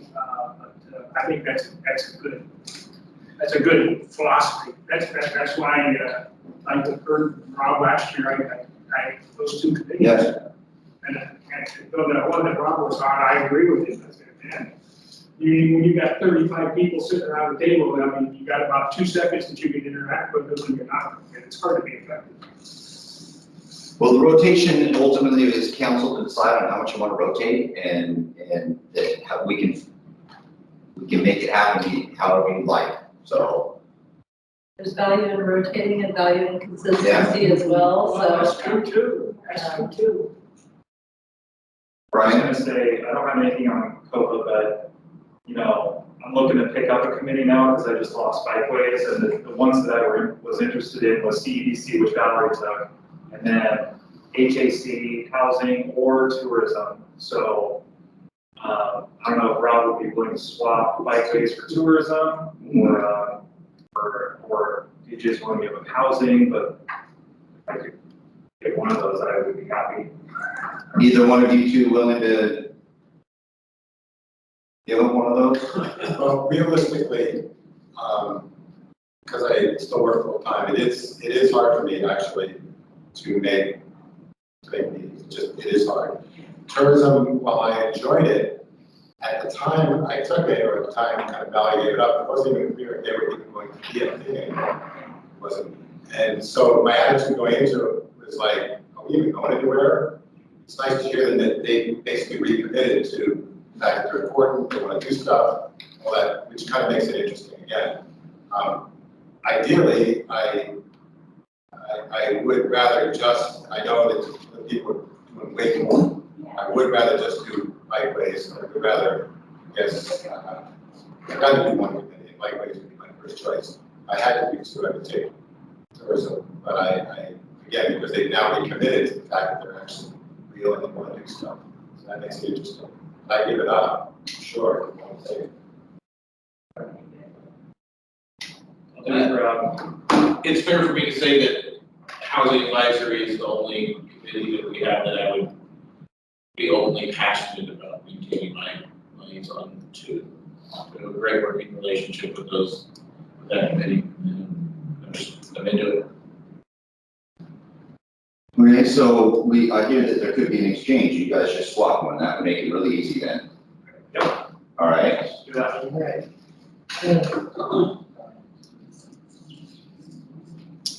I haven't heard any takers or any swapping for COPA. What about parks? You'd love to be on parks. Nice. Joel, are you willing to give up parks? The one thing that's important with parks, yes and no, is I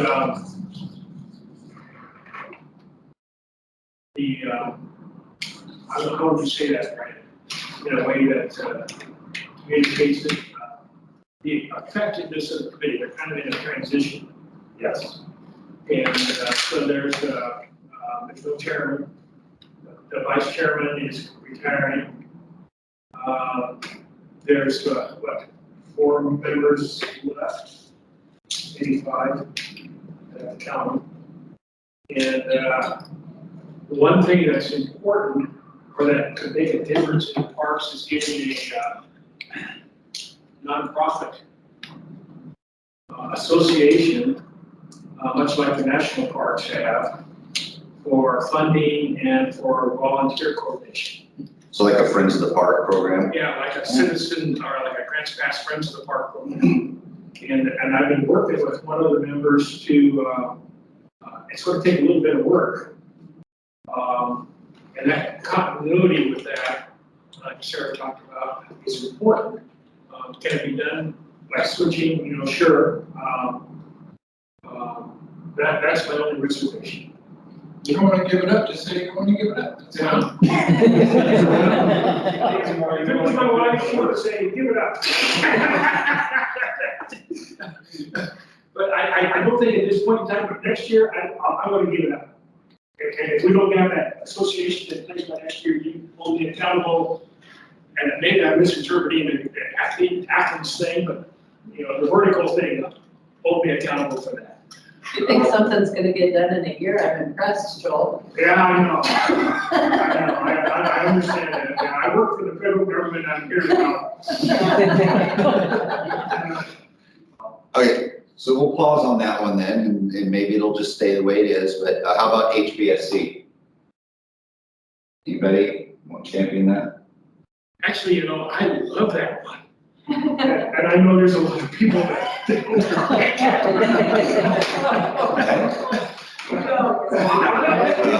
Joel, I'm glad I argued in support of consistency, since you were the one arguing. You totally owe me a beer. here, just saying. I know. I really do love the people on that committee, they're just, they really care. Well, so we'll leave that, okay, so you may, now, Counselor, the other council may require you to hold true to just one and switch things around. I don't know where it's gonna go yet, but, so we'll just do that one blank at the moment.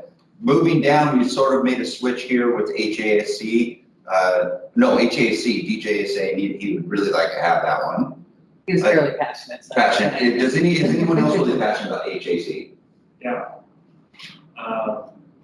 I am very passionate about the housing issue, and I attended every single housing advisory committee meeting this year.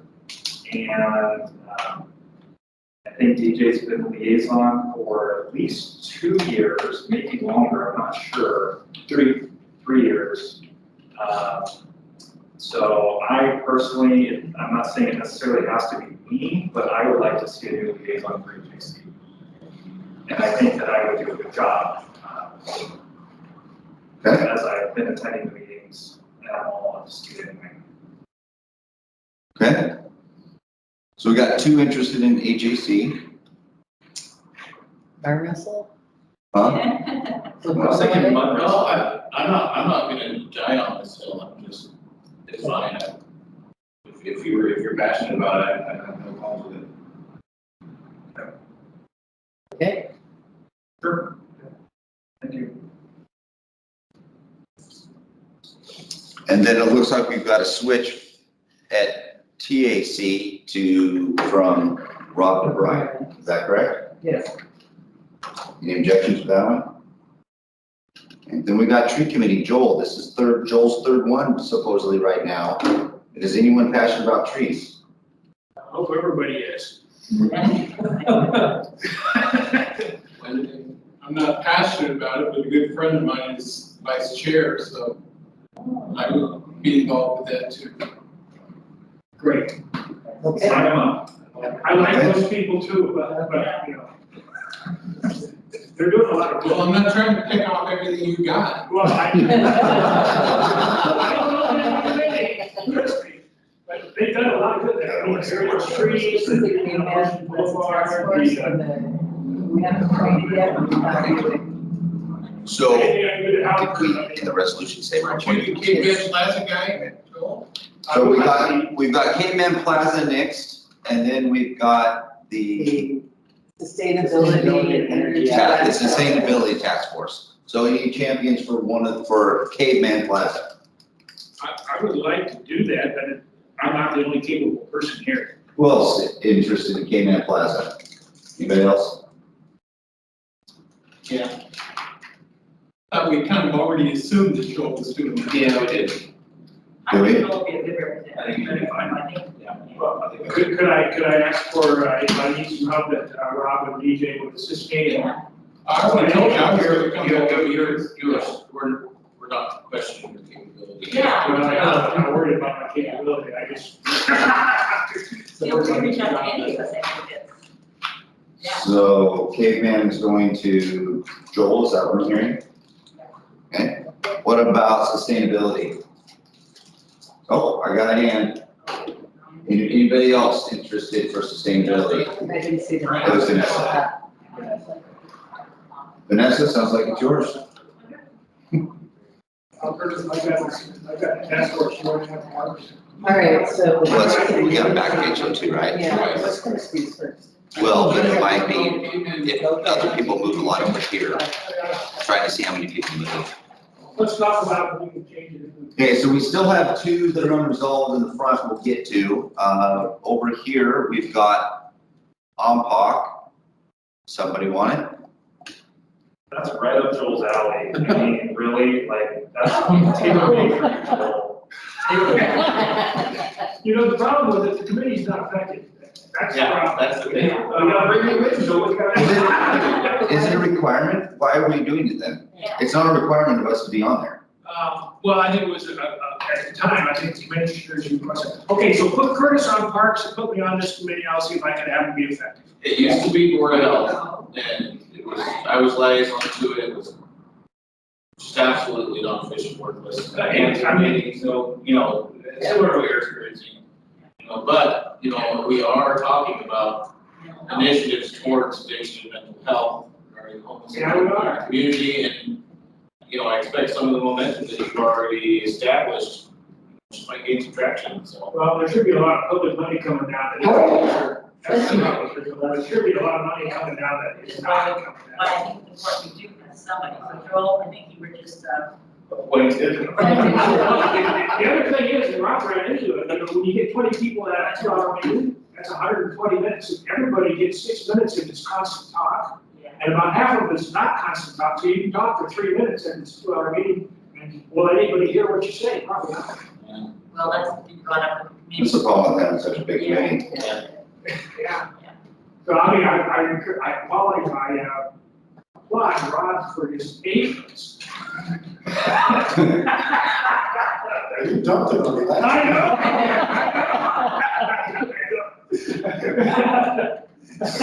So is Joel being appointed by council to this? All right. No, that's funny. And Curtis, are you on Parks then? Okay, so I guess search on marks.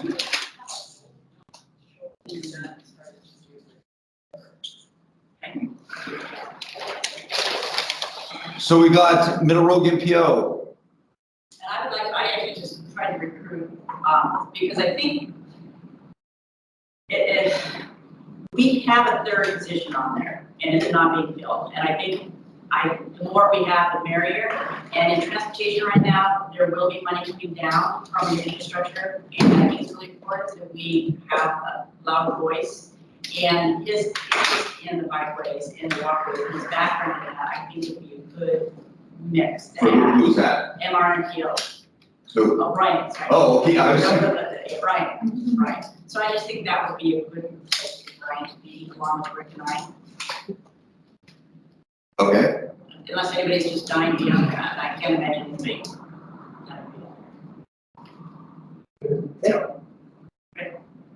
Did you want to try to get in there? No, he couldn't make it last time. He told me that. He was very concerned about the guy.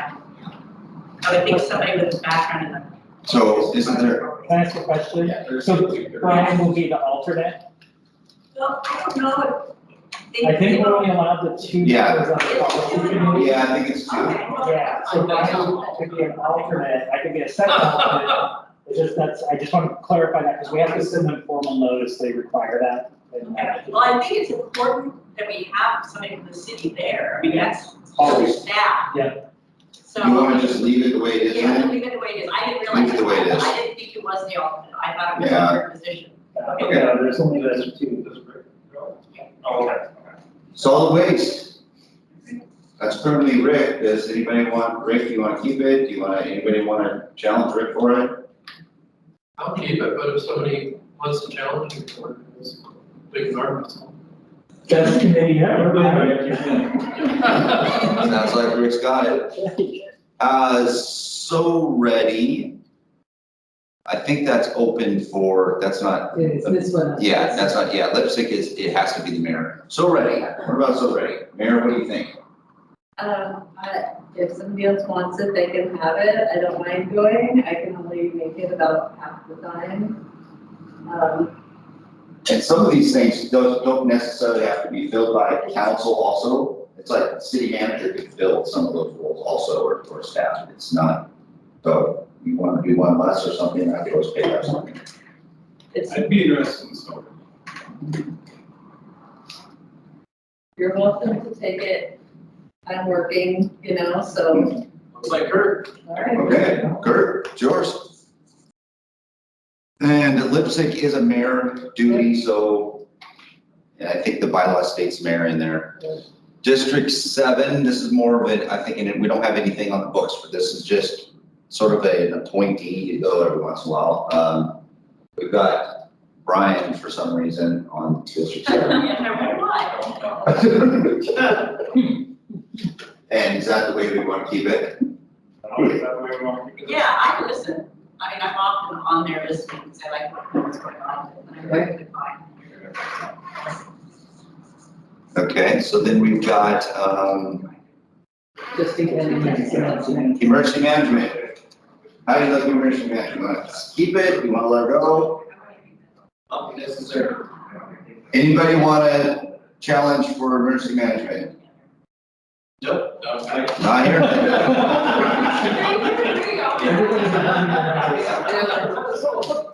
Okay, we got RV Act. Anybody for, let's see, that's Valerie.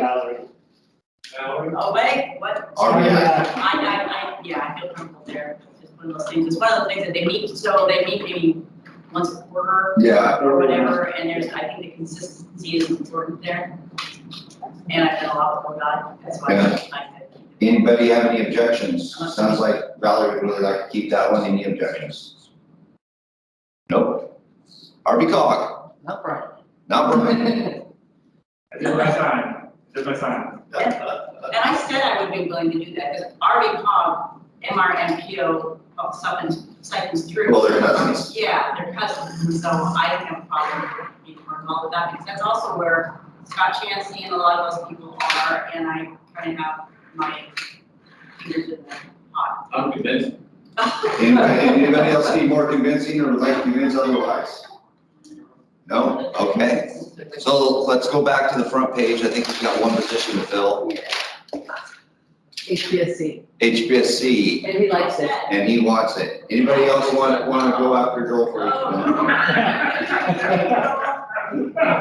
All right, so will you please review with the group what we got? Let's see. So Bike is Rob, CEDC is Valerie, COPA is Vanessa, Park is Kurt, HBSC Joel, HAC Brian, Tourism Brian, Tree Kurt, Caveman Plaza Joel, Vanessa, the Sustainability is Vanessa, Hawk is Joel, MRMPO is Rick and Val, Solid Waste is Rick, So Ready Kurt, Whips is Sarah, District 7 Brian, Joe Code Emergency Management, Vanessa, RV Act is Valerie, and RV Cog is Valerie.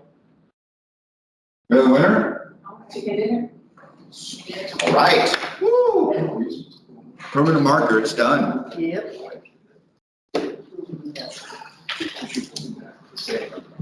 I'll move this if you want to get that. Oh, sure. Thing set up. I'm just gonna move this out of the way here. No, I'm not gonna leave it here. Because I can't get that. Council members.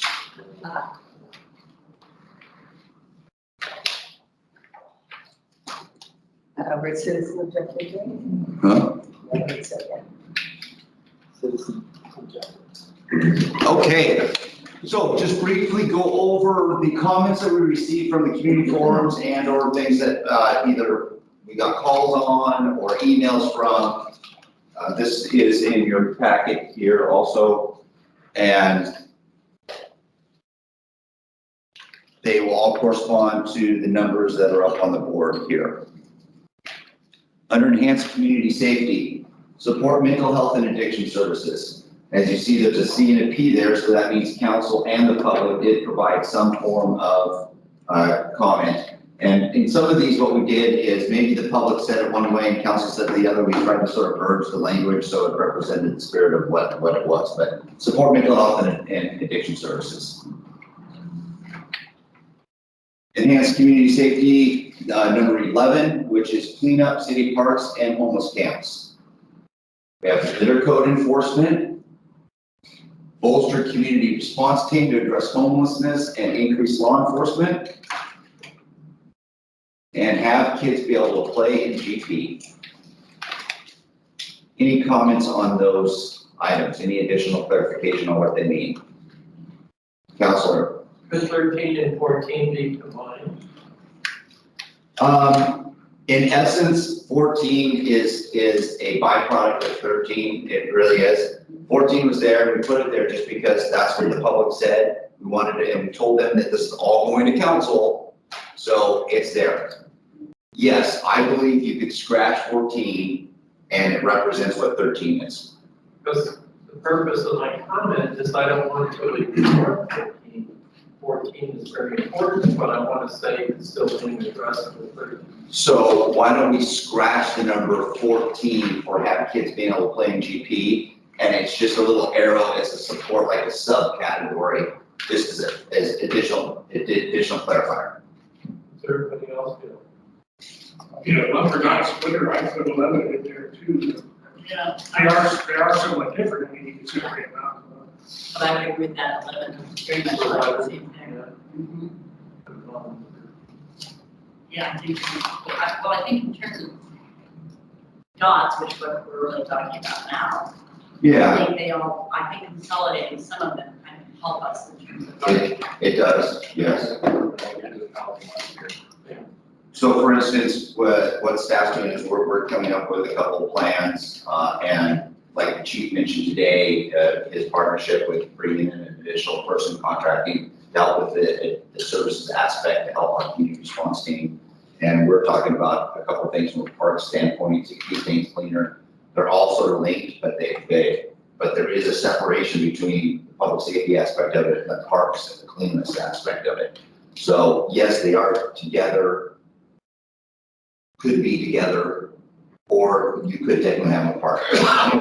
Either way, because I see that if you say bolster community response team to address homelessness and increase law enforcement, That's more a tactic than an objective. yeah, there is a tactic versus an objective there, but clean up city parks and homeless camps. I think. There's another one. Oh, yeah. But it's under the maintain, operate, expand infrastructure. That's number 19, appropriate staffing and resources to help keep our safe, clean, and maintained for public use. Yes. So I guess we need to separate out what is safety and what is like the parks, park maintenance and park staff. Yeah, and usually when we're done, we start cleaning this up when we get to the council comments, but we can start cleaning up now if we see it. Yeah, and I think that goes for exactly what you're talking about. Those are the same. I knew there was another one in here. Okay, so do you see any, are you wanting, at this point, I know the clean one that you mentioned, Mayor, along with this clean up city parks, that's definitely a link. That could be, they could fold into each other. But do you want to actually have clean up city parks and homeless camps be, because the community response team, like the chief was saying, originally the CRT was not supposed to be focused just on parks. The CRT is a program, as it's defined, community response team, not parks response team. So there is a difference in my mind, and I don't know if the chief might think that also, but there seems to be a difference. Bolstering the community response team to address homelessness and increase law enforcement. Community response team is a law enforcement tool. Part of it is homeless, but it should also be downtown. It should also be other things. So there is a separation, I think, between the two. Yeah. Yeah, I totally agree, but it's a multi-pronged strategy that needs to be implemented with what we're addressing today to move forward. So it's not just CRT, like Aaron mentioned, and initially started off as the NIT team, the nuisance intervention team, back up to Atlantis, and then we changed that name. It was downtown foot patrol, downtown patrol, and then we added in the parks as well, and that's when we rose from the cadet program. So it's definitely a multi-pronged approach, and not to beat a dead horse, I apologize, but freezing two cops didn't help as far as my strategy goes moving forward. Because I had additional cops that I could bolster the CRT team, along with RAID, the drug enforcement angle, to hit the supply chain as well, and then possibly come up with something like a street crimes team that can not only help drug enforcement downtown and park enforcement, but also support our patrol staff, but also support possibly some of those crimes that go underrepresented, like frauds and forgeries and thefts that we just can't maintain because we're too busy dealing with violent crimes and assaults. So how can we condense all these items into that type of focus? Or is that appropriate? I think it's appropriate. I don't know if the council does that, but how would we do it? What would we call it? We could combine, I still think that there's merit for it to be separate, but you can't combine it. I think that a comment on bolstering community response team would be one category. Bolstering community law enforcement, community response team. And as the chief was saying, the community response team is multi-layered. There's a number of things that it could be folded into. But that's also a different strategy, because I think they're independent, they can be independent of each other also. If you had, say, $200,000, or if you had the ability to provide resources to something, you could do it just to the CRT as a concept, and we could do some cool things. You could actually also do it to park cleanup, and we could do some things. They are separate in nature. They both have an effect, and definitely CRT would potentially have an effect on some of the cleanliness of the parks, but they are separate also at the same time. I'd like to interject here, in that our role is to provide the goal and the strategy and action. And then it's staff's expertise to try to respond to that in the most efficient way possible. So I think our responsibility is larger picture. We want to clean up city parks and homeless camps, or we want to support mental health, or we want to bolster community response team. We say that, we give the direction and the goal, and then we leave it up to staff to come to us and say, if you'd really like us to do this, it's going to cost, and we're going to do this, and would you like to see that happen? So getting down into, do we bolster community response team, I think that's not a goal, that's an action. We're goal oriented today. Right. So thank you for that direction. I actually think that this should be reworded where it says bolster or increase law enforcement. And if you want to say to address something, that's fine, but increase community law enforcement, that's one. The other one would be clean up or increase the cleanliness of parks. And I think they're two separate ones. Do we know on the intent, because some people may be responding to CRT being downtown, and which also has a, homelessness issues and need to increase law enforcement. What the intent was? The intent was that individual knew enough about our program that knew the CRT team addressed homelessness. So are they talking about parks or downtown? Probably both. So really, they're just wanting us to address homelessness. Law enforcement. Mm-hmm. I think that's fair. Yes. Yeah. And so my question is, going back up to number 11, clean up city parks and homeless camps, the city saying appropriate staffing and resources, because obviously that's what we want, to keep parks safe, clean, and so I'm just saying, do we keep this money, bolster community, and get rid of the clean up city parks and just combine the clean up city parks with the appropriate staffing and resources to keep parks safe, clean? The appropriate staffing and resources is more in the weeds, because maybe it's not staffing, maybe it's a contract, maybe so that it goes back to what DJ was saying. It says resources, I mean, it doesn't say it has to be staffing. Yeah, it goes back to what is your goal, what do you want? You don't want staffing, you don't want resources, you want a clean park, you want, so that's what should be voted, that's what it should be reworded to where you're putting your vote on.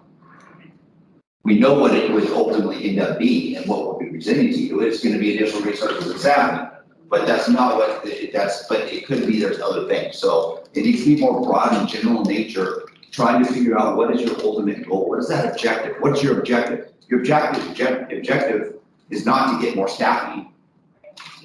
Could be software enhancements. That's right. It could. So what's your objective? That's what we really want to focus on. Objective, increase law enforcement to address the unhoused. I don't know if you want to do that, just increase law enforcement. That would be great. If you want us to reword 13 to increase law enforcement, we'll do it right now. I think it needs to be, if there's interest in putting on the board, that, understanding roles and responsibility, 13 would have to be reworded. That's an action. Again, this is coming from the public, it's unfiltered for the most part. Yes. So if everyone's in agreement that this means increase law enforcement, we can change it to what that means as in a parentheses. But I don't want to do that without council saying, yeah, I'm comfortable, I'm not seeing any head shaking, so. I feel like we should, it just should be bolster community response by increasing law enforcement. Because that's, I think, what they're trying to say. Sure, you can say bolster community response by increasing law enforcement. Yeah, I think I mean, to me, several of these things are really improving the perception of safety in the parks, because I think if we, we don't really have cases of, of kids being in danger exactly, but people have that perception. So, are we gonna really spend money on adding police officers, or do we need to take other actions to make people feel safer? Well, I maintain that chief is the expert, Aaron's the expert of the staff organization. I can't rightly task the chief with, chief, in order to enhance this community safety, you must increase your community response. That's entirely appropriate. If our goal is to increase law enforcement and respond to, the constituents' ask, we task the experts to do so the best way possible. That's just my opinion. Well, and the other day, Sarah, there was a person down in Parkland at 1847. There was another one that had a safe, what do you call those things? Saber? Yeah. We're gonna go down tomorrow morning, we're gonna have some coffee and donuts with folks and talk with them and see what kind of risks they're facing. And see what their perspective is on their safety that live there. But I would disagree with your assessment, and it's gonna increase.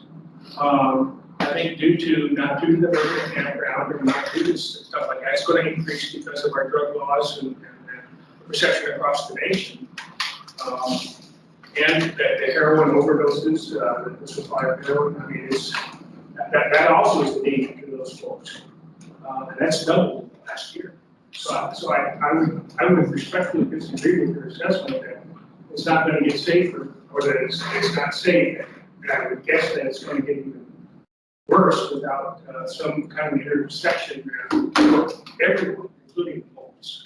So I would recommend that we don't do any wordsmithing until we've heard everything. And you've heard what council says also, and then you combine some of council and others. For us to start combining just the public, we might have to redo it again. I think that's why. So let's just wait until Saturday morning, and we'll go through, and that's seemed to work well in the past. Let's just review what the public has to say. The questions is, do you have questions on what they mean? And I'll try to help out and explain what that might mean. Cool. So under provide proper shared leadership, number one on the board is community engagement and outreach to multiple sectors with multiple outreach tools. This was a council, a advisory committee, and a public one, along with create a community garden. Any comments on those? Okay. Provide proper shared leadership involving council staff and community. Number 11, focus on programs to benefit seniors and veterans. And develop stricter parking enforcement codes, 72 hours. Any questions on what those mean?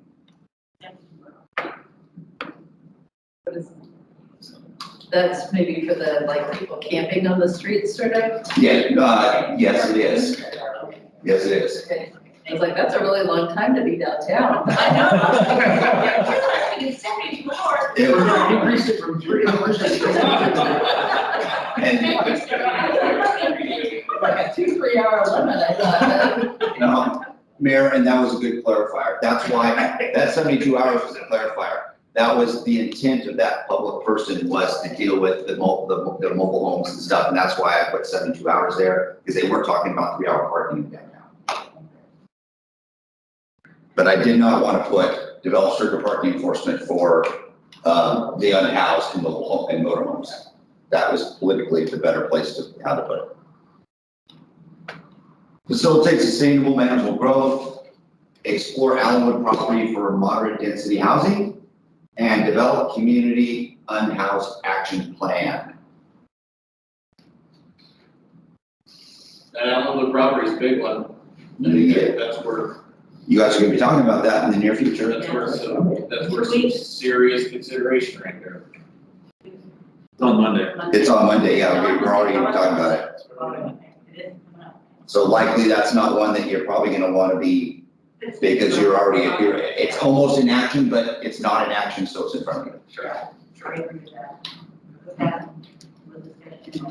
Okay, moving on. Any questions? Okay. Under maintain, operate, and expand infrastructure, it is number 2, extend public utilities to incentivize private development. That was a council and a public. Any questions on what that means?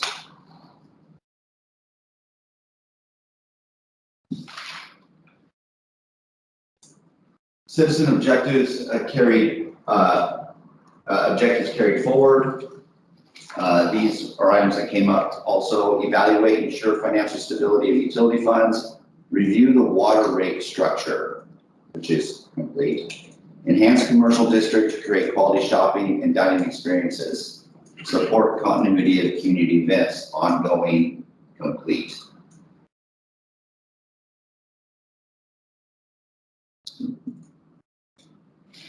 I have a question. Yeah. And I have a question because when I was coming through and going through, I think it was one of the other cities had a actual, in their water rates, they had actually had some sort of program in the city, in their division that was for low income housing.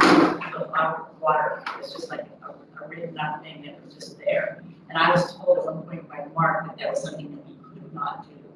And I found it interesting that another city was doing it. So I do anything about that. How does it really? Now we'd have to look at the city. I mean, who knows how they worded it in their utility bill, but I mean, I'd have to look, we'd have to look at the ordinance. I just have to think about that, and so I'll bring it to you, Jason. Could be something that city attorney can look at a little further here in the near future. I know. I just want to hear about water.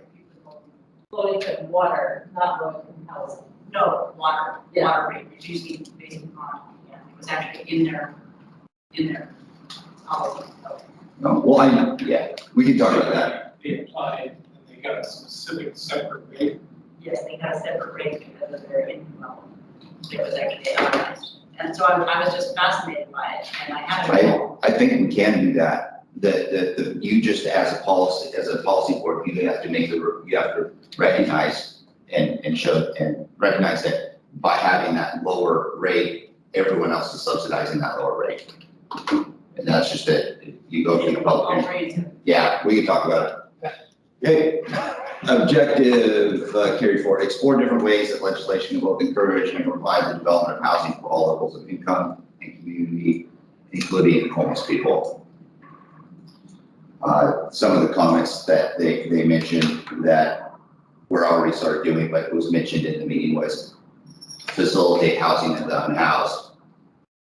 One individual said we need some hostels, additional urban campground in a park, and non-urban campground in residential areas or school zones. No urban campground in residential areas or school zones. So that was just more sort of feedback comments that were related to a currently active, ongoing forward action that we're doing. And those were the comments from the public forum. Cool. The public comments. Okay. Yeah.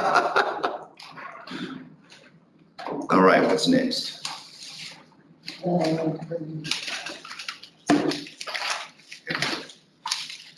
So up next, we have department reports.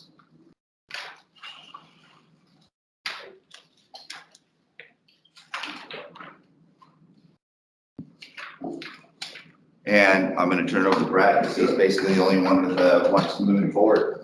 Oh, and block this off.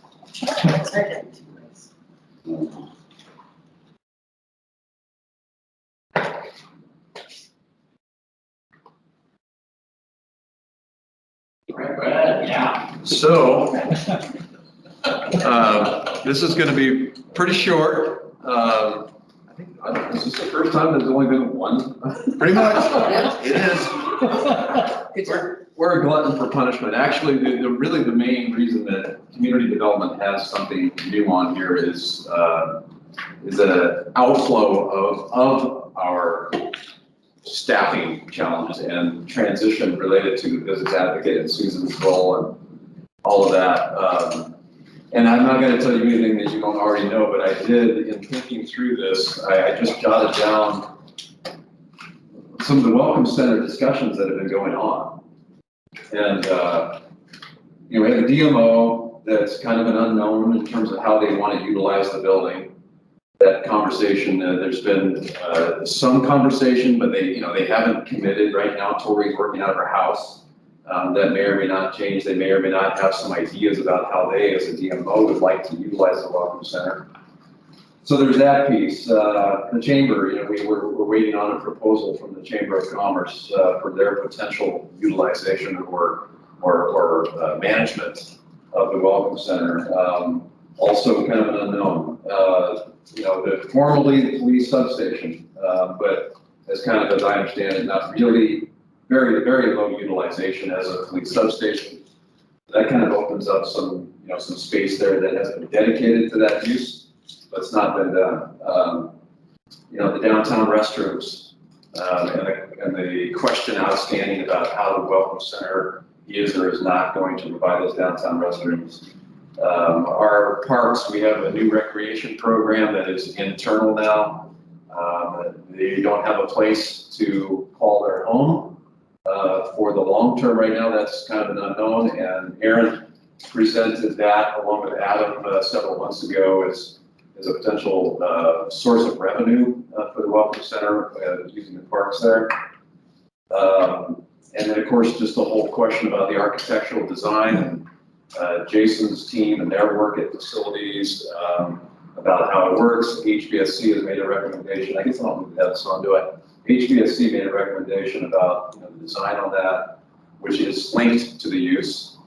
And then of course the K-Band Plaza Task Force and their work that's going to be starting up next month. And the property, the Welcome Center right there is integral. So, so all of these pieces are, sort of there. Well, what does that really mean? And I can tell you that when my wife and I first came down 2.5 years ago, that's one of the first places we went. I think it was we went out to eat first, and then we went to the Welcome Center.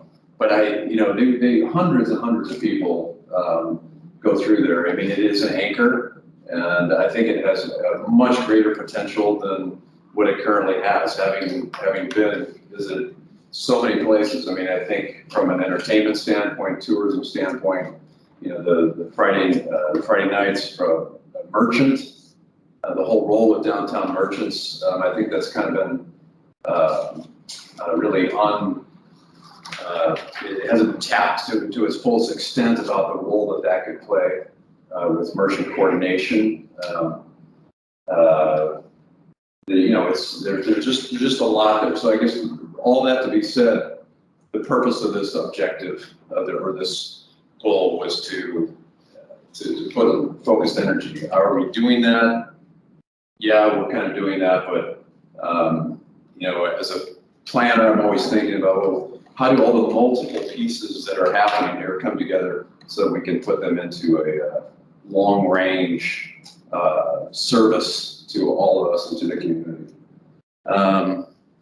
So that is closely linked to 13, designate a portion of the Tourism Lodging Tax to fund projects and promotions. This idea, I think, has also been kicked around a little bit with some counselors and staff. Similar to what we did with the DMO, the city served as the catalyst to help move the DMO forward. Well, since the Town Center Association has not been in existence for several years now, from my observation from talking to Susan and Laura when she was here and others in the community, that played such a helpful role to have the TCA in place, and with Jeff Boyd kind of moving out of that, and it's just left this hole. Is there an opportunity for the city to sort of serve as a catalyst to create, whether it's a nonprofit or maybe it's some other looser association, but a more formalized association? I know we have the downtown merchants that meet, but there's just, I think, a lot with the events related to downtown, and when you don't have a somebody who is the champion, who is the key point.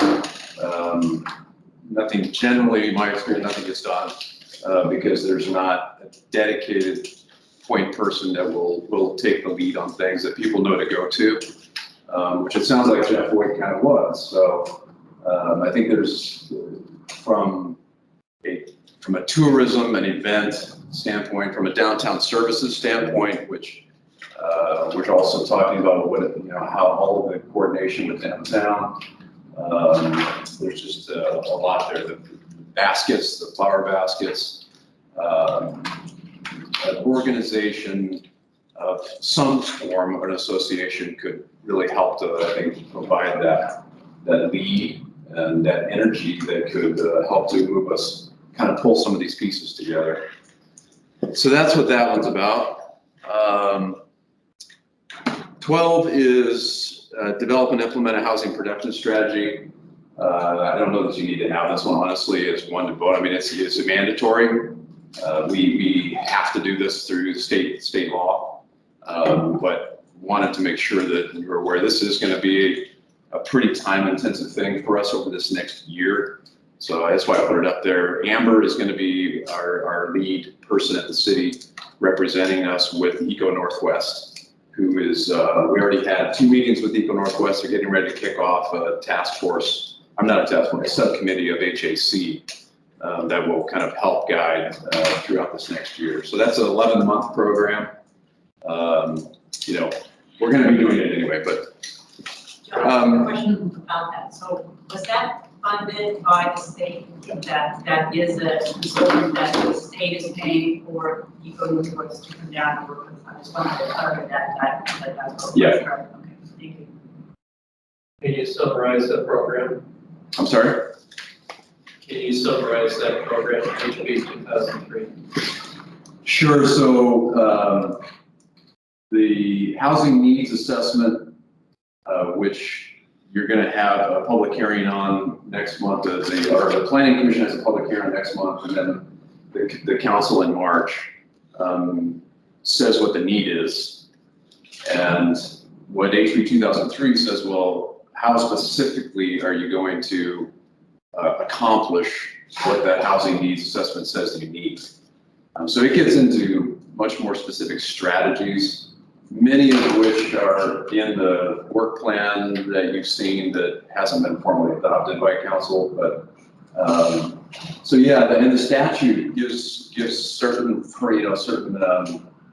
minimum types of guidelines that you have to do in terms of public outreach, certain types of statistics with housing, with the social services that you need to address. Displacement is another thing. What's the potential displacement of existing residents with new types of housing? There's also an equity component that HB 2003 says we have to look at, related to both race and income. So it's a pretty comprehensive guideline for what cities over 10,000 have to do. We have to adopt it by 2023 under the statute. There's going to be 5 different subcommittee meetings that we have set up, and we'll of course keep you apprised during workshops along the way. Did you just say that this number 12 is happening anyway, so it doesn't really need our stickers? Correct. And 10, this is my error, I think, as a newbie doing this whole process. I duplicated what the tree advisory committee already had. I was working with Tony, and so this is already on the board as far as coming from a committee. So this was also not really, this isn't a new item. It shouldn't be a duplicate. It's the same. It's on there. It's the same program. So I think that's it from my side. Is that one happening whether we vote on it or not? Just trying to, you know, save my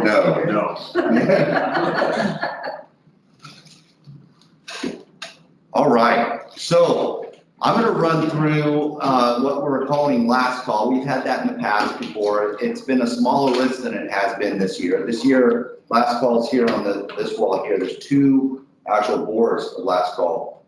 These are items that have been in the strategic plan. Some of them have been in the strategic plan for years. And some of them are more recent. These are items that we have not taken any action on, whether it be a lack of resources from staff time to financial to change of direction. We have not done any work on those items. In an effort to help reduce the girth of the strategic plan and make it more manageable, we need to try to reduce some of those items in the strategic plan. We have a 50-page work plan, and the number of objectives and actions are not very manageable. We want to make sure we're showing success. So we're needing to reduce some of those items that are not a high priority, or not one of the council's top priorities. So these are the last call items. They have every opportunity, just like anything else on the wall, to be a top priority again and reaffirm those as, yes, this is important. Or maybe let some of them go and let them fall into a park master plan, or let them fall into the normal routine of going through, but not maybe being a high priority. So the first one is under enhanced community safety. We have one called permanent funding for public safety services. So I know that's something that we've talked, yes. I'd like clarification on this, because under citizen objectives, the Allenwood property for moderate density housing is on the board, although it's not yet a council action, it's coming up on the agenda. And I know this topic is also coming up on the agenda in February, but I know I also wrote it down on my strategic plan packet. Yeah. It's now in last call, so I'm confused about the process there. Well, because if council's comfortable enough that you're gonna be addressing those 2 issues, we can scratch them off. I'd like to join in with Vanessa on permanent funding for public safety. I would put 5 dots on that if it stays on the board. And I could probably comfortably say that it's a very least top 3 priority for everybody on this board to focus on public safety. So I'd like to suggest that just automatically stays on time. How could that ever be a last call? Yeah. I think that should just, and no fault of yours, I understand your direction here, but I think that we can all rightfully agree that this needs to stay on top. Absolutely. Without dots, let's just say it's still. That's your call. Still a 3-star priority, we think. I do appreciate you giving your opinion on that, but I would like clarification on the process of just not understanding that if something is already on the agenda, one item is numbered and one isn't, so I'm not understanding that process. Yeah, because I can see a lot of these actions that are the same thing. What was the process of that on? Okay, on the last call? Yeah. Okay, so on the last call again, when we were making this up, it could be that permanent funding was not actually on our agenda for workshop. I don't know when we put it on the workshop.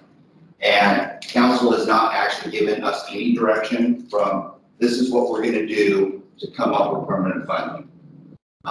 So there actually, as of right now, we have not had this year, we haven't had direction. We're gonna do a whatever district, or we're gonna do a tax, we're gonna do a whatever. We don't have any direction for permanent funding. So, and we haven't taken any action on it, so that's why it's there. Yeah. One thing I want to say, being on the council as long as I have, the reason we have not seen any action for permanent funding is the council previously has not felt that the resources have been there, nor have they felt the community has been behind it, so we basically shelved it. But the other factor, we haven't had somebody like Vanessa on board, who's a torchbearer, to really carry it forward. So without that impetus, we've just shelved it. So it's, yes, we like it, but with you on board, I think it's, now there's some hope we can go. So if if council wants to strike it, that's fine. Council can strike it and we won't have it on last call. We'll just stay in the strategic plan. I think it's fair to presume that while we go through this, there's gonna be some items that council's not gonna be comfortable with. That is, I anticipate that. And I think we should just be ready for that. So, I guess process wise, like, I don't remember from last call things, do we vote on them in the same way? Yes. Yeah, we're trying to shrink the strategic plan. Okay, so if you want to save it, you gotta put your stickers on it. Yep. Yeah, and I anticipate that council's gonna be, whoa, what's this doing? Whoa, what's this doing? Yeah. Because it's an important thing, but there really hasn't been any action on it. Yeah, I think it just so happens that it's the very first one that happened. Anyway, I'd like to just double down on suggesting we take it off last call and keep it. That's totally fine with me. Keep it as a top priority. Okay, is everyone okay with scratching that? And it's just, when I mean by scratching it, it means it's just staying in the strategic plan as it is. Does that mean that we're not putting dots on it? That's where I'm confused. That means you're not putting dots on it. Okay, but it's just staying in. It's automatically gonna remain in. It's gonna remain as active in the strategic plan. When we scratch it, we save it. Yeah. I know that's not. Yeah. But do we maybe need to keep things here so we can know from a council perspective what needs to be prioritized for this year? Because if we're just taking things off there and putting it back in the plan, are they being prioritized? Or are they just kind of being on the back burner? So, you know, it's almost just like another category. It doesn't need to be called last call, it can just be called other or whatever. It doesn't have to.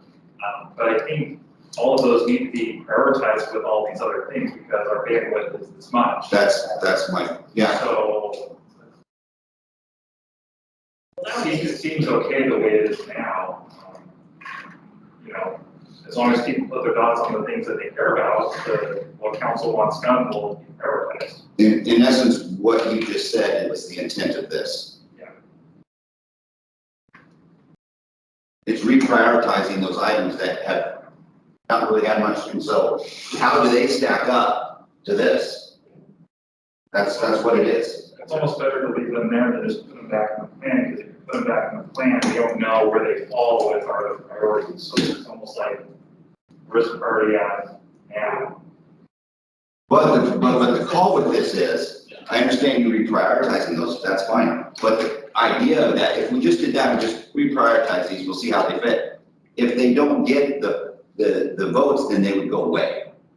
Right. Okay, yeah. So they just Brian, need- that is a valid point that you make. I still remain that permanent funding for public safety is and should be top 3 priority for council until we succeed. Except I think that's just such a big his issue. point is that it won't get ranked as a top priority unless people vote for it. So it will stay on the list, but with no stars essentially. We had this same discussion 4 years ago with the water treatment plant. Everyone's like, yeah, water treatment plant, that's our #1 priority right now. Well, we know we're gonna be doing it. We didn't have the property, we didn't have the technology, we didn't have the contract. But we know we have to do the water treatment plant. So why is it on the board? We don't need it on the board. But you did need it on the board because coming out of strategic planning, one of the things that gets the Daily Courier, the radio show, the TV, all that kind of stuff, gets one of the biggest press things that comes out of the city is what you do for your strategic plan. One of the biggest things for state of the city. What about a state of the city? What's most important? By not having that as a key thing, you're not telling your constituents that permanent funding is not. Okay, I understand better. And that's why it's like that. So to keep something on that list, we need at least 1 sticker from 4 people. Can we rip our stickers in half? No. DJ. Yeah, it would be 4 different counselors. So you're saying we will be doing it? I think that's what I'm clear about, because I agree. I mean, this should be number 1 for all of us. I mean, for a person who's run that. This was only a 2-star item last year. It was not a 3-star item. Well, you know why, and I want to say this, I think probably is because, and I would say this from the point of view, we have tried and tried. We tried the fire district, we tried the lodging tax, I mean, not the lodging tax, the gas tax. I mean, we have tried to do things, and you do get beat down after a while, and all. It was a 1-star item. Yeah. That was a 1-star item. It's because of the levy was higher. That's right. That's right. Yeah. Okay, Well, it was a 2-star. Well, and I think, realistically, even if it, ideally, would be awesome if we didn't have to worry about that levy every 3 years, but realistically, are we going to be able to solve that problem? I honestly don't know that enough problem stars behind it, just because I don't think it's worth it in the sense that I don't think it's really achievable, But that doesn't mean that I wouldn't like it if it happened. It's not gonna happen if we don't ever make an effort to make it happen. And I come back to, right now, the relationship with the county commissioners and that, because I think it's gotta be, this is just my little, it's just like right now they're struggling with their deputy system. Well, we're struggling with our system too. And if the two of us come together and the community make something happen, or we're gonna make a commitment to say, hey, maybe we can do something together that will benefit both the county and the city, and we come together in that forum and come up with something, seasonal sales tax, where the city gets a certain percentage of it and the county gets a certain percentage of it, that might go a long way towards helping that permanent funding. So I don't want to shut I don't want to shut that door, because I think if that's a door that could be opened and supported, that is something that would be fantastic for our community and to have funding, because I can tell you this 3-year levy thing is, I think that's sustainable. It is. So I'm just, I kind of walked in here. Are we what's the process right now? Are we debating all of these? No. Okay. So we're clarifying what this last call means. Okay. Yeah. So everyone's comfortable with it. Okay. And so we can move on from that, so. Well, the first contingent side was being on. If we gave last call, then it's now parking lot. So it seems maybe parking lot might be that middle ground. Are we willing to entertain parking lot in some of these items? You can do what you'd like, yes. Of course. Okay. I'm just from a facilitation standpoint, coming in, if I was looking at your strategic plan from an outside perspective, I'd say, just like all the paid reports, I don't know how you're getting it all done. This is unmanageable. It is unmanageable. Our strategic plan is unmanageable. Do we need to do something about it? And sometimes, This is the mechanism. Yes. we can hand it to a committee, or we can hand it off and just get it off and give it to them. So, because I can see a lot of these that we can do, but my perception on this one is it's a bag to just take it away and not have this council supported with stickers. I think would be sad. Well, for it to have 1 star, again, what comes out of here, we do a lot of work, and some of the stuff that, and I'll mention the G Street reconfiguration. That was an item that did not get traction last year. Yeah. It was on the board, did not get traction. But, oh my gosh, what happened? We actually did G Street workshops, we had survey, we did all that kind of stuff. But it wasn't in the strategic plan, right? So things happen even without a prior strategic plan. But I tell you, whenever I'm talking to people, I don't know how many times I've repeated what the top 5 goals are for council. That's something people come away with from this workshop, that sticks with this city for a year, what your top priorities are. Yep. Also, the other thing that's important about the permanent funding for public safety, that 3 years is gonna be gone in no time. And if we're gonna do it, we need to start talking now. As Vanessa and Valerie probably recognize, those words are very true. We have to start tomorrow for this upcoming levy. Now's the time.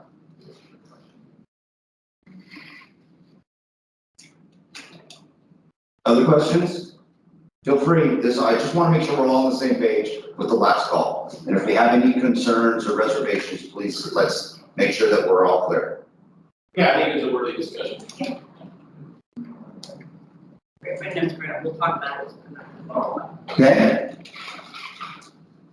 Here we go. Under Prop Shared Leadership. Review development charge policy, system development charges, and establish rates which protect the city. Investment and encourage economic growth. When possible, hold state of the city public forum. Create an equity task force. Evaluate pros and cons of potential city debt-free financial goal and review all debt policies. Any questions on those meetings? These are all familiar to you, so I doubt you're gonna have a lot of questions on them, but just in case you do. I have a question, on creating, equity task force, I have no idea what it is. Don't put any dots on it then. I mean, Don't put any dots on it then. I certainly won't. That was put on the strategic plan last year, I think. Right. Yep.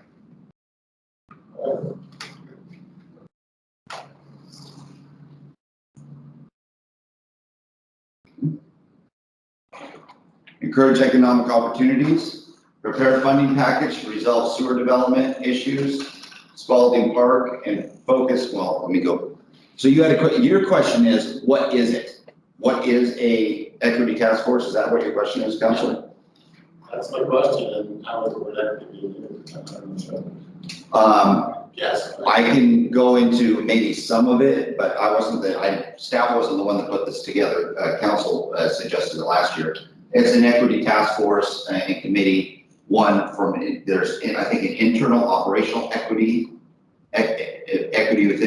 within the organization when it comes to diversity, equity, and then also from a community perspective, there's some communities that have done a community-wide equity task force to talk about diversity and equity within diversity. And so it's more of an awareness of diversity within the community. Sort of, I don't know if any council members. Used is, are we reaching to the Spanish speakers in the community well enough? I think that was used last year, but I don't, is space for the Spanish speaking community, and is there a language barrier associated with, the policy that we choose on language barriers? Do we evaluate that and get to the bottom of it or do something about it?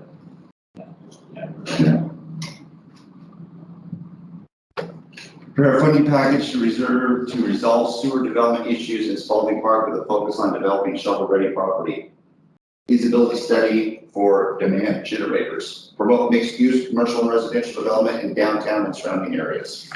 A question about that first one, Jason. I know that there's been some strategizing about that, and rather than do one big lift station, do like individual little lift stations, and there's been some thought and some resources going into that.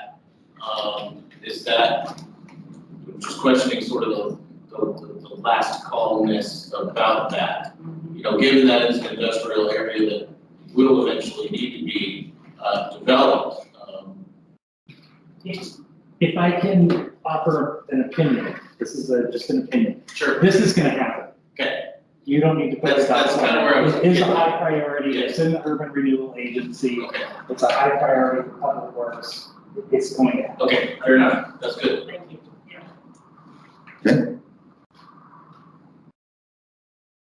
Encourage economic opportunities, explore economic impacts of cannabis industry, which was also, I don't know if that was included in this year too or not. Thought there was a cannabis one this year. I know it wasn't SWOT analysis at least. Right. Maybe there wasn't, okay. Promote Dollar Mountain as a tourist destination, ornamental lights on H and 5th Street to extend to G Street, and support establishment of Downtown Merchant Association. Isn't that ornamental lights, I mean, that was on so that's happening, right? I'm just saying, it was on yesterday, we laid out that big thing, and we talked about what's kind of being arranged and stuff, I mean, I saw that picture, that it's being developed, so, am I correct in that? Yeah, I want to say that there was some preliminary engineering and there was some funding placed in a capital project, but it hasn't moved forward. I think this goes back to Brad, but I'm gonna kind of walk over there because we weren't sure what was going to happen with the parking lot and then the plaza. There were so many interconnected pieces. The last thing we want to do is go in and put in a bunch of overhead lighting and then tear it out or have it not work with whatever the infrastructure is. Kind of like Visitor Center. Until we know what we're doing with the inside, we shouldn't be remodeling the outside. So it kind of has to pause. It's one of those ones that's kind of old, and I would imagine that the Caveman Plaza Task Force will have that on their radar and will be considered. We're just assuming that that's. This will likely come back when it's more right. Okay. And with a bigger package than just standalone. And I had a question on the last slide. Yeah, the last slide. Yeah. feasibility study for demand generators, I'm not totally sure what that is. It came from the tourism last year. Yeah. I remember it came from the tourism because they were looking for kind of what they talked about today. Demand generators, what is it that brings people into our communities? And so they were just kind of saying, what kind of stuff we do to find out. Well, I think part of that will go with Tori and with her work for the marketing part of it. And then part of it we just talked about today, talking about, what are the assets that we need to build in the town. So, yeah, that's what it is.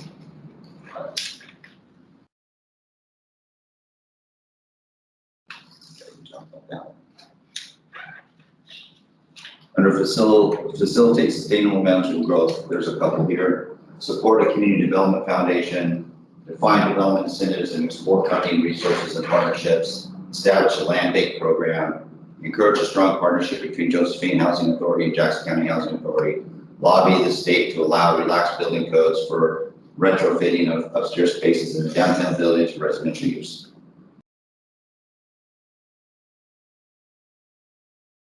Yes? That's the land bank. That was a council member's one brought up for, Recommendation from the Housing Advisory Committee also.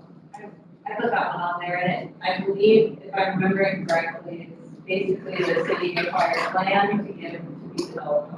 So we accord land to then make it built. And they have to make affordable housing. Which we kind of have done. I mean, we have pieces, and that's what the PA committee went out and did. That's what land is. I was thinking environmental land bank. Well, the land bank is like, we are getting more. This is housing land bank. Oh, okay. There's multiple land banks, so I was thinking environmental, like brownfield land bank, like we're gonna start selling clean land. Okay, all right. Land.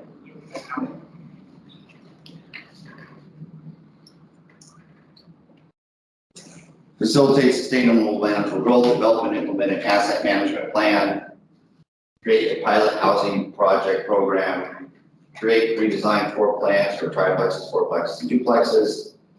Promote ADU infill is on there, but it's scratched. It is on your 13, number 13 over there. It was misput in the last call.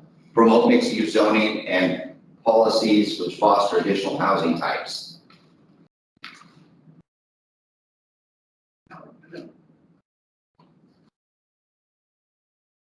We were having a discussion about doing, I know we could have ADU plan, could be doing anything or going to do the. No, we haven't. That's why it's there. And I think some of it from a staff standpoint is the ambiguity. You know, I mean, there's 100 different ways you can do this, some of which we're already doing. But it just, we would like it, if you want to keep it, we would like a little more definition, because it's pretty big. Yeah.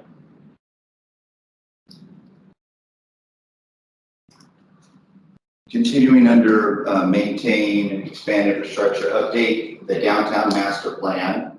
Again, Webster 2 alternative study, design construction, develop a pilot plan for cured in place piping, install sidewalks and crosswalks near the intersections of Foundry and Blue Street, and improve dangerous problem pedestrian crossings, flashing beacons.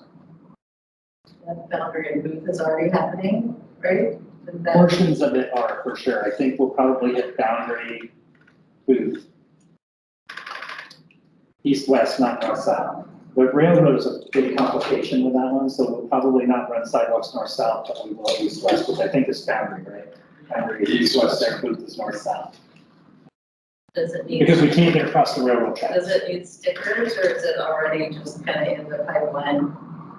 I think that one's in the pipeline, to be quite honest. We've done some preliminary engineering.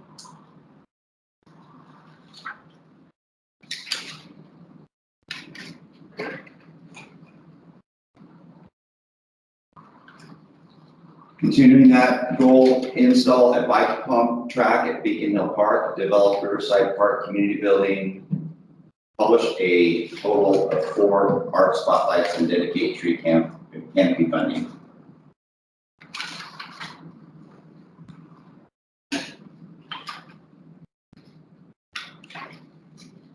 And then those are the list of the last calls. On that tree canopy Yep. funding, is that anywhere else? Because I know that the tree committee talked about that one, so is that where that goal of theirs is on the last call? If there's a new one that kind of does that. Did they have a new different one? I'd have to look. They just run forward. Yeah, and a master plan or something? Develop an urban forest management plan. Is that what maybe you're thinking of? They were talking Nor about would be in developing. addition to that. Yeah. But then it goes back to the kids' work with, that was developing camping program, but kind of that goes back to the question, okay, what did we do? Did we go out and issue for camping plan? And we said, no, that's where Tony was putting forth the volunteers that by foot go out and build the canopy, where the canopy is and where we need the canopy. Well, their other goal was, they got 100 trees, they wanted to do 100 trees, and then they asked Tony about the funding. And this one says dedicated tree canopy funding, which is partly related, I mean, it's part of it, but it's not. But I'm telling you that this is our today's, this is on our one tomorrow morning, number 10, under contain, operate, expand infrastructure, is develop an urban forestry management plan, which was from the committee, that was and from staff. So it's on, so we don't need staff. Because that would be a subset of what you just read. But I already did that myself, because that's a management plan, so that's what to do, and this is how to fund it, this is how to actually make it possible. Oh, that's true. They were sort of wanting dedicated funding, just like Travel Tourism has dedicated funding, or just like Copa is wanting dedicated funding. They're wanting dedicated funding for this specific thing. So take 1% of whatever, and that's what you get each year or something like that. But all I'm trying to say is that this is what they're asking for, so it's up here, right, or not tomorrow. So we can let this one go, see. It's almost like a parks master plan, like this is our vision for the parks, this is what we want to do, but there's no funding allocation associated with that. So that's where the budget, that's where dedicated funding is, and that's where this last one is different, so provide that funding that's for the master plan. Yep. To make the master plan possible. I see what you're saying. Yeah, That has a little fun, not to pay for the plan, but to execute planting trees. Yes. Yep. So I'm a little bit confused. Which is okay. Dedicated funding would be like putting it on your sewer bill, $1 a month for a dedicated tree. Sure. Dedicated tree plantings. When the committee presented their report, they did one project funded at approximately 100 trees. And our response was, well, it's already up here as a previous project. Is that previous project this dedicated funding project? That's what's the conversation about. Yeah. That's a good question. I don't remember our response being, I don't remember that response. Well, the response was when they suggested, well, that was a carryover from a previous year. When Doug presented it today. For a tree canopy? No, for planting 100 trees. And water for 3 years, how much does it cost? Oh, I remember that. Okay, and then, there was a response at that point in time, I don't know who said it, that was from a previous year, and so is that? So that's gotta be that then, because I don't see, we don't have funding. We don't have another one beyond for the 100 tree. No. That the committee wanted to- Yeah. I wrote down right on this, number 1, develop an urban forest management plan funding, because to me that took funding to come up with a plan. And so by putting a sticker on that, you were saying that is important enough that we need to come up with a funding source or funding plan Yes. for that. But And if that's the case, then we don't need that because that would give the sticker. No, that's different. That's funding the plan. This is funding an actual program. Right. One would result in a piece of paper, about 20 pages. The other one would result in Trees in the ground. Yep. So, And by there's two putting different that- ones. so in other words, that's what we're saying is, if we put that sticker on that, and then we are saying we want that plan, we want. Yes. Okay. But it's not, but it's not this though. This is like Joel was saying, that's the plan itself and the action within it, the potential action within it. This is an actual program. You're dedicating funds so they can go out and they plant 100 trees a year. Canopy. That should be on the last call. It was, I think it was probably on the last call, because I'm guessing it's Yeah. because it was recommended last year, just like it is this year. But we haven't had any funding. So if you want us to move it from that category to over here, we can. But I think that because it's over here, if we put our money up, our stocks over there, we're just assuming that funding is gonna move forward. They're two separate issues. That's what I'm saying, so what do you, that's what I'm confused about, because I'm saying I wanna have it. So I wanna put my stickers up here. Well, the other thing I was thinking, I could just, with support, make an agenda item, that we could. Would it be less confusing if we took dedicated tree canopy funding and put it over here? Just put funding next to that over there, yeah. Because it's gonna take funding, develop an urban forest management One plan. funds a plan and one funds trees in the ground, so they're two different. Yes. Like he was asking for specific project funding, which is separate from the plan. Yeah. I think I was the one who recommended that, and it was because we thought it was premature. To continue to have this on there, talking with Tony, our thought was to focus the energies, at least from the staff, on the master plan. And get a more comprehensive look at the whole urban forestry approach for the city, since it's only a couple of years old anyway. But it's never really been capsulized into a single document. And take this offer now, but if could just even add it on there as urban forestry plan and tree canopy funding. I mean, I don't know if you could, but. So what you're that was saying, the reason why. what you're saying is that's a little too premature to be a task when we need to have a plan first. Yeah. So this should be put aside until the plan is developed, and that would be part of the plan. That was that. So if you want the tree thing, then go for the plan, not the dedicated tree canopy funding. I don't know what I'm saying too, because everything has to have, I mean, in your day and age, for years, I mean, whether we have a wastewater master plan, a stormwater master plan, or whatever master plan, and it's true, if you're gonna go with funding to the state or anybody else for funding, they're gonna say, well, how's this fit into your plan? And so if you don't have a plan, they're less apt to say, well, go build a plan, and then we'll see how we can help with that plan. And so that's kind of what I took it to mean, you gotta have a plan first, and then you can go out and get funding for that plan.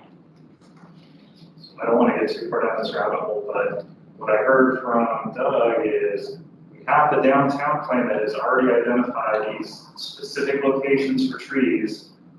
And so I think he was trying to get funding to implement the plan for that, where these locations have already been identified. So I don't think, from their perspective and from my perspective, you don't need to wait for the master plan to plant those 100 trees that have already been identified. So I think that's why I think it's separate. They don't have a number on this, and I guess looking at it. That was the intent of the tree committee. That was the intent of the tree committee. Was to have them separate? Was to put trees in the ground. Okay, yes, was to have it separate. Yeah, both of them are, number 10, develop an urban forestry master plan. A detailed multi-year 5 to 10 year scope was under that, and another one under that was support the mitigation of climate change by planting 100 trees. But both of those are under develop an urban master plan. If you look at it right here on this page, number 10, that's what I'm hearing. Both of those come under that. I didn't see the second slide under the first. I saw. Well, if you look at the bullets, that's just how it's all working. Well, but there's other ones that have bullets that don't have numbers and they're not necessarily a sub of a goal in here, so I don't. They're added definitions of what that main number means. Okay, so, okay. So the way it's presented is the 100 trees are a sub-bullet of the master plan. Correct. Okay, that's not how I understood it from tree committee and from tree committee liaison from what I heard today. So That's true, that's true. So then we need to put another category up there. Well, I'm just saying, if we want to get 100 trees in the ground, we gotta put our dots over there.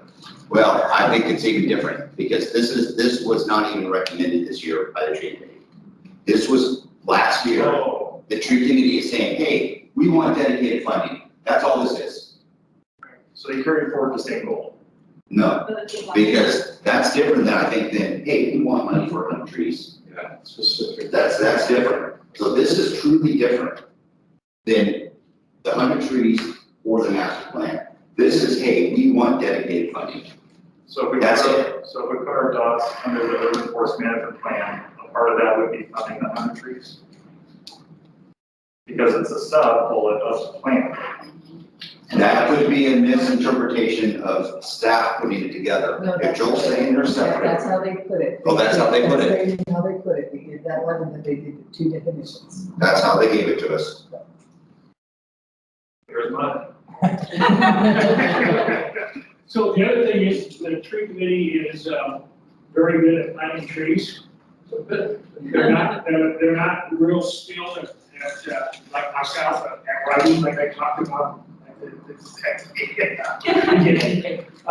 And so when they communicate, sometimes, there's a challenge. The intent was, as you heard from Doug, was to plant 100 trees.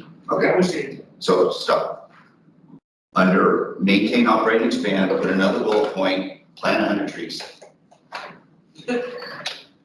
So now we've got 3 items for the tree committee. We've got the master plan, we've got the plan 100 trees, and we've got a previous year one saying, hey, we just want dedicated funding. Okay. 107. 100. Deal, all right. All right. Any other questions with the, today's points from the advisory committees or the last call items?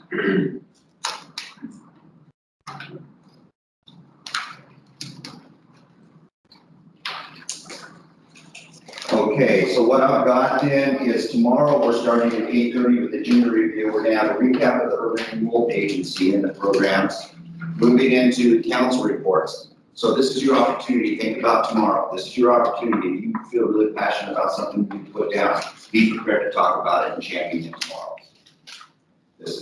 We'll go through it. I'll just have it on the list. I'll go through it. If there's something you want to champion, do it tomorrow.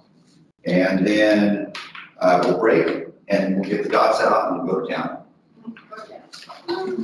Cool. Thank you, Eric. Yeah. Thank you very much for your time and energy today, and we look forward to seeing you tomorrow morning.